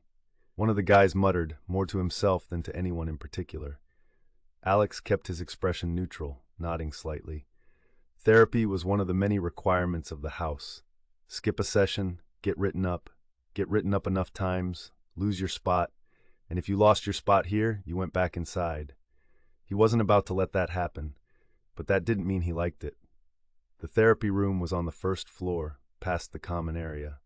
It was a cramped space with plastic chairs arranged in a circle, a fake potted plant in the corner, and a single window with metal bars stretching across the glass. Alex had seen this setup before.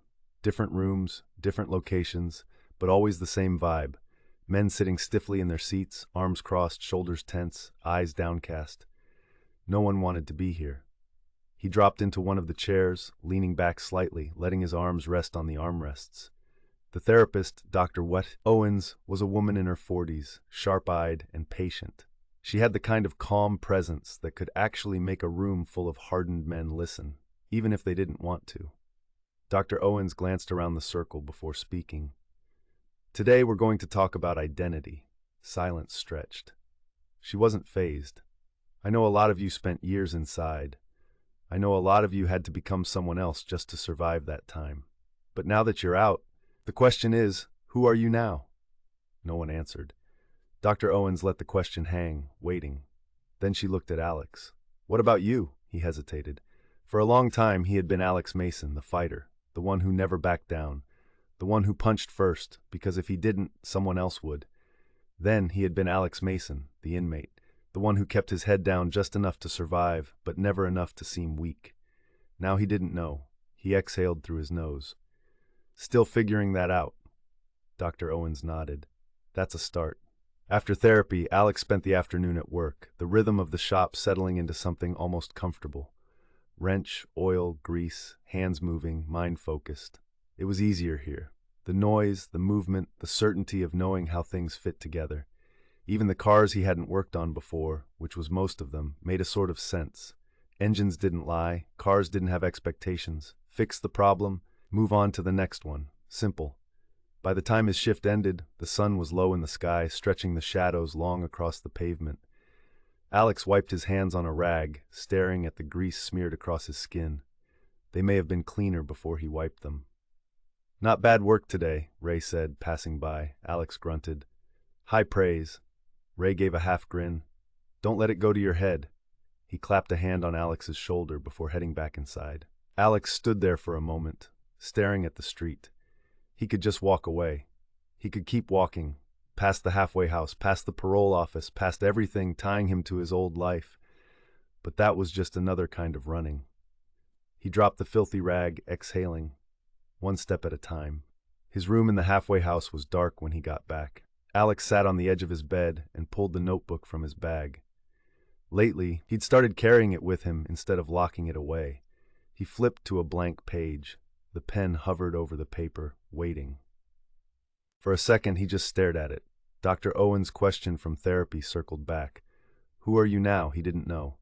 But maybe Max deserved to see him try and figure it out. He set the pen to the paper. Max, today was okay. That probably doesn't sound like much to you, but to me it is.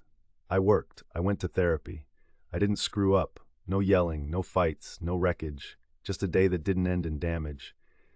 I don't know what that makes me yet, but it's a start. He stared at the words for a long time. Then he closed the notebook, sliding it back into his bag. He lay down, staring at the ceiling. He didn't have any answers, but he was asking a better question.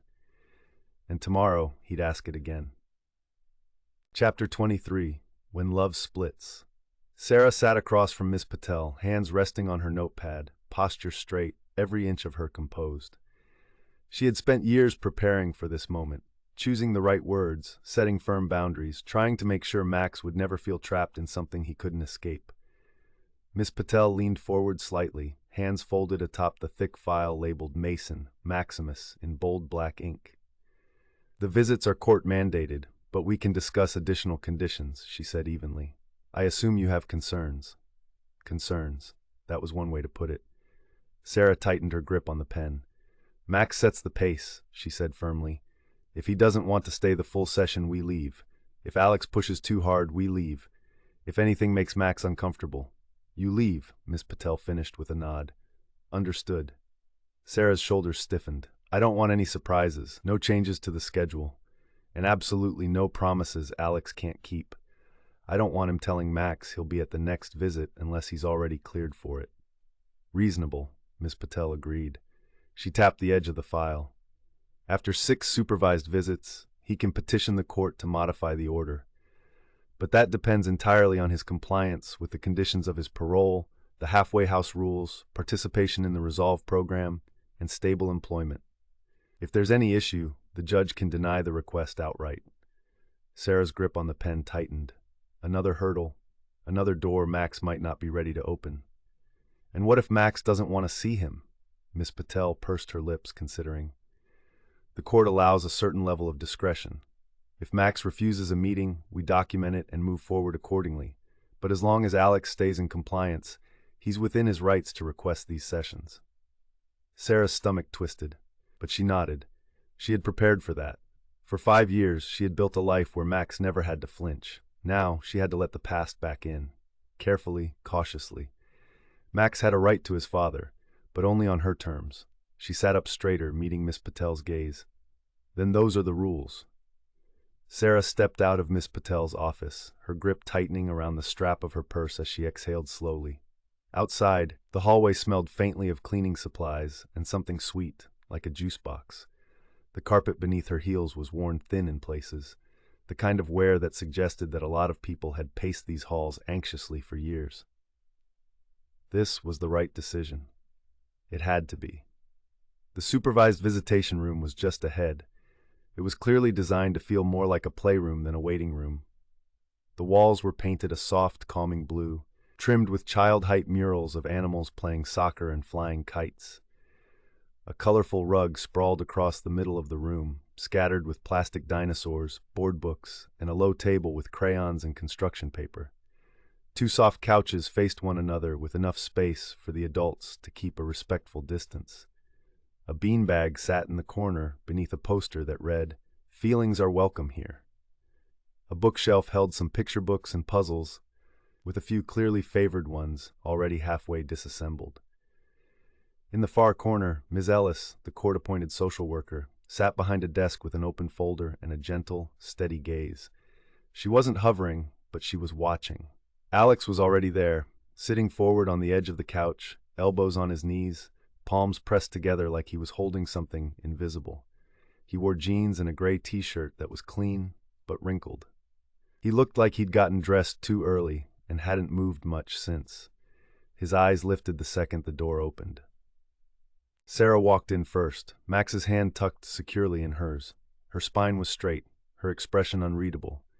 Max held close to her side. The second Alex saw them, he stopped breathing. Max hesitated just past the threshold. His fingers tightened in Sarah's. His eyes scanned the room, the toys, the colorful walls, the social worker by the desk. Then they landed on Alex. He didn't move. Alex didn't either. The air shifted, tense, suspended. Like even breathing too loud might crack it. Sarah bent slightly to speak to Max, her voice low. "It's okay," she murmured to him. "We're just saying hi, just for a little while." Max gave the smallest nod, barely more than a blink. Then Sarah led him forward, taking slow, careful steps. Alex stood up too fast and immediately regretted it. Sat back down, straighter this time, palms open, shoulders tense, trying to look calm, familiar, and above all safe. He had no idea if any of it was working. Max looked older, not just taller, but changed. His limbs were longer, more angular. The softness in his cheeks had faded, leaving behind the early signs of a boy trying to grow up too fast. He wore a blue hoodie, sleeves pulled down past his wrists, just like he used to do when he was nervous. Alex swallowed hard, willing his voice not to shake. Max didn't look at him. Sarah did. Her gaze wasn't angry, but it wasn't warm either. It was something cooler, steady, measured, the expression of someone who had learned to brace for impact without showing it on her face. She hadn't come to fight, but she was ready, just in case. She gave a single nod. Alex cleared his throat. "Hey!" Sarah gave Max's hand one last squeeze before guiding him forward. He hesitated at the edge of the couch across from Alex. Alex's chest ached. 7 years ago, when Max was 3, he would have run to him, laughing, arms out, no fear. By 5, Max had already started to flinch. And now, at 10 years old, with his jaw tight and shoulders locked, he stood like a kid who'd learned how to armor up. It took everything Alex had not to move towards him. Sarah crouched beside him. "You're safe," she said gently. "You don't have to say anything. Just sit, okay? I'll be right here." Max gave a small nod. Then, slowly, he sat. The space between him and Alex stretched wide, an unbridgeable gap. His hands stayed buried in his sleeves. His gaze never lifted from the floor. Sarah took the nearby chair, still close, but giving Max space to choose what came next. Across the room, Ms. Ellis made a quiet note in her folder. She didn't speak, but she was watching, and Alex knew exactly why. He hadn't earned more than that yet. He ran his hands down his jeans, his throat suddenly dry. "Hey, buddy." His voice was careful, steady. Max shifted slightly in his seat. His fingers toyed with the hem of his sleeve. He'd thought so much about what he'd say when they met. Nothing came to him. "Remember your T-Rex pajamas?" Alex tried, keeping his tone light. "Bet you still roar like a dinosaur." For a split second, something flickered across Max's face. Recognition. A memory, maybe. His lips parted slightly like he might say something, but instead he just tucked his hands into his lap. Alex's chest ached some more. "Max, it's okay to talk." Sarah smoothed a hand over Max's hair. Max still didn't lift his gaze, but he shrugged, a small, barely there movement. It wasn't much, but Alex latched onto it like a lifeline. I know this is weird," he admitted, exhaling slowly. "I know it's been a long time, and I don't expect you to." He stopped himself. To what? What could he even ask? For Max to act like nothing had happened? Pretend Alex hadn't been gone for 5 years? Pretend he hadn't hurt the people who mattered most? He let out a shaky breath, forcing a small, cautious smile. "I just want to know how you've been." Max's fingers twitched slightly in his lap. He opened his mouth and paused. His lips pressed together, brows furrowing slightly, like he wasn't sure if he should speak. The silence stretched on, just long enough for Alex's pulse to pound in his ears. Then, so softly, it almost wasn't there. "Good." One word. barely audible, but it was something. "That's good," Alex murmured. "That's really good." Max finally peeked up at him, but just for a second. Then he quickly looked away. But Alex had seen the hesitation and fear in his face. The pieces of a bond that hadn't broken completely but had been left cracked and fragile. Sarah saw it too. The way Max's shoulders stiffened, the way his fingers curled into the hem of his sleeve. It was instinct now, barely even a conscious choice, and yet somehow he still whispered, "Hi, Daddy." She had seen that fear before, a hallway light flickering weakly, the sting of whiskey in the air, tiny hands gripping the doorframe, a breath, small and sharp, like he was trying to disappear. Max had been 4 the first time he hid from his father. Sarah had told herself it didn't mean anything. Kids got scared of their parents sometimes. A loud voice, a slammed door, anger that burned fast and faded just as quickly. But this didn't fade. It had taken root, seeped into the walls, settled into the spaces between every sharp word. And Max, even then, had known. It had been very late, too late for arguments, too late for anything except sleep. But Alex had been drinking again, and Sarah had been tired, and it was always worse when they were both tired. She didn't even remember what had set him off this time. Something small, something that should have been nothing. Then there was shattered glass, whiskey spilling between the shards, and Alex stood with fists clenched, chest heaving. She had started to speak, maybe to calm him down, maybe to tell him to get out, but then she heard it, a small, sharp breath. Her gaze shifted past Alex, past the broken bottle, and there, peeking out from the hallway, was Max, small and silent, as if stillness alone could make him vanish. His wide, frightened eyes flicked between them. Then, when Alex took a step forward, Max took a step back. Something inside Sarah cracked. "Alex," she said, her voice low, careful, like they had a wild animal in the house instead of a man. "Go to bed." His jaw twitched, but he didn't argue. He just stepped over the broken glass and walked down the hall without looking at either of them. A minute later, their bedroom door slammed shut. Sarah scooped Max into her arms and sat down. She didn't move, didn't breathe, not until she felt the slightest shift against her shoulder. Max's small fingers, which had been gripping her shirt with desperate strength from the second she'd picked him up, loosened. Not from calm, from something quieter, heavier. He slid down from her arms, landing softly on the floor. Then he backed away, without a word. He didn't run. This was a careful, measured retreat. He stepped down the hall, his stuffed dinosaur dragging at his side, giving the mess of broken glass and reeking alcohol a wide berth. When he reached his bedroom door, he pushed it open and slipped inside. He didn't close it all the way. He pulled it until only a thin line of light remained, cracked open just a bit. Sarah stared at that sliver of light. She realized that Max had never gone to bed with his door even partly closed. And that's when she knew. Not because Alex had almost hit her. Not because he had screamed at Max. But because fear had settled into their home, dug into the walls. It filled the air, in the spaces between every sharp word. She knew because her son had looked at his father and tried to disappear. Because her 4-year-old was sleeping with his door almost shut so he'd have time to run if he needed to. Because the weight in her chest had stopped feeling like a temporary thing. Because Alex would wake up tomorrow and apologize, and she would forgive him, and they would move on, and then it would happen again. And again. And again. It would happen over and over until Max stopped stepping back, until he stopped being afraid at all, until, like his father and grandfather before him, he became a man who broke things when he was angry, who made people shrink when he walked into a room. And she wouldn't let that happen. She wouldn't let him grow up thinking this was normal. Sarah closed her eyes, inhaled, exhaled. Tomorrow. Tomorrow, she would taking Max and leave. She wouldn't change her mind. She couldn't. That was 7 years ago.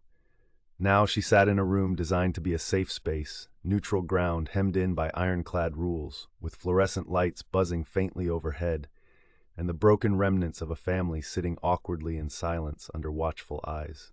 Max sat beside her. He was 10 now, quiet, still tracing the hem of his sleeve like it was something to hold on to. Sarah blinked, pulse steadying as she let the memory fall away. The worn plastic chair beneath her suddenly felt too solid, too real. She glanced at the clock ticking down toward the end of the visit. Alex's time was running out, 5 years apart leading up to this 45-minute meeting. He swallowed. I wrote you letters. Did you get them? Max's fingers dug into the fabric of his hoodie. Sarah's expression softened slightly. We read them together, she said carefully. At first. Alex didn't ask what changed. He already knew. Max shifted in his seat. Then, in a voice barely above a whisper, he rasped, I like the one about the race cars. Alex's breath caught. He forced himself to nod. Yeah? Max gave a tiny nod in return, and just like that, the smallest, most fragile thread stretched between them. Alex clenched his hands together under the table, fiercely willing himself not to mess this up. The clock on the wall ticked louder and louder in his head. Ms. Ellis cleared her throat gently, speaking for the first time. 5 more minutes. Sarah's fingers rubbed slow circles over Max's back. She was letting him set the pace. 5 minutes. Such a short time. Alex wanted to say something important, something that wouldn't feel forced. Instead, all he said was, I missed you, buddy. Max's hand twitched slightly on the table. He didn't say it back, but he didn't pull away either. Sarah exhaled softly. Then she reached for her bag, pulling out something small, a folded-up piece of paper. She slid it across the table. Max made this for you. Alex hesitated before picking it up. His fingers shook as he unfolded it. It was a drawing, crayon on paper, a stick figure with messy brown scribbles for hair, a little figure beside it. Underneath a bright yellow sun, there were 2 words in a child's careful handwriting, Daddy and Max. His grip tightened on the paper. He stared at it, unmoving. Max peeked up at him through his lashes, just for a second, just long enough for Alex to see something there. Hope, maybe, or hesitation, or both. Alex swallowed. I love it, he said, voice thick, too thick. He cleared his throat. I want to keep it. But then, after a pause, he gently slid it back toward Max. Actually, why don't you hold on to it for me? That way you can show me more next time. More next time. Like he could count on that. Like Max could. Max's fingers tightened around the edges. His eyes flicked up to Alex, just for a second. Then, almost shyly, he pressed the drawing to his chest. Alex's chest ached. He had no right to it, but it still ached. Ms. Ellis stood. Time's up. Sarah gently helped Max out of his chair. Alex forced himself to remain seated, unthreatening, to not reach out, to not ask for more. Max hesitated for a second before reaching for Sarah's hand. Alex let out a slow, controlled breath. Bye, Daddy, Max mumbled. It was barely above a whisper, but it was real. Alex pressed his lips together and nodded. He wanted to say something, anything, but the words stuck. Bye, buddy. Sarah gave him a last glance. Her expression was unreadable, then they were gone. Alex stayed frozen, gripping the table, his nails pressing into it. The tremendous weight of the visit still sat on his chest, heavy and unmoving, something monumental. The door clicked shut, and just like that, it was over. The room was empty again. Alex looked down at his hands. His knuckles were white, his palm was open. He wasn't holding anything. His fingers dragged over his palm, pressing into his own skin, searching for something to hold on to. But there was nothing, just the cold edge of the table, just the silence and the quiet, efficient shuffle of Ms. Ellis sorting papers and closing a folder. He forced himself to breathe, to move, one step at a time. Sarah walked out of the family services building, Max's small hand in hers, the cool autumn breeze sighing under a dull gray sky. She glanced down at Max, watching the way he clutched the folded drawing in his other hand. She should have felt relieved. The visit had gone well, or at least not as badly as it could have. Max hadn't cried. He hadn't shut down completely. He had actually spoken, if only a little, and he had even said goodbye. That was more than she'd expected. But as she watched Max stare down at the pavement, his sneaker-clad feet dragging slightly with each step, she felt the familiar weight of doubt pressing against her chest. "Did you want to get something to eat before we head home?" she asked, keeping her voice light. Max shrugged. Sarah sighed softly. She unlocked the car, guiding Max inside before rounding to the driver's seat. "Seatbelt," she reminded him gently, even though he never forgot it. Max clicked it into place without a word. She slid in behind the wheel and fastened her own. Her grip tightened on the wheel. Max was quiet, thinking about the visit. She knew he was, and she didn't know what to do with that. She had spent so many years trying to erase the impact of the crimes Alex had gone to prison for. All the nights spent holding Max after he woke up crying. The whispered reassurances, the slow, careful steps to make him feel safe again. Hushed, anxious conversations with teachers and counselors. Now she was letting Alex back in. Was that the right choice? Sarah turned on the ignition, the low hum of the engine filling the silence. Max finally spoke. "Is Daddy sad?" Sarah's grip tightened again. She glanced at him through the rearview mirror. Max was still staring at his drawing, running a small finger over the crayon lines. "I think he is," she admitted after a pause. Max nodded slowly. He wasn't looking for comfort, just an answer. Sarah hesitated before asking, "How did it feel seeing him?" Max didn't answer right away. "Weird," he finally said. That was fair. Sarah swallowed the knot in her throat. "Yeah, I know." Max kept tracing the lines of his drawing, his brow furrowed. "He looks different." Sarah exhaled softly. "He's been gone a long time," she said gently. Max nodded again. Then, after another long pause, "Did he really keep all the letters I sent him?" Sarah's chest tightened. Alex had told Max he read every one. Max had listened. But she saw the doubt in his small face, the way he had searched for truth in the words. He wasn't sure if he could trust Alex. "Yes," she said finally. "He did." Max's fingers stilled on the paper. He absorbed that quietly, turning it over in his mind. Sarah didn't know if that mattered to him, but she thought maybe, just maybe, it did. She pulled out of the parking lot, the city rolling past them as they drove.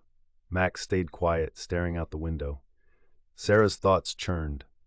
She had spent years teaching herself how to stop thinking about Alex, how to move forward, how to let go of the weight of him. But now he was back. Not in her life. Not really. But in Max's. And Max had a right to that, didn't he? She wasn't keeping Alex from him. She never had. She had only ever done what was necessary to keep Max safe. For the first time, she felt something more dangerous than anger. Doubt. Not about whether Alex had changed, but about whether she could trust herself to believe it. She scoffed at herself internally. How many times had she told herself not to fall into that trap? She had seen that man at his worst. She had lived through it. She had learned. Sarah shook her head slightly, pushing the thoughts away. They finally reached home, a small, two-bedroom house on the quieter side of town. It wasn't much, but it was theirs, a place free of the ghosts of Alex's anger. Max hopped out of the car, still clutching his drawing. Sarah followed him up the porch steps and unlocked the door, her fingers tightening briefly around the key. Max toed off his sneakers, setting them neatly by the wall, just like she had taught him. "Go wash up," she said, ruffling his hair. Max nodded and padded toward the bathroom. Sarah exhaled, leaning against the kitchen counter. She needed a moment. Her mind was still tangled, caught between past and present, between doubt and something dangerously close to hope. Because today, she had seen something she never expected to see again. She had seen Alex trying, really trying, and God help her, she didn't know what to do with that. Max returned a few minutes later, his hair damp, his drawing still clutched in his fingers. "Can I put this on the fridge?" he asked. Sarah blinked and then nodded. "Yeah, baby," she said softly. "Of course you can." Max grinned, small but real. Sarah handed him a magnet, watching as he carefully placed the drawing on the fridge, smoothing the edges. "Daddy and Max?" The crayon figures stared back at her. Sarah swallowed against the lump in her throat. After so many years, Alex was back in her house, even if only in crayon form. Maybe this was a mistake, or maybe, just maybe, it was the first step towards something better. She just wasn't sure which yet. Chapter 24, The Mirror Doesn't Lie. The next day, across the city, Alex sat in a different kind of room, one that smelled of stale air and unspoken regrets. The kind of smell that seeped into the walls, just like the choices that had brought them all here. 19 other men sat in a circle with him, each one carrying the weight of a conviction for domestic violence. Some had done years inside, others barely more than months. Some looked like they wanted to be here. Most didn't. This was a place where mistakes were laid bare, whether a man was ready to face them or not. And for Alex, it wasn't a choice. As part of his release, he was required to attend a court-mandated psychoeducation batterers program for domestic violence called Resolve. The chairs, arranged in a loose circle, bore the weight of too many stories. Their rubber-wrapped arms were scuffed and worn, not from time, but from restless bodies shifting, fidgeting hands picking at the edges. Silent tension stretched between the men who filled them. Some would sit here and lie. Others would sit here and choke on the truth. The air inside was heavy, not with sweat and cigarette smoke like prison, but with something else. Resistance, hesitation, denial. That quiet, simmering defiance that came from men who had spent their lives fighting battles no one ever saw. Some were still convinced they had nothing to answer for. Others weren't sure if they were even capable of change. The only difference was that here, the doors weren't locked. Just waiting. Alex slouched in his chair, arms crossed, his body language a clear fuck this. He'd been through these kinds of groups before. Same script, different actor in the so-called healer's chair. The title alone made his teeth itch. What the hell did a healer even mean?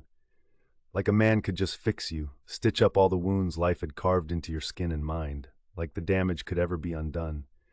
The door didn't open. It yielded. A man stepped inside, not rushed, not hesitant. He moved like someone who'd done this before, someone who already knew how the air in the room would shift the moment he entered. Dr. Rick Pascal. He didn't just enter, he took control. Not loud, not flashy, just undeniably present. Every movement, every breath, every detail, measured, intentional. He wasn't dressed like a man who followed rules, but there was nothing reckless about him. A Robert Graham shirt, bold sapphire and burnt orange silk, vivid enough to turn heads. A sports coat thrown over it like an afterthought, though it fit with the precision of someone who understood the value of detail. Italian leather shoes, embroidered and intricate, not because he had something to prove, but because excellence was a habit. Success followed him, but it didn't define him.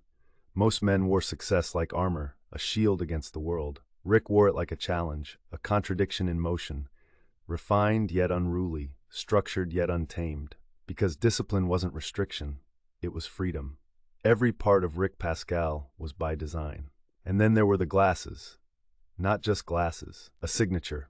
Brown tortoiseshell, classic James Dean keyhole bridge, resting low on the bridge of his nose, a rebel's frame. But Rick Pascal was no rebel without a cause. He had one, and he'd already found it. Eyes locked on Alex, arms crossed, shoulders tight, jaw set in defiance, trying just a little too hard to look like he didn't care. Not in challenge, not in threat, just waiting, watching, seeing, because Rick knew something Alex didn't yet understand. Rebels didn't always fight with their fists. Sometimes they just showed up. Sometimes the real rebellion was forcing yourself to look in the mirror and finally see the truth. Because that was Rick's gift. He didn't just listen. He didn't just observe. He saw, through the excuses, through the posturing, through the carefully crafted defenses men like Alex built to protect themselves, through the bullshit. And right now, he was seeing straight through Alex. Rick never sat. He didn't need to. He was kinetic, all controlled energy and deliberate motion. He spoke with his hands, fingers slicing through the air when he emphasized a point. His movements fluid, expressive, powerful. His body was part of the conversation, leaning in when he pressed, stepping back when he let the silence do the work. Rick passed around a stack of papers, the same ones every man in this room would eventually have to fill out. A question waited at the top, printed in bold black ink. Describe the incident that led to your conviction. Why I was arrested. Take responsibility for your actions. Alex stared at the page, his fingers tightening around the edge. The words sat there like a test with no right answer. Rick watched the men, his gaze scanning the room, assessing. Some had already picked up their pens. Others sat still, their eyes blank, distant. Then his focus returned to Alex. Something wrong? Rick's voice was calm, measured, not accusing, not prodding, just enough to push. Alex didn't look up. No. Rick leaned forward slightly. Then why does it look like you're gripping that paper like it might catch fire? A few of the men shifted, sensing the moment. This was how it always went. Someone got singled out. The question was, would Alex engage or would he shut it down? He exhaled sharply and finally met Rick's eyes. Because it's bullshit. Then, without breaking his rhythm, Rick reached into his coat pocket, pulled out a pen, and tapped it against his clipboard. Crack. Alex cringed.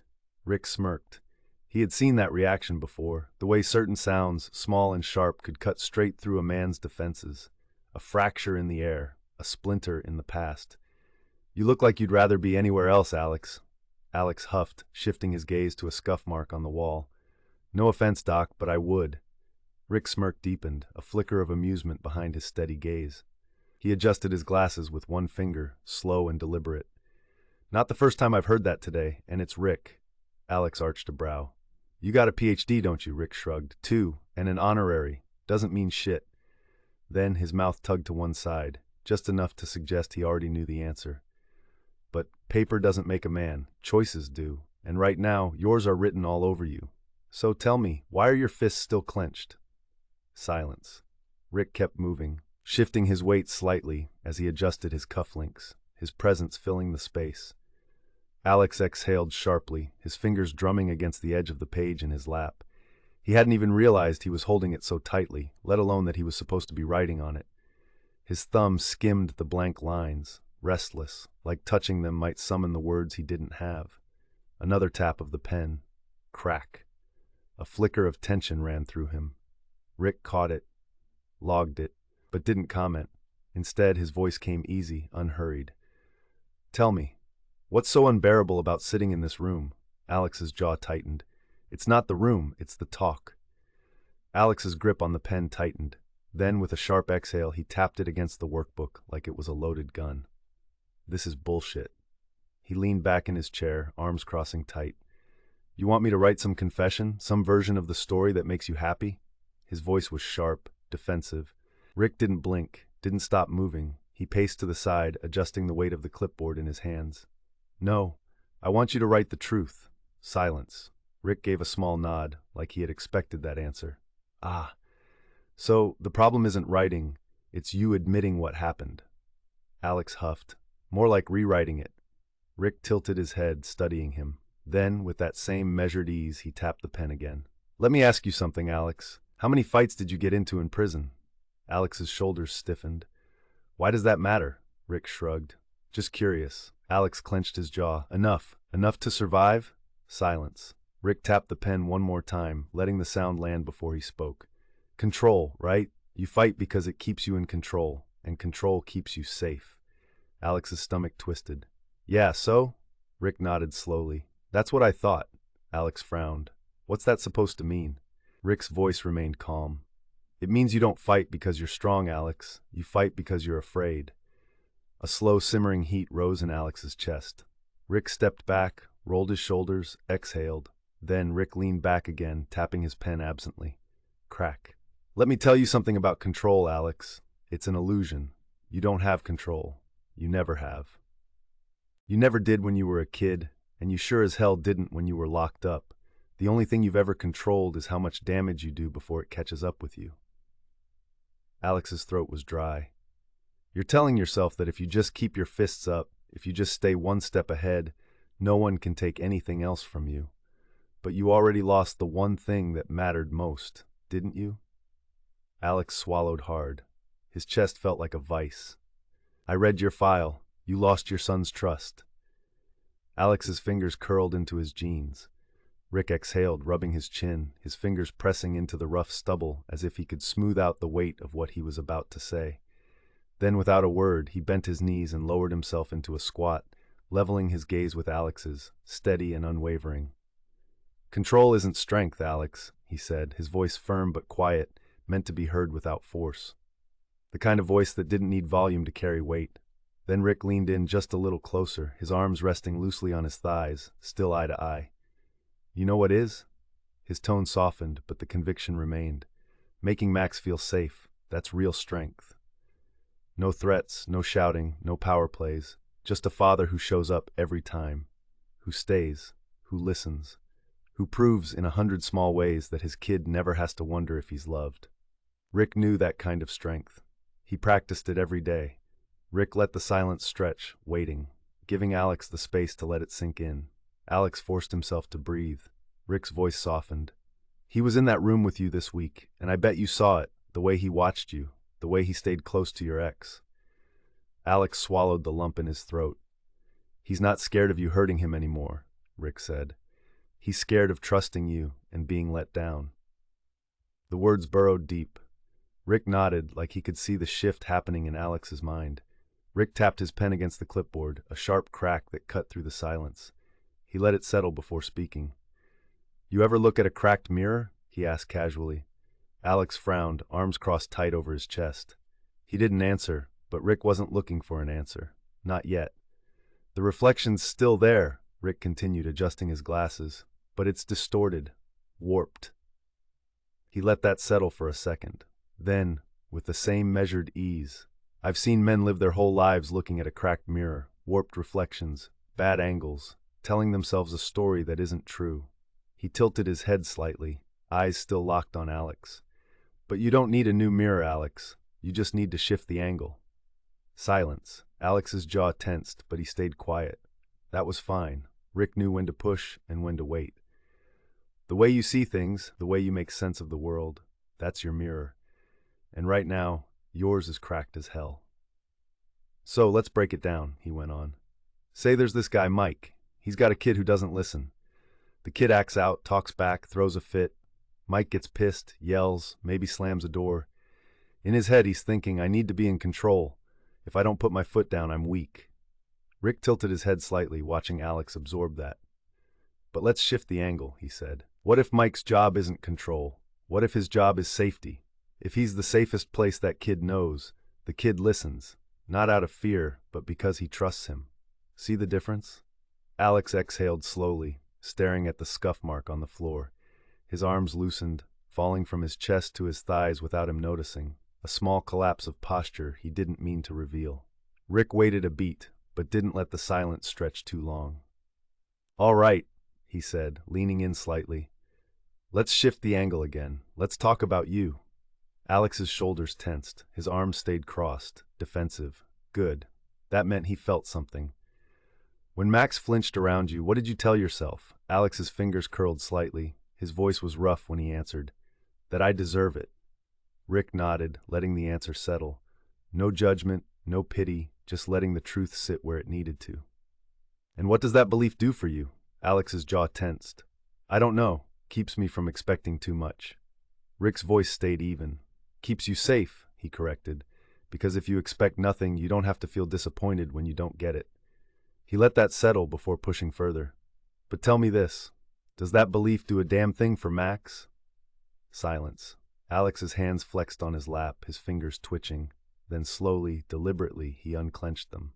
Progress. Rick pressed forward, his tone firm but never unkind. "So let's shift the mirror once more. Let's say your job isn't control. Let's say it isn't punishing yourself either. Let's say your job, the only job that matters, is making sure Max feels safe. What changes?" Alex swallowed hard. His gaze flicked to the wall, then to the floor, then back to his hands. He didn't answer right away, but Rick could see it, the shift happening behind his eyes. The first crack in an old way of thinking. Rick gave him a second, then leaned in just a little. "If Max grows up thinking safety means walking on eggshells, what kind of man does that turn him into?" Alex's chest rose and fell in a slow, controlled breath. His jaw worked, his throat constricted. Then finally, barely above a whisper, "Someone like me." Rick nodded. "Yeah, and that's not what you want, is it?" Alex shook his head. Small, quiet, but honest. Rick leaned back, letting the weight of the conversation settle between them. He didn't need to say much else. The question was already there, hanging in the air. "So, what are you going to do about it?" Alex exhaled slowly, staring at his hands. Thinking. Actually thinking. Not breaking, just shifting. Alex exhaled shakily. "Safety?" Rick nodded. "Yeah, safety. That's what Max needs from you." Alex dragged a hand down his face, the heaviness of it all settling deep in his bones. Rick studied him for a long moment. Then, quietly, "What do you need from you?" Alex flinched. His fingers twitched against his knee. That question hit differently. Rick leaned forward, elbows resting on his thighs. "Because you can say all the right things about Max, but if you don't think you're worth more than a guy who breaks shit when he's angry, you're not going to change. So tell me, Alex." His voice softened, but the weight of it didn't. "Are you worth more than that?" Alex's throat tightened. His mind scrambled for an answer. Rick didn't let him off the hook. "I'm not asking if Max deserves better. I know you believe that. I'm asking if you do. Alex's breathing turned uneven. His fingers drummed against the clipboarded paper in his lap, restless, hesitant, like an invitation he didn't know how to accept or refuse. He glanced up. Rick had moved away, giving him space, not watching, not pressing, just waiting. Each man stared down at his own page, the same assignment, the same brutal question. Why I was arrested. Then the sharp trill of a ringtone shattered the quiet. Rick didn't react. Amy did. Her head snapped up, eyes locking onto the source like a hawk spotting prey. The offender, a lanky guy in his 20s, slouched low in his chair, barely glanced up as he whispered into his phone, one hand shielding his mouth like that made him invisible. Amy was already moving. She and Rick ran this group together, not just because the court required both a male and female facilitator, but because it worked. Rick led the psychoeducation, challenging the men to unlearn the beliefs that had brought them here. Amy balanced it with the perspective they'd spent their lives dismissing, the one they ignored, the one they excused away, the female perspective. That was the reason the court mandated that every session had both a man and a woman in the room. These men weren't just learning about power and control from another guy, they were hearing it from the kind of person they had hurt. And Amy didn't hold back. She didn't just enforce rules, though she did that without hesitation. She taught. She challenged them. She called them out when they twisted reality to make themselves feel better. She also wrote the reports. Weekly progress notes, monthly evaluations, discharge recommendations. Every excuse, every sign of growth, every time a guy sat in this room and made it clear he was or wasn't changing, Amy documented it all. And right now, she was deciding what to write about the guy on his phone. Sturdy but graceful, with sharp brown eyes and dark hair swept back in a no-nonsense ponytail, Amy carried herself like a woman who had spent 21 years teaching people how to get their lives together and had absolutely no patience for nonsense. Pretty, sure, but tough. The kind of tough that didn't need to prove itself. She stopped beside the guy's chair, hands on her hips. No, cell phones. Her voice wasn't a yell, but it landed. The guy jumped so hard his phone nearly flew out of his hand. He fumbled to silence it, mumbling, "Sorry," like a kid caught cheating on a test. Amy folded her arms. "What's the rule?" He stared at the floor. "No phones during group." "Correct." She gestured at the phone still clutched in his hand. "And what happens if you break the rules?" From the back, someone muttered, "Immediate death." A few snickers rippled through the group. Rick finally looked up from his clipboard, adjusting his glasses with an easy flick of his fingers. "Amy, remind me, what's the standard punishment for a first offense?" Amy didn't miss a beat. "Public humiliation."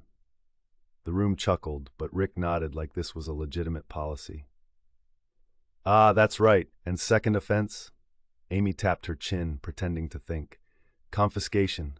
I take your phone, scroll through your contacts, and call whoever I think would be the most embarrassing." The guy turned pale, shoving his phone deep into his pocket. "Won't happen again." Amy gave an approving nod. Smart choice. She didn't miss a beat. Just the slightest shift of her posture, like she'd filed it away for later. The guy hesitated, then frowned. "Wait, you're going to write that down, aren't you?" Amy didn't look up. "I write everything down." Amy angled her head, eyes gleaming with the kind of amusement that never reached a full smile, but still hit its mark. Rick's voice came in smooth, picking up right where she left off. "Cognitive distortions." Rick snapped his fingers. "Right, like the one that just happened." He turned back to the group, easy as ever. "For example, our friend here thought he could sneak in a phone call without getting caught. That's distorted thinking. Because, as we've just proven," Amy raised a brow. "I catch everything." Rick smirked. "Exactly. That was the rhythm. Amy the enforcer, Rick the mediator. They played off each other without missing a beat. Sometimes Rick let Amy be the bad guy. Other times Rick had to assume the role, but never with force, never with anger. Just Rick's precision, and somehow it worked. Amy grabbed her marker and stepped toward the whiteboard. "All right, since we're on the subject, let's make this useful." She uncapped the marker, wrote in bold, clear strokes, "Common distorted thinking patterns." She turned back to the group. "Some of you are already familiar with these. Some of you think they don't apply to you." She gestured toward the board. "Let's find out." Rick didn't work from behind a desk. That wasn't his style. At the center of the room sat a round table. No head, no hierarchy. Just him, a clipboard, his MacBook Air, and the space between him and the men he was there to reach. It wasn't about control. It was about access, proximity, precision. That's how Rick worked. The Apple, sleek and gleaming, was more than a tool. It was a statement. While every government-issued building around him ran clunky Windows desktops with sluggish logins and outdated mindsets, Rick typed in a different language, one of curation, relevance, and clarity. His Apple laptop sat open on the round table, sleek and intentional. Not a flex, a choice, a signal. Because Rick didn't work from binders printed in 1996 or handouts that hadn't been updated since dial-up. He used tools that belonged to this century. Evidence-based, yes, but more than that, accessible. Designed to meet men where they were, not where someone else thought they should be. He spoke in a language they recognized, straightforward, direct, unpretentious. Not because he was dumbing anything down, because he respected them enough not to condescend. And that mattered. Real change didn't start with checklists. It started in the pause after a hard question, in the way a man's hand hovered over the page before he finally let the pen fall, in the silence after the laughter faded, when no one was deflecting anymore, when the excuses dried up and the truth had nowhere else to hide. That's when it started, when it wasn't about what the court wanted, but what the mirror wouldn't let him ignore. Not compliance, clarity. Not because it was required, but because, for the first time, it mattered. These men didn't need another binder of rules. They needed a reason to believe change was even possible. Because for most of them, the system didn't just fail. It never showed up at all. Because rebellion for Rick wasn't loud. It was deliberate. He leaned forward slightly, elbows resting on the table, arms crossed, gaze steady, amused. "Who wants to be first?" Silence. Then slowly, a man near the back muttered, "I used to think if she stayed, it meant it wasn't that bad." Amy glanced at Rick, then back at the man. She wasn't just here to listen. She was here to make him hear himself. "Why do you think she stayed?" The man swallowed. "I don't know. I thought it meant she forgave me." Amy let the words hang there, then spoke. Calm, firm, steady. "It didn't." Silence. Rick nodded, stepping in. "That's the cracked mirror." Amy capped the marker and leaned against the whiteboard. "Distorted thinking lets you believe the version of the story that makes you feel better." She turned to the man. "But reality, that's different." The man nodded slowly, jaw tight, but he didn't look away. Amy then made a quick note on her computer, still separating impact from intent, likely pre-contemplation. Rick pushed off his desk, adjusting his cuff. "Good, now where were we?" Rick scanned the room, then gestured toward the workbooks still open on laps. "Right, we were just starting to write." He let the words settle, gaze sweeping over the group. Some of the men shifted in their chairs, reminded of what they'd been avoiding. A few picked up their pens again, reluctant but resigned. Rick rubbed his chin. "Unless someone else wants to test their luck with Amy, I'd suggest we get back to it." Amy smirked. "By all means, give me a reason." A few chuckles rippled through the group, but the men got the message. One by one, pens touched paper again. A few men sighed like school kids forced back to an assignment, but no one argued. Uneasy silence settled over the room, the quiet scratch of ink, the occasional throat clearing, the weight of words no one wanted to write. Rick leaned against his desk, arms crossed. "Good, now let's try this again." Amy stepped back to her spot, satisfied, balance restored, for now. The session ended before Alex even realized it had begun. The other men were already gone. Only the soft clack of Rick's keyboard remained, deliberate, measured, final. A sound like closing doors. Alex hesitated. Rick didn't look up, didn't speak. Just the smallest nod, barely there. It was enough. Alex pushed himself up, rolling his shoulders, shaking off the weight that hadn't fully lifted. He walked out the main door, opened it. The cold hit him like a slap, sharp, crisp, real. The kind of cold that made you breathe deeper. The kind that made you remember exactly where you stood. He hadn't realized how rigid his posture had been until he finally exhaled, his shoulders dropping, tension unraveling from his spine like a cord pulled too tight for too long. His boots scuffed against the pavement as he made his way down the block. The streetlights buzzed overhead, the city stretching out in front of him, full of people who didn't know him, who didn't care about the man he used to be. He just needed to do something normal. So he walked to the grocery store. The store wasn't crowded, but the noise felt too loud anyway. Alex stood in line at checkout, his grip firm on the carton of milk and loaf of bread in his hands. Years had passed since he'd done something this simple, yet the weight of the past pressed hard against his ribs. The woman in front of him was arguing with the cashier, her voice sharp, exasperated. Alex wasn't paying attention. Not until, well, I'll be damned. His spine went rigid. Slowly, he turned. Eddie Palmer. A guy he used to run with years ago, back when fights were easy and drinking was the only way to shut up the memories. Eddie was still the same, broad-chested, thick-armed, his smirk curling at the edge like he'd already won something. "Didn't think I'd see you walking free, Mason," Eddie said, voice laced with amusement. Alex stared at him, pulse a slow, steady drum. "Guess they let just about anyone out these days." Alex breathed slow through his nose. Eddie's smirk widened like he smelled blood. "Come on, man. You can't tell me you're actually playing house now, living the good life." Alex didn't answer. Eddie leaned in slightly, breath thick with something sharp. "Bet it's eating you alive, huh? Sitting here, pretending you're not the same bastard who—" Alex's fists clenched.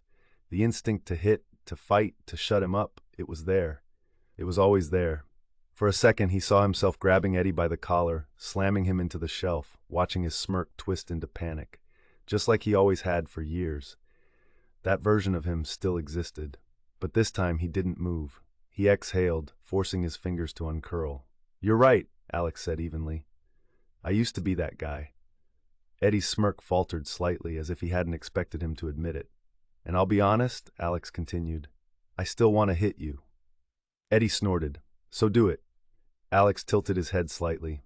Then, for the first time, he smiled. "Nah," he said, shaking his head. "Not today." And then he turned away. The conversation was over, not because he had won, not because he had to prove anything, but because there was nothing to prove anymore. Alex walked out of the store, the brown paper bag crinkling under his grip. His hands weren't shaking, but something still clung to him. Eddie's voice, the past, the weight of what he could have been. Back at the halfway house, Alex stepped into his room and shut the door behind him. The latch clicked into place, the sound small but final. The silence pressed in, too heavy, too thick, settling over his skin like a second layer. He exhaled slowly. The mattress creaked as he sat down in his room, the worn-out springs pressing uncomfortably into his thighs. His boots felt too tight. His shoulders, still drawn up with tension, ached with the weight of everything he was carrying. His gaze flicked to the nightstand. His notebook sat there waiting, same place he'd left it. For a long moment, he just stared at it. His fingers twitched at his sides, his body trapped in a war between impulse and hesitation. He could write. He should write. But what the hell was he supposed to say? "Max, I'm sorry. Max, I want to do better. Max, I swear I'm trying." His throat tightened. What good were words? He'd spent his life saying the right things, promising change, and yet here he was. Slowly, he opened it to a blank page. He picked up a pen, rolling it between his fingers, feeling its weight. Tapped it against the page, once, then again. The ink felt too final. Max's voice echoed in his head, small, hesitant. "Good." Then quieter. "Hi, Daddy." Then just a whisper. "Bye, Daddy." Alex gritted his teeth. His grip faltered. The pen nearly slipped between his fingers, but he caught it, squeezing hard, like maybe if he held on tight enough, the words would come. But they didn't. His chest clenched. His pulse pounded in his ears. The words weren't there. And then, with one sharp motion, he snapped the notebook shut. No, not tonight. The night table drawer groaned as he yanked it open, shoved the notebook inside, and slammed it closed. The air in the room felt heavier now, pressing against his ribs. His hands still weren't steady. His pulse still hadn't slowed. His chest still ached. He leaned forward, resting his elbows on his knees, dragging his hands down his face. His palms were rough, dry, the calluses catching slightly against his skin. His fingers curled into his hair, gripping tight like he could hold himself together by force alone. "I get scared when Daddy's mad." Max's words hit him all over again. How many times had he been scared before? How many times had Alex been the reason? The thought made him sick. He lay back on the bed, staring up at the ceiling. The overhead light flickered once before steadying, buzzing low and constant. Breathe in, breathe out. Dr. Rick's voice echoed in his head.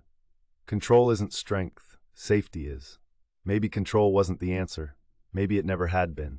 He shifted onto his side, pressing his knuckles against his sternum, trying to ease the pressure in his chest. Tomorrow he'd try again. Tomorrow he'd figure out what the hell safety really meant. For Max. For himself. The old habits, the old instincts, the old weight, none of it was gone. But tonight, just for a second, he wasn't breaking, just shifting. Chapter 25, What I Never Said. Maxeeks later, the now familiar court-ordered program room still reeked of stale weed and the ghosts of old confessions. The air was still thick with the weight of unspoken things. The silence wasn't hollow, just waiting. Alex sat stiff, his chair biting into his back. A blank piece of paper, clipped to a board, sprawled across his lap like a loaded gun. Crack. A habit. A shield. A way to keep the words locked inside. Rick didn't need to demand authority. It lived in the effortless way he carried himself. The usual check-in.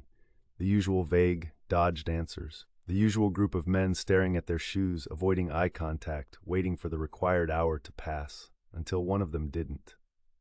"Man, what the hell do you even know about us?" The voice came from the other side of the circle. A new guy, Jim Navarro, built like a linebacker, arms crossed tight over his chest, jaw set in defiance. He wasn't looking at the floor. He was staring straight at Rick. Jim leaned back, lazy smirk in place. "So that's the hustle, huh? Talk a big game. Get paid. Go home." The room stilled. A few guys shifted in their chairs, waiting to see if Rick would take the bait. "You ever actually help anyone, or just collect checks?" Jim's tone sharpened. "No MD on your name tag, no couch in your office. You don't even write scripts." His eyes narrowed, chin lifting in challenge. "The fuck you know about anything?" Weeks ago, Alex had sat here and told Rick this was all bullshit. He'd been angry, sullen. Jim's energy was different. He was bristling, making it personal. He looked like he was spoiling for a fight. Rick just watched Jim. His gaze was even and unbothered. "I never said I was a medical doctor," Rick said simply. Jim scoffed. "Shh, so what the fuck are you then?" Rick smiled, slow and knowing. A guy with 2 PhDs and a habit of asking the right questions.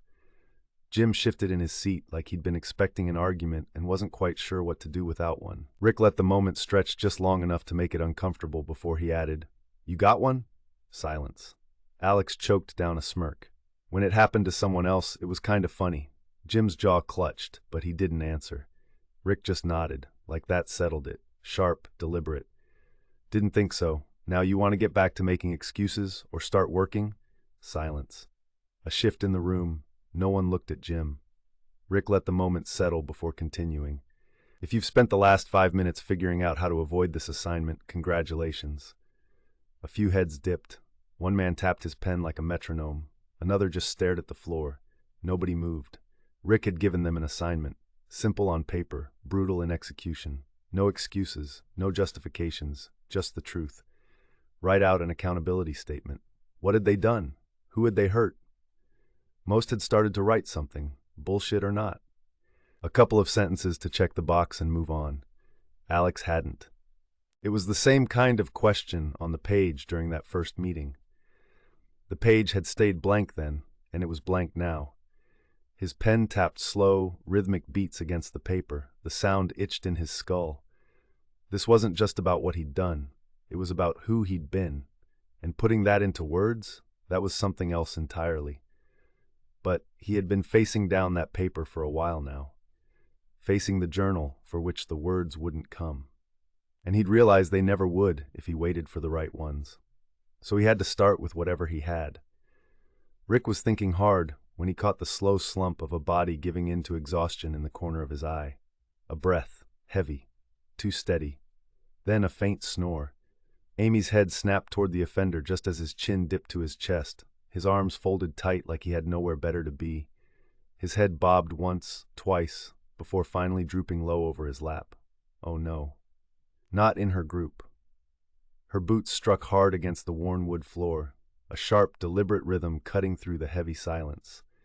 The floor was etched with the weight of men who had trudged through this program before, some dragging their feet, some storming out, some thinking they could fake their way through.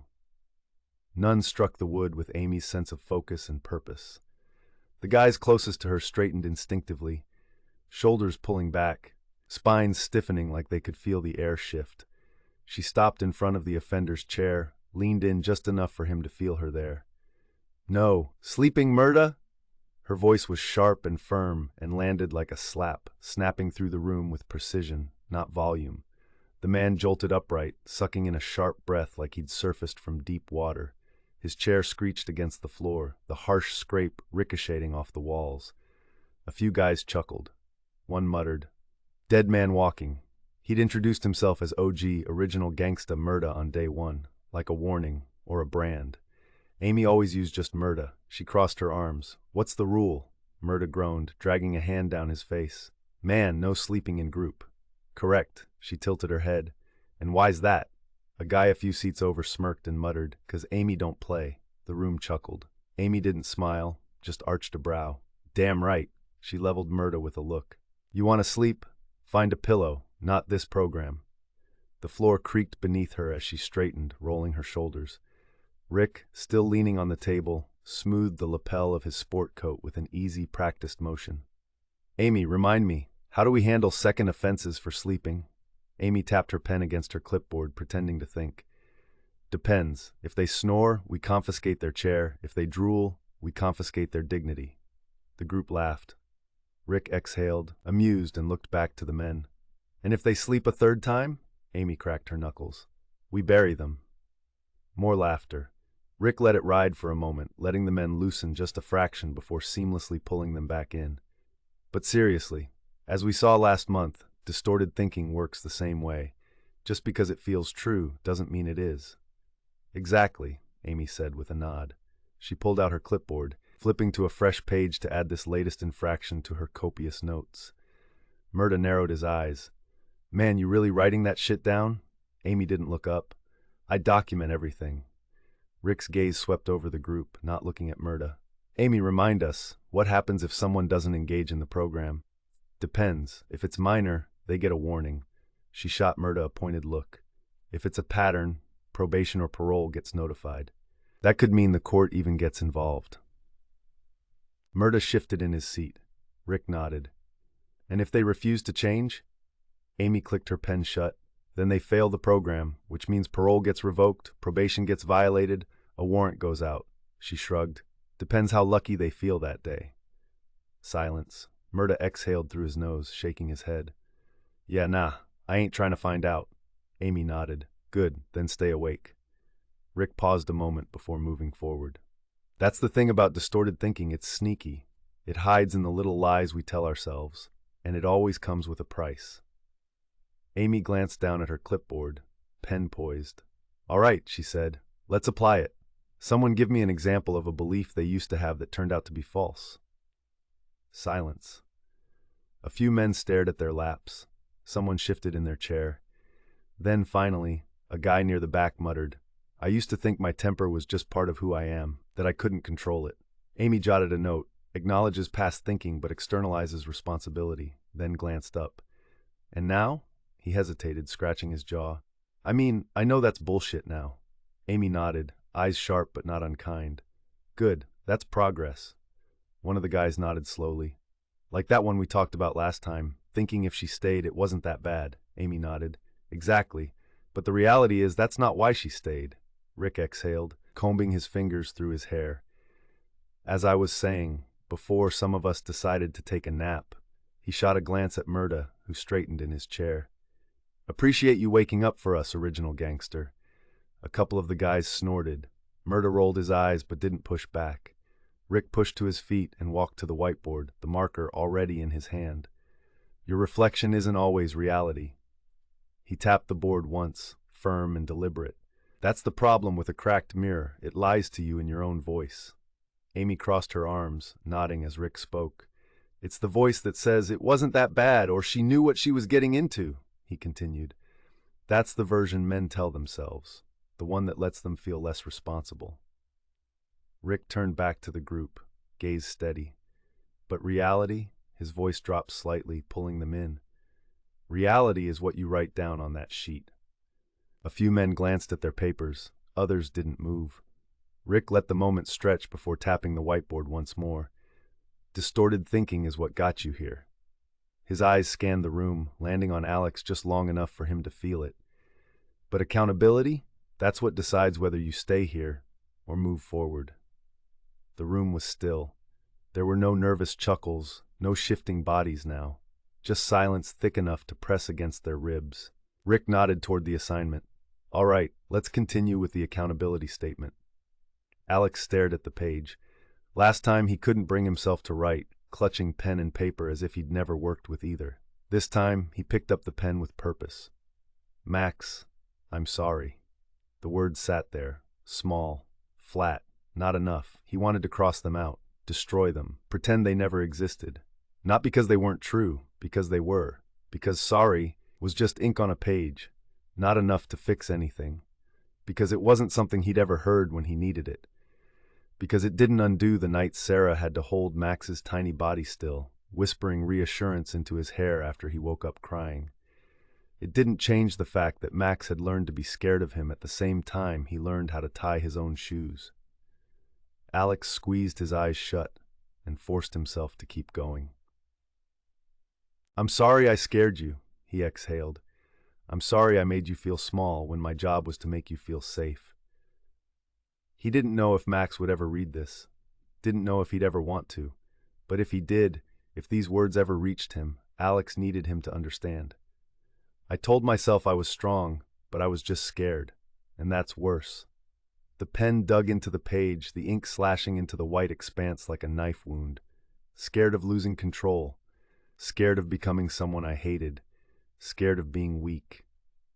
The words trembled on the page. This wasn't just writing, it was breaking something open. He could feel it happening, the same way a body knows when it's about to bruise. But I know now that I hurt you because I didn't know how to be strong the right way. His breath stuttered. He dropped the pen, rubbed a hand over his face, forced himself not to fold. This exercise shouldn't have been this hard, but it was. God, it was. He pushed through and picked the pen back up. I don't want you to hear my name and feel small. I don't want you to look at me like you're waiting for something to break. He almost stopped. Almost. But then, with one final push, he wrote the hardest thing of all. The pen dug into the paper, ink pressing deep into the fibers like a gaping wound. Every stroke felt carved instead of written, too raw, too real, setting in before he could take it back. I'll spend the rest of my life trying to be someone you can. The pen dropped from his fingers again. His throat burned, vision blurred. He pressed his palms into his eyes. He hadn't cried in years, but this felt like bleeding. He dragged in a breath, but it didn't reach his ribs. Final, unforgiving, like a truth he couldn't take back. He'd thought writing it would be the hardest part, but this was worse. Because now, the words weren't just thoughts. Now, they existed outside in the word. Now, Max's name was right there at the top of the page, and under it was a confession Alex could never take back. He itched to tear it up, to rip the paper down the middle, shove the pieces deep in the trash, and pretend none of this ever happened. But he didn't.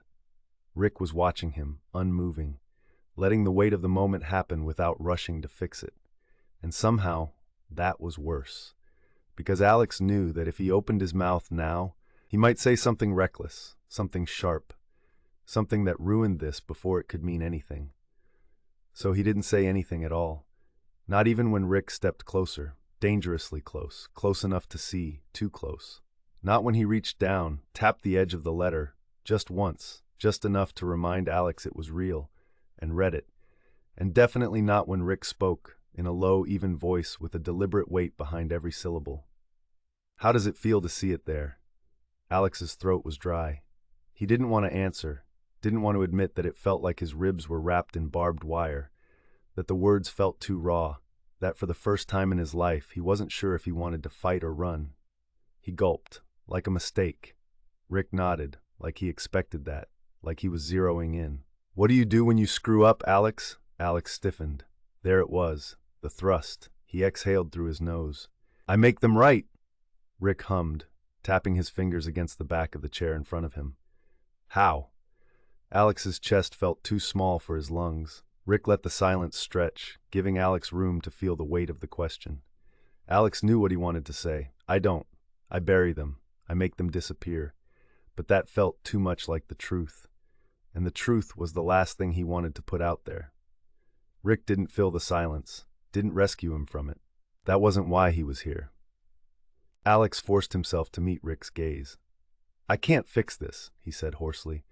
Rick tilted his head slightly. Then what do you do? That was the problem. He didn't know. But the fact that he was sitting here, still holding the letter instead of tearing it up, maybe that meant something. Rick studied him for a moment, then stepped back just a little. Enough to let Alex breathe again. You're still here, Rick said, voice quiet but firm. That's something. Alex exhaled slowly. His grip on the letter relaxed just a fraction, and Rick, noticing the shift, nodded. Hold on to this feeling, he said. We'll talk more next time. Then he turned, moving toward another guy in the group. And just like that, Alex was left alone with his words. Chapter 26. Watching from the wall. The late afternoon sun hung low in the sky, casting golden streaks across the field. The sound of sneakers pounding against the turf, mixed with the sharp sound of the referee's whistle and the occasional roar of parents cheering their kids on. The scent of fresh-cut grass, sunscreen, and the faintest trace of concession stand hot dogs lingered in the warm air. Alex stood behind the chain-link fence, his fingers curling around the cold metal, the grooves pressing into his skin.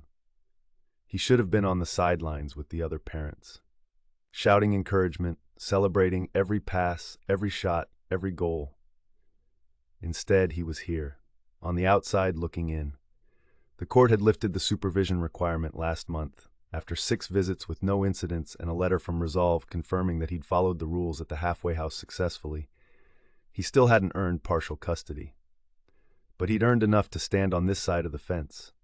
His fingers tapped against the metal in a slow, familiar rhythm. His breath stayed steady.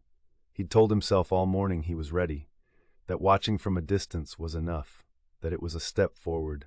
But now, standing here with Max out there on the field, the weight of it hit him square in the chest. I used to be in the front row of his life. Now I'm stuck on the outside, watching. Max darted across the grass, weaving between players, his blue jersey slightly oversized on his thin frame. He had grown even more since their first reunion. He wasn't the little boy who used to giggle at his dinosaur impressions or beg to be lifted onto his shoulders anymore.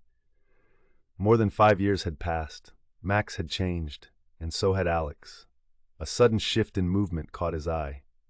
Max was in position near the goal. One of his teammates sent a sharp pass, and Max didn't hesitate. He pivoted, swung his foot, and sent the ball soaring past the goalie. The net rippled and the whistle blew. It was a clean goal. Alex felt a rush of pride before he could stop it. His lips parted instinctively. He wanted to shout, to cheer, to run down to the field and lift Max into the air like he used to. But when Max turned, his first glance wasn't toward Alex. It was toward Sarah. She was already on her feet, clapping. Great job, sweetheart, her voice bright with pride, full of warmth. Alex's grip on the fence tightened. The grooves bit into his skin. Max glowed under her praise. He grinned, beaming as he jogged back to his teammates. Alex's throat tightened. I'm here. Doesn't he see me? Part of him knew it wasn't that simple. This wasn't some movie moment where Max would spot him and run into his arms. Still, the ache pressed into his ribs. He kept his hands wrapped around the fence, gripping it like it was the only thing keeping him upright. A few feet away, another father threw an arm around his son, ruffling his hair as the boy laughed. A mother crouched to tie her daughter's cleat, pressing a kiss to her forehead, before sending her back onto the field. Parents belonged there, in the middle of it, not ghosting behind fences like shadows from another life. Alex exhaled, forced himself to stay put. This wasn't about him. He watched Max play, trying to analyze the way his son moved, the way his arms flailed slightly when he ran, the way he threw his head back when he laughed at something a teammate said. The pieces of the little boy he remembered were still there. But time had stretched them into someone new, someone Alex didn't fully know. He thought about Dr. Rick. You don't earn trust with presence. You earn it with safety. Show him he's safe with you, and he'll come to you. Alex exhaled in frustration. How do I prove I'm safe when all he remembers is being scared? He stilled his fingers. The sound of cheering parents blurred in the background, muffled beneath the static in his head. The game wore on. Max tripped once, and Sarah was there. Max got frustrated after a missed pass, and Sarah soothed him. Alex stayed rooted, watching it all. Then the final whistle blew. Max ran straight to her. She was ready with open arms, pulling him into a hug, ruffling his hair, telling him how great he did. Alex let the moment press into him like a fresh bruise. He could leave. Just turn around, walk away. Pretend he hadn't been here at all. Crack. His hands met in slow, deliberate applause. Then he stepped forward, just slightly, to a place where there wasn't a fence between him and everyone else. Great job, buddy. Max turned. His body went still. For a dismayed second, Alex thought he'd made a mistake. But then Max offered a small, shy smile.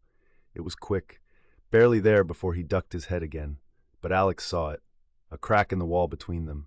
He swallowed against the lump in his throat and nodded once in return. Maybe, just maybe, there's still hope. Chapter 27. Not gone, just buried. Alex's fingers clenched the steering wheel, knuckles white against the worn leather. The engine was off, but the car still felt like it was moving, like the whole night was shifting beneath him, restless and unsteady. He exhaled through his nose, slow and deliberate. The silence in the car was deafening. It wasn't the silence of calm, but pressure. His pulse was racing too fast, his skin felt too hot. His whole body felt like a live wire, buzzing with something he didn't know how to name. Max had smiled at him, and now Alex was unraveling because of it. His fingers tapped the steering wheel. Sharp, rhythmic, crack, crack, crack. He should go inside. Instead, he opened the car door and stepped out into the night. The city breathed around him, the distant hum of traffic blending with the occasional burst of laughter from a bar down the block. He could smell an unappetizing mixture of exhaust fumes, fried food, and the sour scent of warm beer seeping from a dumpster nearby. He shoved his hands into his hoodie pocket, shoulders tight, head down, just a walk, just to clear his head. His boots hit the pavement in a measured rhythm, his body moving on autopilot. The sidewalk was cracked, uneven, sprouting weeds through its fractures. Kind of like him, crack. His fingers tapped against his thigh now. He felt restless and on edge. Then he saw the neon red glow. His steps slowed. The liquor store was small and unimpressive, wedged between a laundromat and a boarded-up payday loan shop. The "Open" sign flickered, buzzing like it was alive, pulsing with something dangerous. His reflection in the window stared back. Hollow-eyed, wired, too sharp in the dim light. It was the kind of face he used to see in the mirror before every bad decision. Inside, the fluorescent lights flickered. He could already feel the bottle in his hand. The weight of it, the cool glass on his palm, the burn of whiskey going down his throat, faster than regret. One drink, just one. Crack. His pulse lurched like his body already knew how this story ended. The sound of a belt sliding through loops, the sting of leather. Frank's voice, slurred and mean. Real men don't need help. Alex's jaw locked, and then another voice came through, Rick's. Vulnerability isn't weakness, it's strength. Real growth happens in the fire. This was the fire, not the big moments. This, right here, staring at a bad decision through a grimy liquor store window. His fingers curled into fists. He took a step back, another step, and another. Then he turned and walked away. His stride was firm, but his hands were still shaking by the time he reached the halfway house. Inside, the common room was quiet, lit only by the flicker of a late-night infomercial. Two guys on the couch dozed in and out. Alex didn't stop. Upstairs, his room was small and dark. Nothing in there really belonged to him. He shut the door, leaned back against it. His hands wouldn't stop shaking. His knuckles tapped against the wood.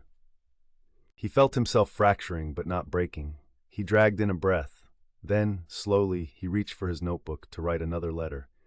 Not to Max. This one was for himself. Alex, tonight you almost fucked up. Not in the way that gets you locked up, not in the way that leaves bruises, but in the quiet way, the slow way. You almost walked inside, but you didn't. You walked away. That means something. That means everything. He stared at the words, the ink still drying. His chest felt tight, not crushing, just tight. For the first time in a long time, he let himself believe what he wrote. Maybe Rick was right.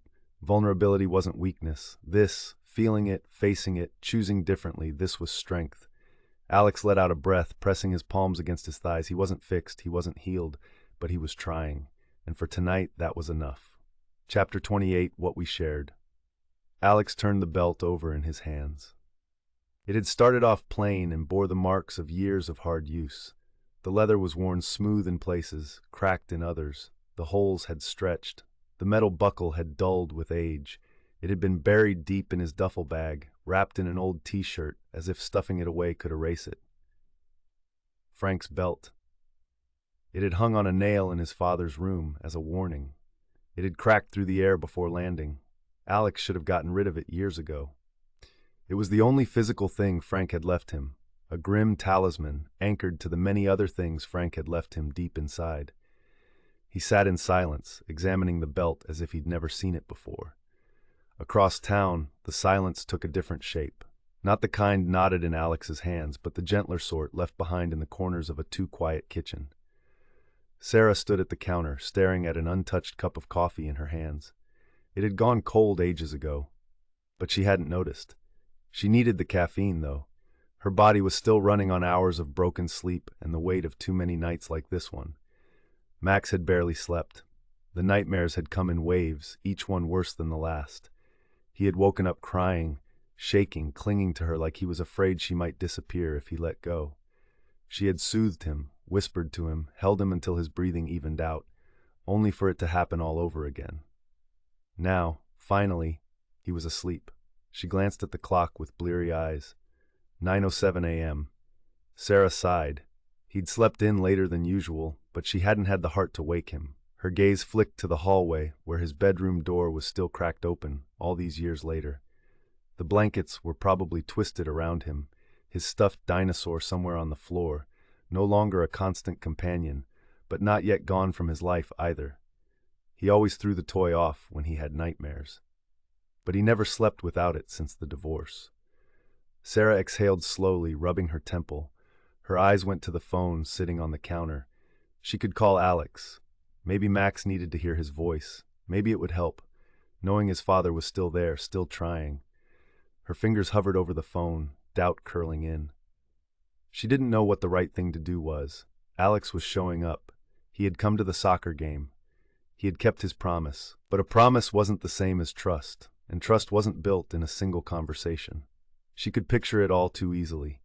Max perking up at the sound of his father's voice, thinking this meant something it didn't. Thinking Alex was back in a way he wasn't. Not yet, and maybe not ever. Sarah swallowed hard and let her hand drop. Not yet. She took a slow sip of her cold coffee, grimaced at the bitter liquid, and poured it down the sink. The house was too quiet.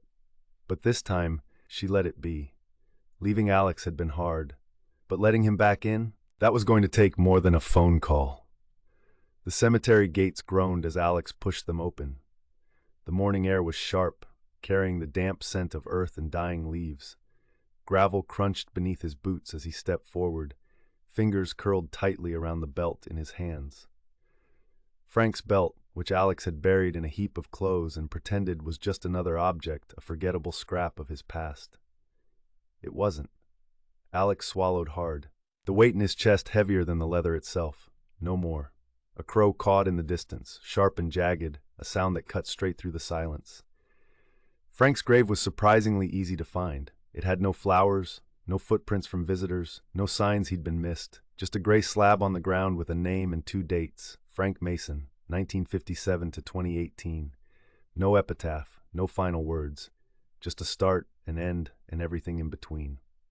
Alex knelt, the damp gravel of the path pressing sharp into his knees, cold seeping through the denim.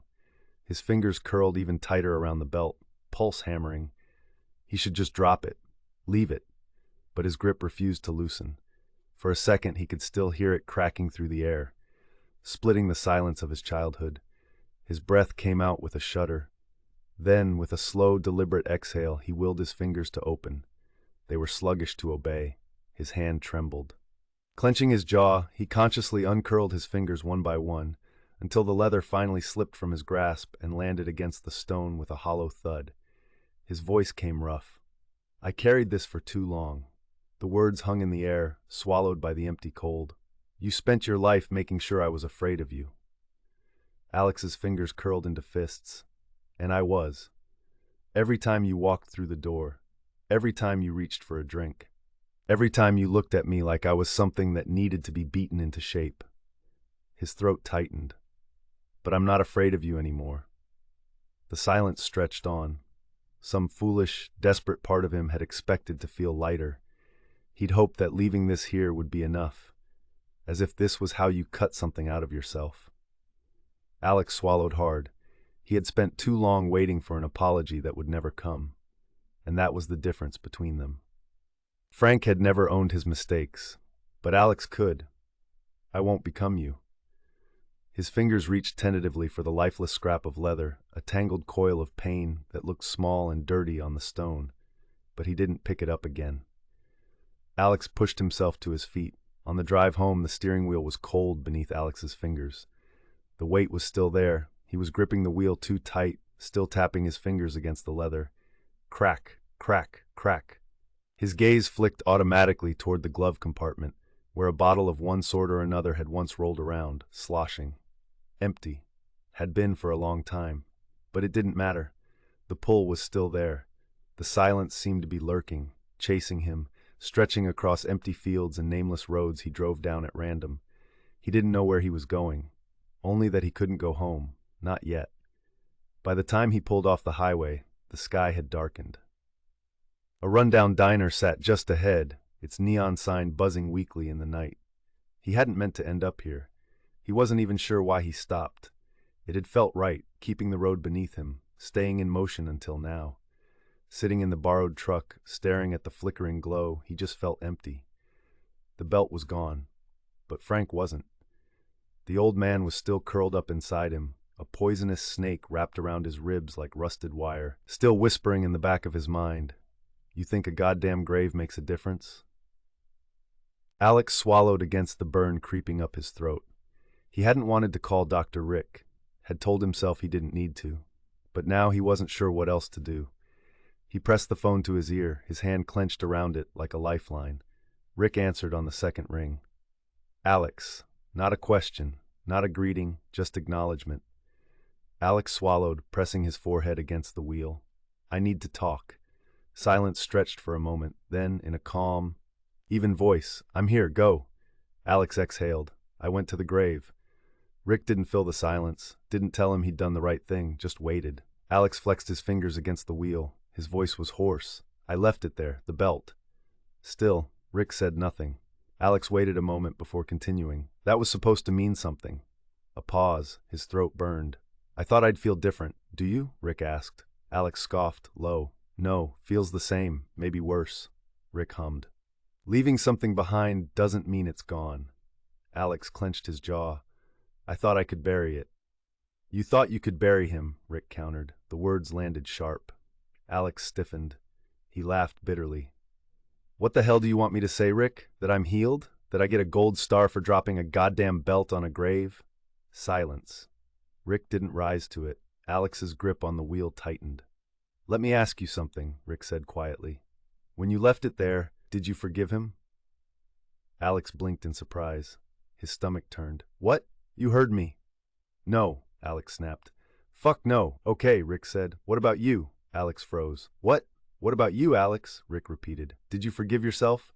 A long silence followed. Alex swallowed hard. His voice dropped. "I don't even know what that means." Rick waited. "I messed everything up," Alex muttered. "I wrecked it all. My kid, Sarah, myself. What does forgiving myself even look like?" Rick exhaled quietly. "That's the thing about guilt. It tricks you into thinking pain is the payment, but it's not." Alex shook his head. "Yeah, well, feels like it should be." "So what?" Rick said. "You want to carry it forever? Let it rot you out from the inside?" "I don't know." The words burst out too fast, too loud. "What else am I supposed to do? Pretend like I didn't screw it all up?" "No," Rick said, steady. "You don't pretend anything, but you move forward." Alex leaned back against the headrest. The diner's flickering sign cast a glaring red light across the windshield. "What if I mess up again?" he said. "Then you try again." "And what if that's not enough?" "For who?" Alex hesitated. Rick's voice gentled just slightly. Who are you trying to be enough for, Alex? Sarah? Max? Or the version of you that never made the mistake in the first place? Alex's mouth opened, then closed. I don't know. Rick waited a few moments. Then he quietly asked, if Max came to you 20 years from now, drowning in shame, would you tell him he doesn't get to move forward? The air went still. His grip on the phone loosened. His hand fell to his lap, his throat locked up. Max, his son, the boy who had once believed in him, who used to reach for him without fear, the boy who had looked out a window and stepped away. Alex blinked hard. No, he whispered. I'd never say that to him. Rick's voice was soft now, real. Then why say it to yourself? Something inside Alex's chest cracked open. Something inside him gave way. I think, he exhaled, I think I need to see my son. Alex was late. The game had already started by the time he reached the field. The referee's whistle, the clamor of kids and parents, the scent of damp grass, all of it hit him at once. His eyes found Max instantly. His son was scanning the crowd, looking. Alex's stomach twisted. Then Max's gaze swept over him. Stopped. Alex raised a hand in a small wave. Max blinked. His body went still. For a second, Alex thought he might look away. Then, Max's fingers hesitantly clenched the hem of his jersey. His eyes flicked towards Sarah, as if checking if this was okay. After a long moment, Max lifted his hand and gave a small, careful wave.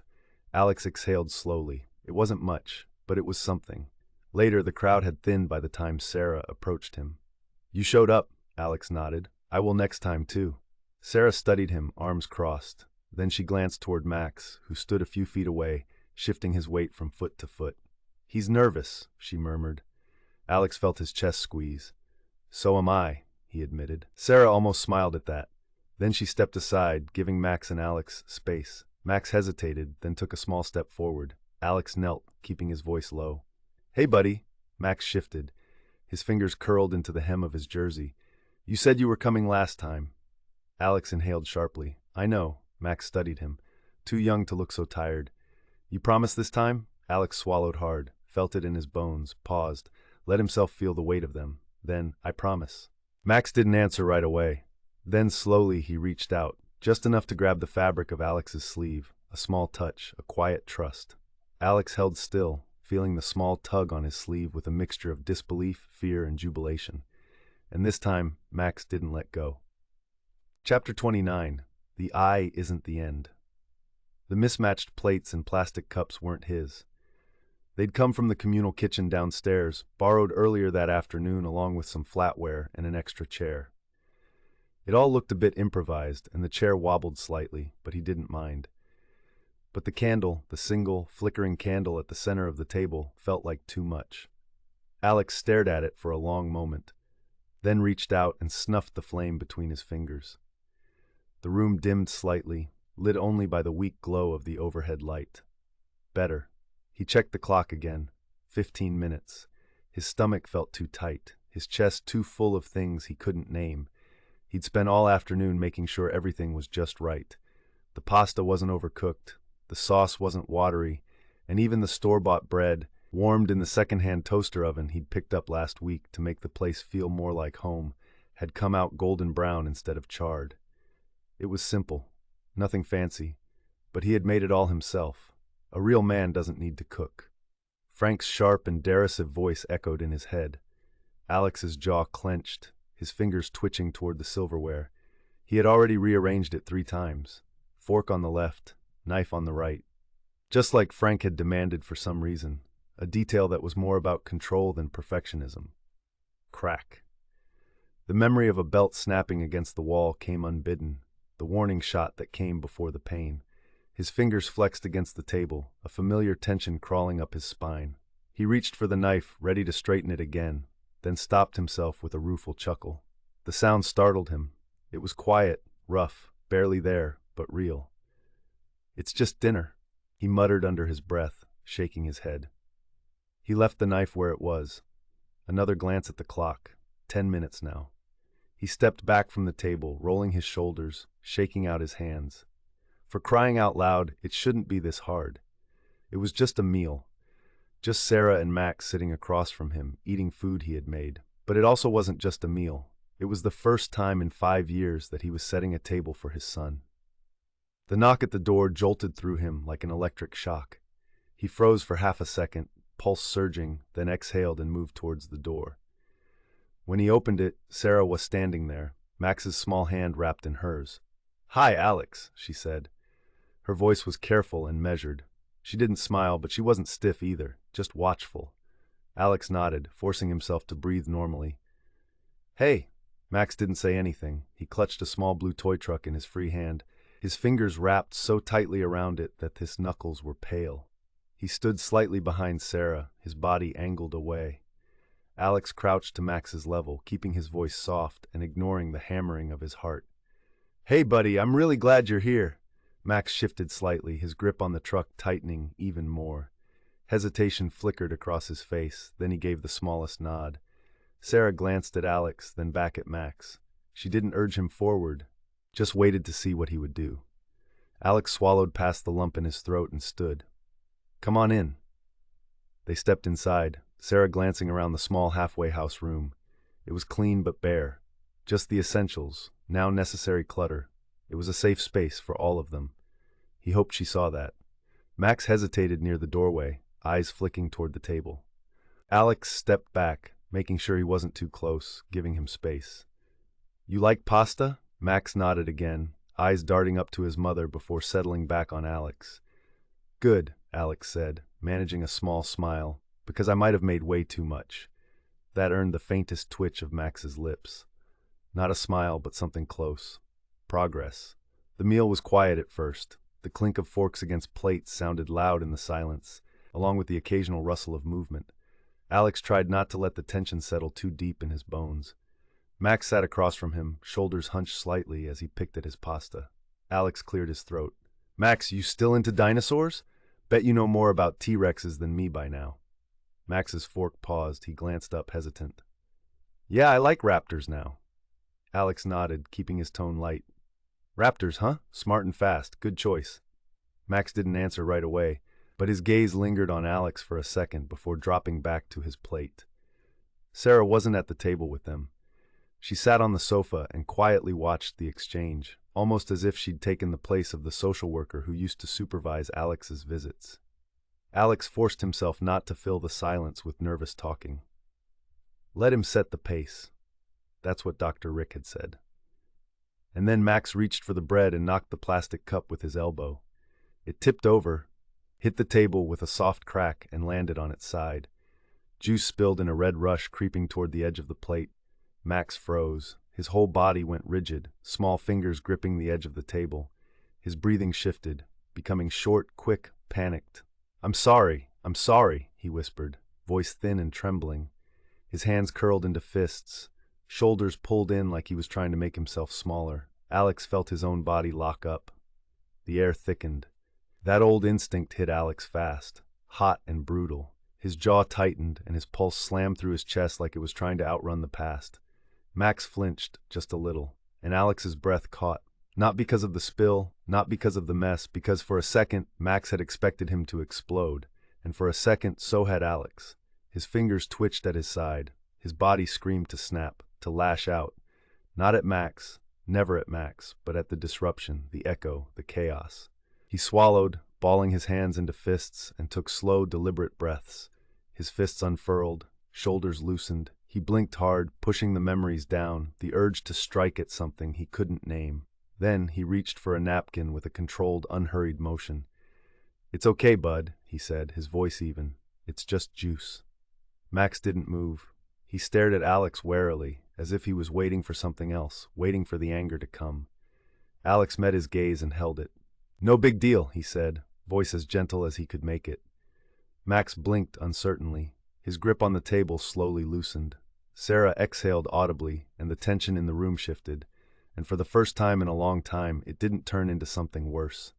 The rest of the meal continued without incident, thank God. After dinner, Max tucked his truck under his arm and shuffled toward the door. Sarah gathered her things, glancing at Alex, her expression difficult to read. "I'm really glad you came, Max," Alex said, the words true but wholly inadequate for the feeling behind them. Max shifted on his feet. "I hope we can do this again," he added. Sarah reached for the door handle without comment, but before she could open it, Max turned.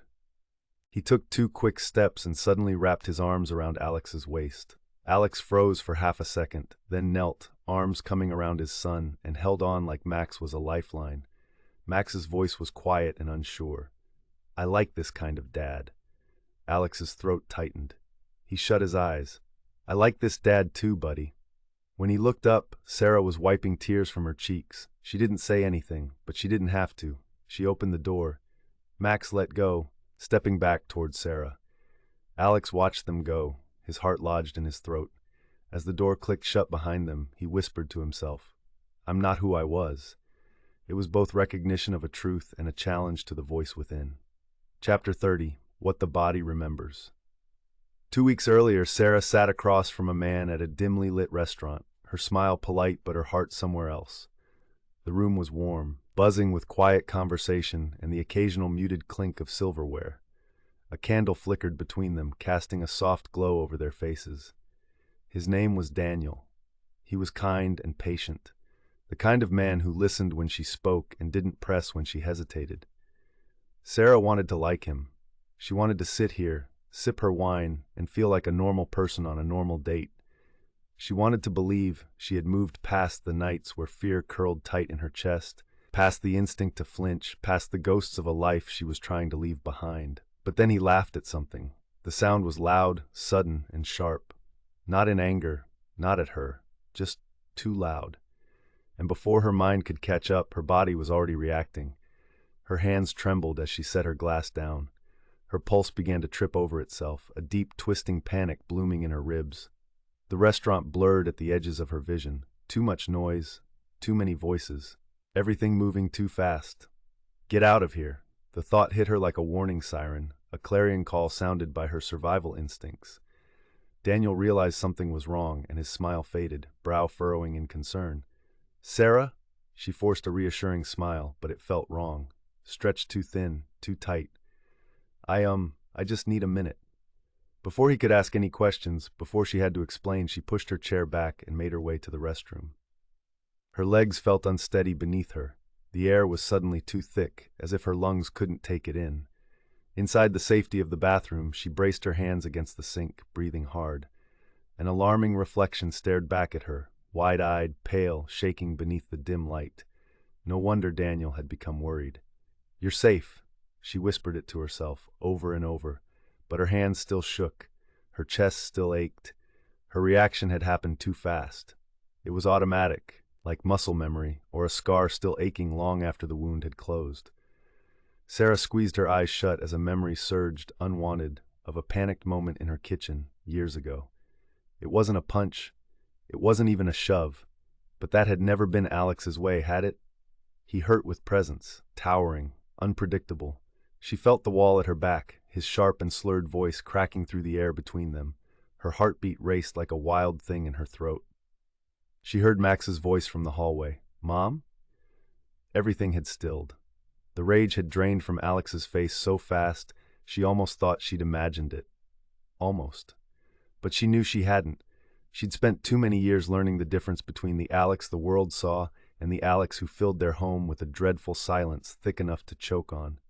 She hadn't answered Max that night, just closed her eyes, let out a slow, careful breath, and decided she was done.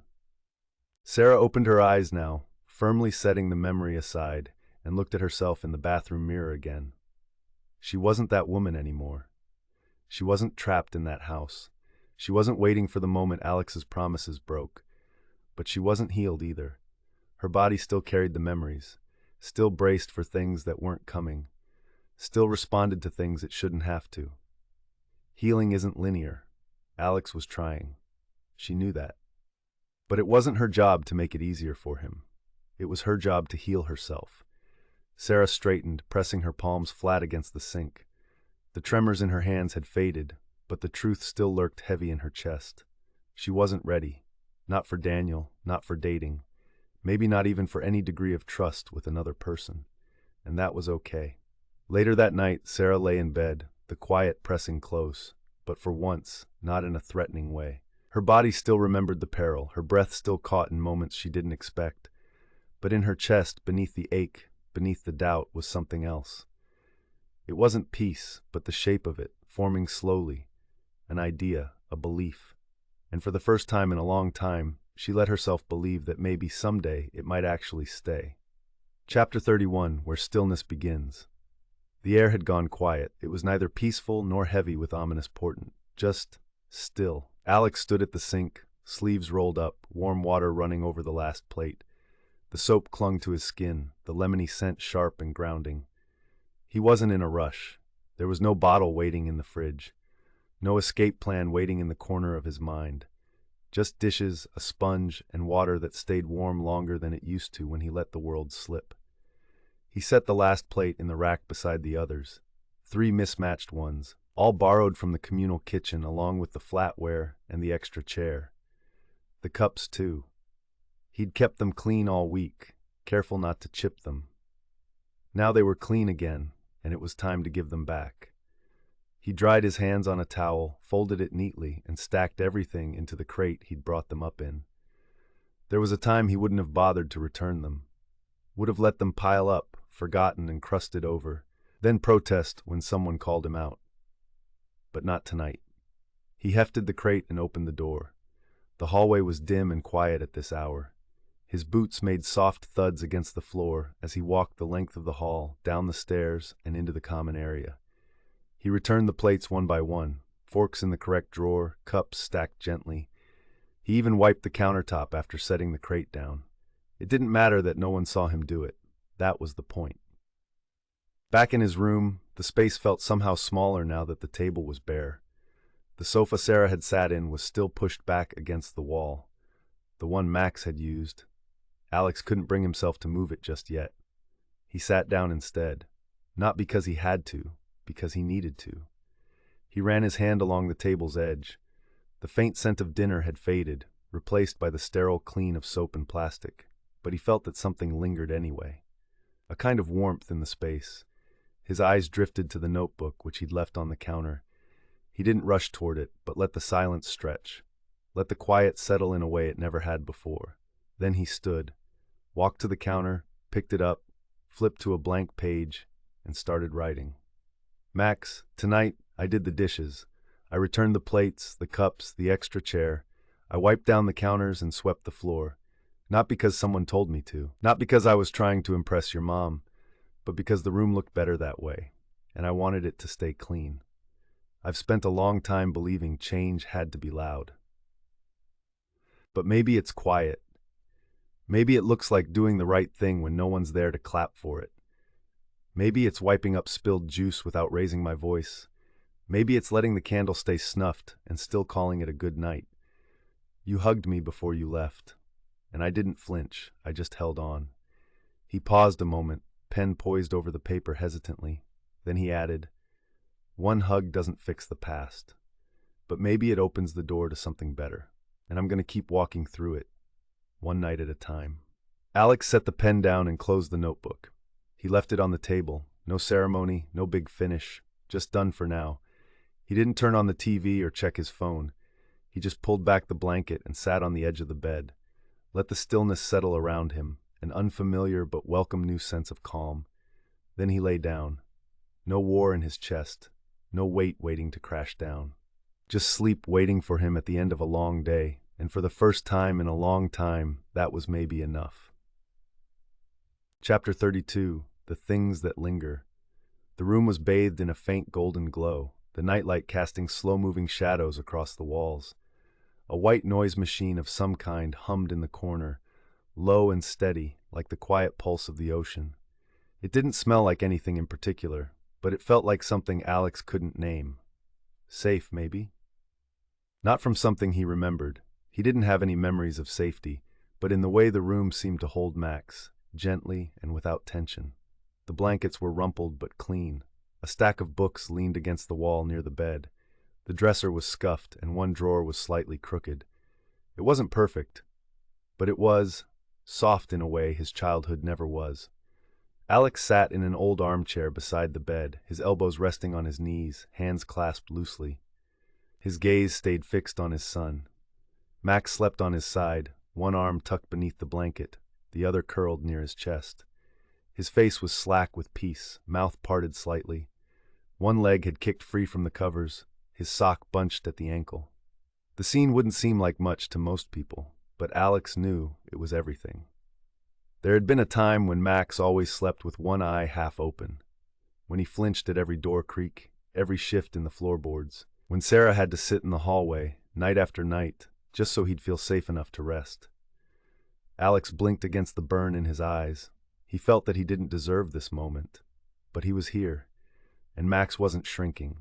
The door was even closed, not cracked for escape, not left ajar for the reassurance of Sarah's presence and the light right outside the door. Just closed. His throat tightened. This was the kind of silence Alex had never known growing up. Not the kind that came before something bad, but the kind that lets you breathe. He let himself breathe now, slow and deep. The urge to ruin it flared and sparked erratically within him, old instincts lighting up beneath his skin, to apologize and explain, to brace for something to go wrong, to do something, anything, to actually earn this stillness. But he just stayed in the chair, watching. Years ago, he wouldn't have lasted 5 minutes in this room. The silence would have felt like punishment. Now it felt like some kind of permission. His fingers flexed against his knees. That familiar hitch in his chest tried to crawl back in. Frank's voice, etched deep into his wiring, slithered out from the darkness within. Weakness gets you hurt. Alex closed his eyes and opened his hands. Flat, unclenched, calm, the way Frank's hands never were. "No," Alex whispered, barely audible. "You hurt me. You were the weakness." And then, quieter still, as he looked back at Max, "And I won't let it touch him." He stayed until Max shifted in his sleep and let out a quiet sigh, the kind that said safe in a language you couldn't fake. Then Alex stood, careful not to make a sound. He stepped quietly out into the hallway, easing the door closed behind him until the latch clicked, soft and sure. No locks, just trust. The hallway was dim, lit only by a single lamp in the living room. He followed the soft light, moving slowly, the weight of the evening still draped over his body like a second skin. Sarah sat on the couch, her legs tucked up under her, a cup of tea on the table in front of her. She looked up when he entered. There was no surprise in her expression. There was no welcome either, just awareness. She didn't say anything right away, and neither did he. She watched him cross the room and stop near the edge of the couch. He hesitated and then nodded toward the empty cushion. "Mind if I sit?" She considered his words for a moment and then nodded. He lowered himself beside her, careful not to sit too close, and leaned forward, elbows on his knees. His posture mirrored how he'd sat beside Max's bed, grounded. They sat in silence. It wasn't an awkward or heavy silence, they were just there. After a moment, Sarah said, "He sleeps with the door closed now." Alex nodded. "I saw." She didn't smile, but something flickered across her face. He wouldn't do that before. Not since, well, I know. She reached for the mug, sipped her tea, set it down again. "I didn't think we'd get here," she said, eyes still on the table. "Me neither," Alex admitted. Another quiet beat passed, then she turned toward him, studying his profile. "What changed?" Alex glanced at her. "You mean with me?" She nodded. He rubbed the back of his neck. "I guess I stopped trying to fix everything all at once." Sarah raised an eyebrow, skeptical. He let out a quiet laugh. "Okay, not at first. At first I tried to control it. My recovery, my image, the story I wanted people to believe, but it all cracked apart." She watched him carefully. Alex looked down at his hands. "And when it cracked, I had just two choices. Either blame everyone else or sit with it." "And?" she asked. "I sat with it." He swallowed. "Still am." Sarah looked away, not dismissive, just absorbing. "I've never been good at sitting still," he added. "I'm still not, but I'm learning." More silence. Then she said, almost to herself, "Max asked me if you were coming back next week." Alex's heart skipped a beat. "Yeah?" "He said your pasta was better than school lunch." Alex let out a breath that felt like a laugh, even if it didn't sound like one. "That's a pretty low bar." Sarah looked over at him again. "You think you're up for it?" "I don't know," he said honestly, "but I'll show up anyway." She studied him a moment longer, then nodded. "Good." There was no judgment or absolution in her voice, just one word. "Good." She stood, picked up her mug, and carried it to the sink. Alex remained on the couch, staring at the wall, the scent of tea and fabric softener mixing with the warmth of the room. It was so different than the places he'd been lately. When Sarah came back, she paused beside the door. "You can let yourself out, yeah?" "Yeah," she nodded, lingered a beat longer than she had to, then turned and disappeared into the back of the house. Alex stood, moved toward the door, and opened it slowly. As he stepped out, he glanced up. The porch light was on. He didn't know what it meant. Maybe nothing, but maybe everything. He stepped out into the night, pulled the door shut behind him, and walked down the front steps into the quiet. He didn't pull out his phone, didn't look for a message. He didn't even reach for his old notebook or try to turn the moment into words. He just walked. Not away from anything. Not towards anything either. Just forward. One quiet step at a time. Chapter 33. What stays that weekend, the air was crisp and cool when Alex pulled into the lot next to the park, the early morning sun just beginning to burn away the last traces of fog. He gripped the steering wheel harder, staring at the small playground through the windshield. The swings swayed slightly in the breeze. It was empty now, but in an hour or so, the place would be filled with kids laughing, running, shouting. Max would be one of them. Alex exhaled slowly, forcing himself to breathe through the nervous energy clawing at his chest. He had barely slept last night. He'd lain awake in his small room, replaying his conversation with Sarah over and over again. She had given him a chance. Not a promise, not forgiveness wrapped up neatly with a bow, but it was a chance, and he'd be damned if he was going to screw it up. He checked his phone for the third time. No messages yet. Sarah had said she'd text when they were close. Leaning back against the seat, Alex closed his eyes, tapping his fingers against the steering wheel. He remembered coming to this very same park years ago, back when Max was small enough to fit on his shoulders. Back when Sarah still trusted him. Back before he had destroyed everything. The memories came in flashes. Max giggling as Alex chased him through the grass, his tiny fingers gripping Alex's shirt as he lifted him onto the swings, the way his son used to look at him with absolute certainty, like Alex was the safest place in the world. Alex had shattered that trust, but maybe, just maybe, today was a step toward rebuilding it. His phone vibrated suddenly. Here Alex swallowed hard, then shoved his phone into his pocket. He stepped out of the car, rolling his shoulders as he tried to shake off the tension. He wasn't supposed to be this nervous. It was just a trip to the park, but that was a lie. This wasn't just anything. This was everything. The parking lot was nearly empty. Alex easily spotted Sarah's car across the lot, the driver's side door already open. She turned, glancing toward the back seat. A second later, Max climbed out, his red hoodie slipping off one shoulder, what looked like a dinosaur figurine gripped tight in his small hand. Alex swallowed hard. Max had loved dinosaurs since before he could talk. For years, Alex had been happy to fuel that love. Museum trips, books, Sunday mornings spent watching Jurassic Park. Then Alex went to prison and left, and Max had apparently kept loving them without him. Sarah murmured something to Max, nudging him forward.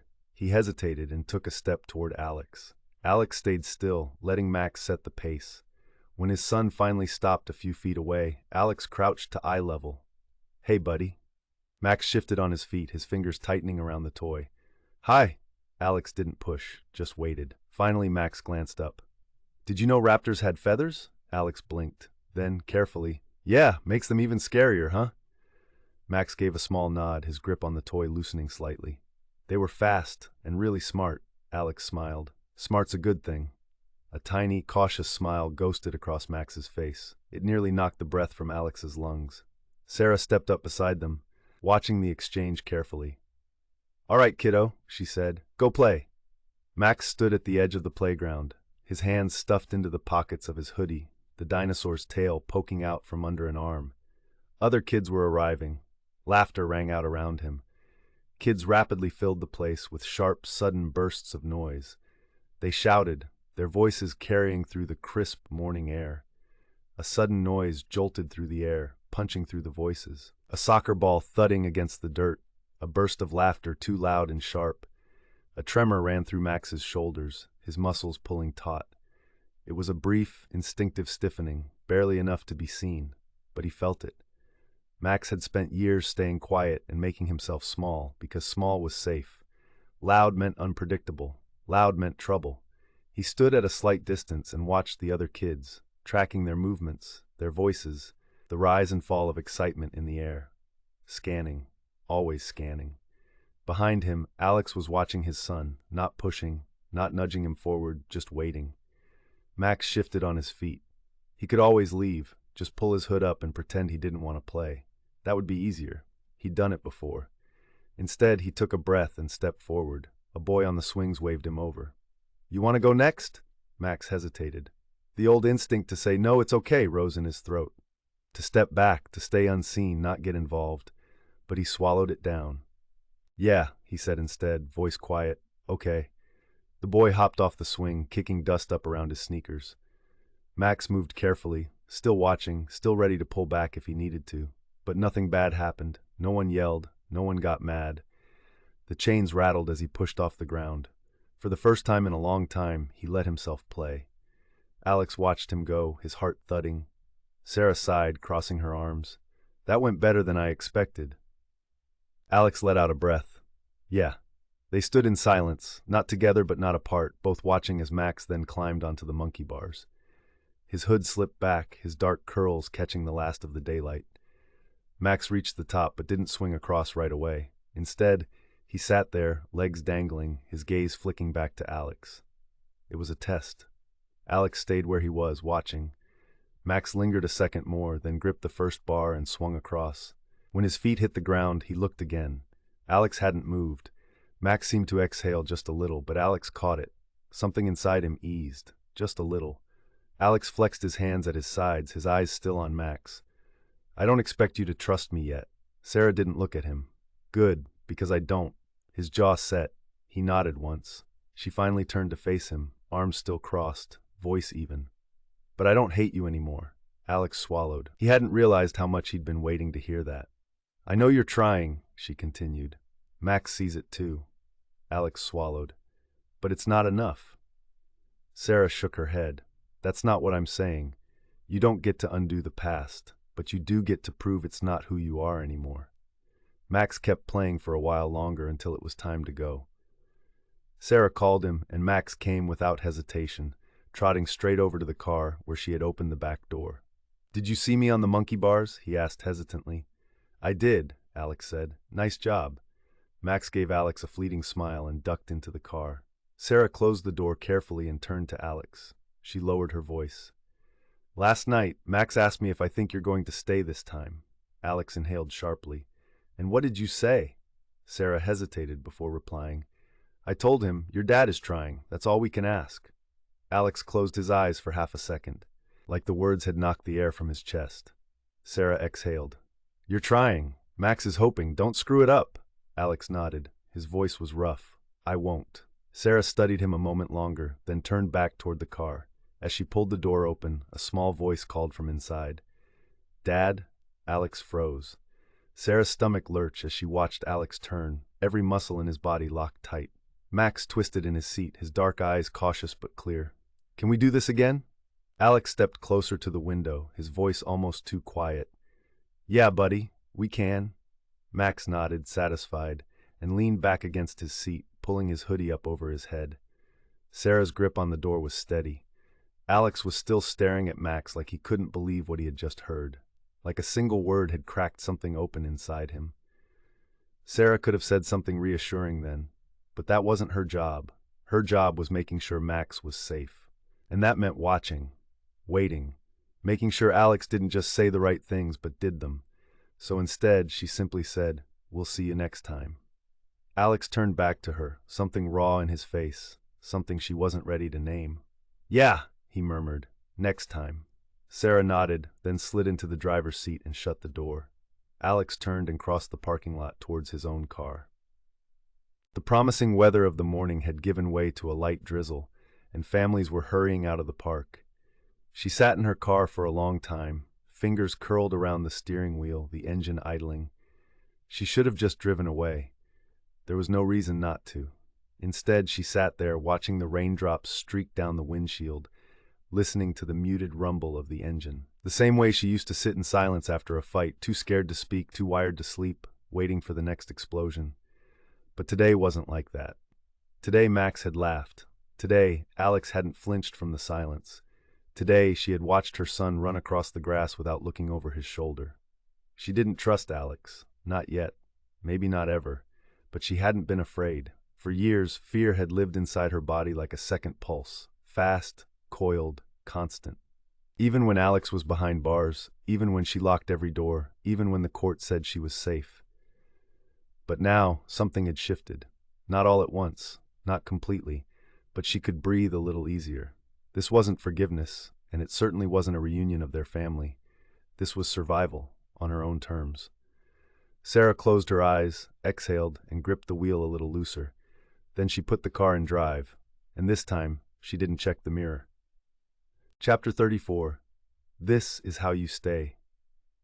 The clock was ticking away in the corner of the room, slow and steady, but Alex wasn't watching it. He sat at his kitchen table in the halfway house, a chipped ceramic mug in his hands. The coffee inside had gone cold, but he kept holding it anyway, like it was something alive. The table was clean. So was the room. The mismatched chair legs no longer wobbled. He had finally fixed that last week with a soda cap and a bit of glue. He didn't tell anyone. He wasn't looking for a gold star. He had started doing things like that. Small repairs, done quietly and without fanfare. Washing dishes that weren't his. Fixing a window latch that needed tightening. Repairing a neighbor's broken drawer.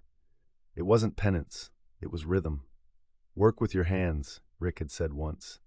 That's where your brain follows. Alex stared down at his knuckles. They weren't cracked anymore. The skin was still rough, but the rage had gone out of them. It wasn't gone entirely. He knew better than to believe that. But it was quieter. Contained. He picked up a pen. His notebook sat open in front of him, by now half full of unfinished letters to Max. Some had full paragraphs, others just a line or two, aborted halfway through. This morning's entry wasn't for Max, though. Not really. It was for himself. I used to think I had to fight to be good, that I had to wrestle the past into submission just to take a single step forward. But I don't think that anymore. Now I think it's about walking the damn step anyway, even if it shakes. He paused, tapped the pen against the edge of the page. Then he added, I used to be scared of silence. Now I think silence is where the truth settles. He closed the notebook and leaned back in the chair, letting the quiet fill the room. It didn't suffocate him like it used to. It sat beside him, a familiar presence he barely noticed now. This was the kind of silence you earned. The walk to Sarah's house was one he hadn't made since that day at the park when Max had asked if they could do it again. The answer, it turned out, had been yes. Not always, not perfectly, but enough. Enough for Sunday afternoons in the yard with foam swords and grass-stained knees. Enough for Max to leave his bedroom door closed and his bedroom window open. Enough for Alex to be invited in. Not all the way, but enough to stand in the doorway and say goodnight. He didn't linger at the curb or knock like the past was trying to climb its way through the door. He waited on the porch until Sarah opened it. Not because she had to, but because she chose to. She didn't greet him with tension or clipped words. She just said, "He's in the back." Alex nodded and stepped past her without looking too hard at her face. That was their rhythm now, respecting the lines without testing them. Max was on the back deck, barefoot, hunched over a sheet of paper with crayons scattered around him like confetti. The old swing set in the yard creaked in the wind. The grass was long again. Sarah's new boyfriend must have stopped coming around. Alex didn't know, and he wasn't about to ask. Max didn't look up right away, too focused on the triceratops he was sketching in bold strokes of green and brown. His tongue stuck out slightly as he shaded in the horns. Alex just stood in the doorway and watched. A small smile tugged at his mouth before he could stop it. Max finally glanced up from his drawing. "You're late." Alex raised a brow. 2 minutes. Max shrugged. "Still late." Alex stepped forward, crouching beside him. "You gonna dock my pay?" Max smirked. "You don't get paid." "Rough gig," Alex muttered. They sat like that for a moment. Max coloring, Alex watching. Then, softly, out of nowhere, Max asked, "Did you used to be like Grandpa Frank?" The air shifted. Alex's body didn't tense, not like it used to, but the question still hit him hard, a low, clean blow. He didn't lie. "Yeah," he admitted. "I think I did, for a while." Max resumed drawing, but his eyes flicked up again. "You're not now," Alex swallowed. "Thanks, buddy." Silence again. Then Max asked something unexpected. "Do you think I'll ever be like that?" Alex looked at him, really looked. Max, 10 years old and thoughtful, still carrying shadows in his bones he hadn't asked for. "No," Alex said. His voice wasn't soft or loud, just certain. "Because you're asking that question." Max nodded. "Okay, another beat. Want to help color the volcano?" Alex grinned. "Only if you let me use the red crayon." Deal. A while later, Alex stood in the kitchen, rinsing out 2 mugs. One had been his, the other had cocoa foam still clinging to the sides. Max was upstairs brushing his teeth. Sarah was folding laundry in the next room. It didn't feel domestic. It didn't feel tense. It just felt normal. Alex dried his hands and glanced around. The house looked the same, but something in it had shifted. Not toward forgiveness, just toward balance.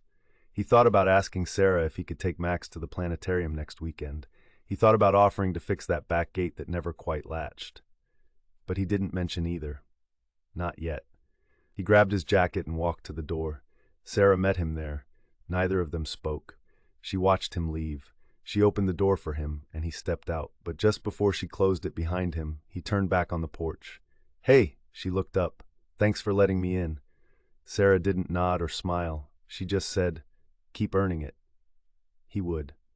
That night, back in his room, Alex sat on the edge of the bed, the swing of the door still in his chest.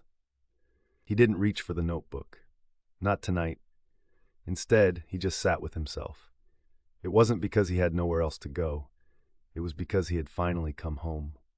Chapter 35, What Holds. The garage was already humming when Alex got to work. The bay doors were cracked open to let the morning in, light spilling across the concrete like it had somewhere to be. The air was cool enough to bite, but thick with the smell of oil and steel, burned brake fluid, hot rubber, and rusted bolts soaked in WD-40. It always hit you when you walked in the door, but you didn't notice it after a while. It settled into your lungs and became part of the rhythm. He clocked in without a word. Same time, same machine. The punch stamped the day with a firm snap, as if it mattered. It did. Not because of what it started, but because of what it held. Alex moved toward lift 2, where a Honda Civic with a warped rotor and worn rear brakes waited for him. New pads were already waiting in a greasy box, a note from Ray scribbled across the top. "Don't forget the rotor's cracked. Got another in back if it won't seat." Alex crouched, his knees popped. The wrench in his hand felt familiar. Not in the way anger had once felt familiar, but in the way a tool does when you've used it long enough to stop thinking. It hardly felt like the same kind of tool he'd once hit Frank with 1,000,000 years ago. Click, reset, twist. He worked in rhythm, his movements tight, precise, without hurry. His knuckles were still raw from yesterday when he'd busted them on a stripped caliper, but that was part of it too. And it was damage that came after the outburst, not because of it. There was a difference in him now. No noise in his head, no weight in his chest, just the sound of the lift humming, the socket groaning into place, the quiet breath of his own body doing what it was supposed to. Silence didn't scare him anymore. It was something he earned. Frank's silences had been walls, cold, weaponized. They were harbingers of the storm, always coming just before fists or shame or a slammed door that told you everything you needed to know. This silence wasn't that. At lunch, Alex sat outside behind the garage, feet flat on the curb, sandwich in one hand, thermos tucked under his arm. He didn't scroll on his phone or text anyone. Didn't fill the space with noise. 2 stray cats watched him from the edge of the dumpster. Wary, lean survivors of a difficult life. He tossed a crust toward them. One bolted, the other stayed. He didn't look away, just sat. Stillness used to be so unbearable for Alex. He used to twitch through it. He used to feel compelled to fill it with motion, with noise, with anger. Because if he didn't move, he had to face his feelings. Now he just sat, leaning against the building, sun warm on his shoulder, the world still turning without him trying to push it. That was structure. Not the kind that made him feel in control, but the kind that made him feel safe. There was a difference. He understood that now. By the time the sun dropped low, his shoulders ached. His back was tight. His hands were stained to the knuckle. Grease, grit, sweat. He actually liked that part. The proof of the day on his skin. He washed up in the sink, the water running black before it ran clean, Someone had left the soap cap off again. He didn't say anything, just fixed it. That was the work, too. He logged the last repair ticket, straightened the socket drawer, and wiped down the bench like it mattered. Not because anyone told him to, but because something inside him said this is how you stay steady. Walking back to the halfway house took 22 minutes if he didn't stop for anything. He walked fast. He wasn't rushing exactly. He just hadn't yet figured out how to walk slow without feeling watched. By the time he reached the front steps, the tight coil in his spine had started to loosen. His shirt stuck to his back. The porch light clicked on as he reached the door. He didn't flinch, just nodded at it. Inside, the house was quiet. Someone coughed behind a closed door. A TV murmured from the common room. The hallway smelled like microwaved leftovers and lemon cleaner. He moved quickly, out of habit more than necessity. Up the stairs, down the hall. The last door on the left. His room was dim but familiar. Not comfortable, not really, but known. Shoes lined up under the bed. A ceramic mug from the garage sat on the desk, the one they let him keep at work. His towel was still folded over the back of the chair, just where he had left it that morning. The walls were bare. The air was still. It wasn't home, but it was his, for now. He made himself dinner. Nothing fancy. Toast, soup, a banana. He ate at the table, then cleaned the bowl, dried it, and put it away. Only then did he pull the notebook from the drawer. This wasn't the old one, full of letters trying to bridge an impossible gap and chart an impossible journey. This was a plain blue one. He didn't write to explain himself anymore. He just wrote to hold the day still, at least long enough to prove it happened. Today's entry was short. Changed the rotor on the Civic. Didn't snap when Vic lied about the overtime sheet. Thought about Max when I saw the pine tree keychain on the mirror. Didn't call. Didn't spiral. Ate dinner. Still here. He stared at the last line for a while before adding, and I held. That was enough. He lay on his back, staring at the ceiling. The door was shut, but not locked. There was no need to listen for footsteps or check for escape routes. His body still remembered how to do that, of course. It probably always would. But those bone-deep instincts didn't lead him anymore. Now they just followed. When he finally closed his eyes, he didn't tell himself to be better. He just let himself be here. No noise, no promise, just a quiet day. Epilogue. The door left ajar. The trail stretched before him, winding through the trees like an unbroken thread.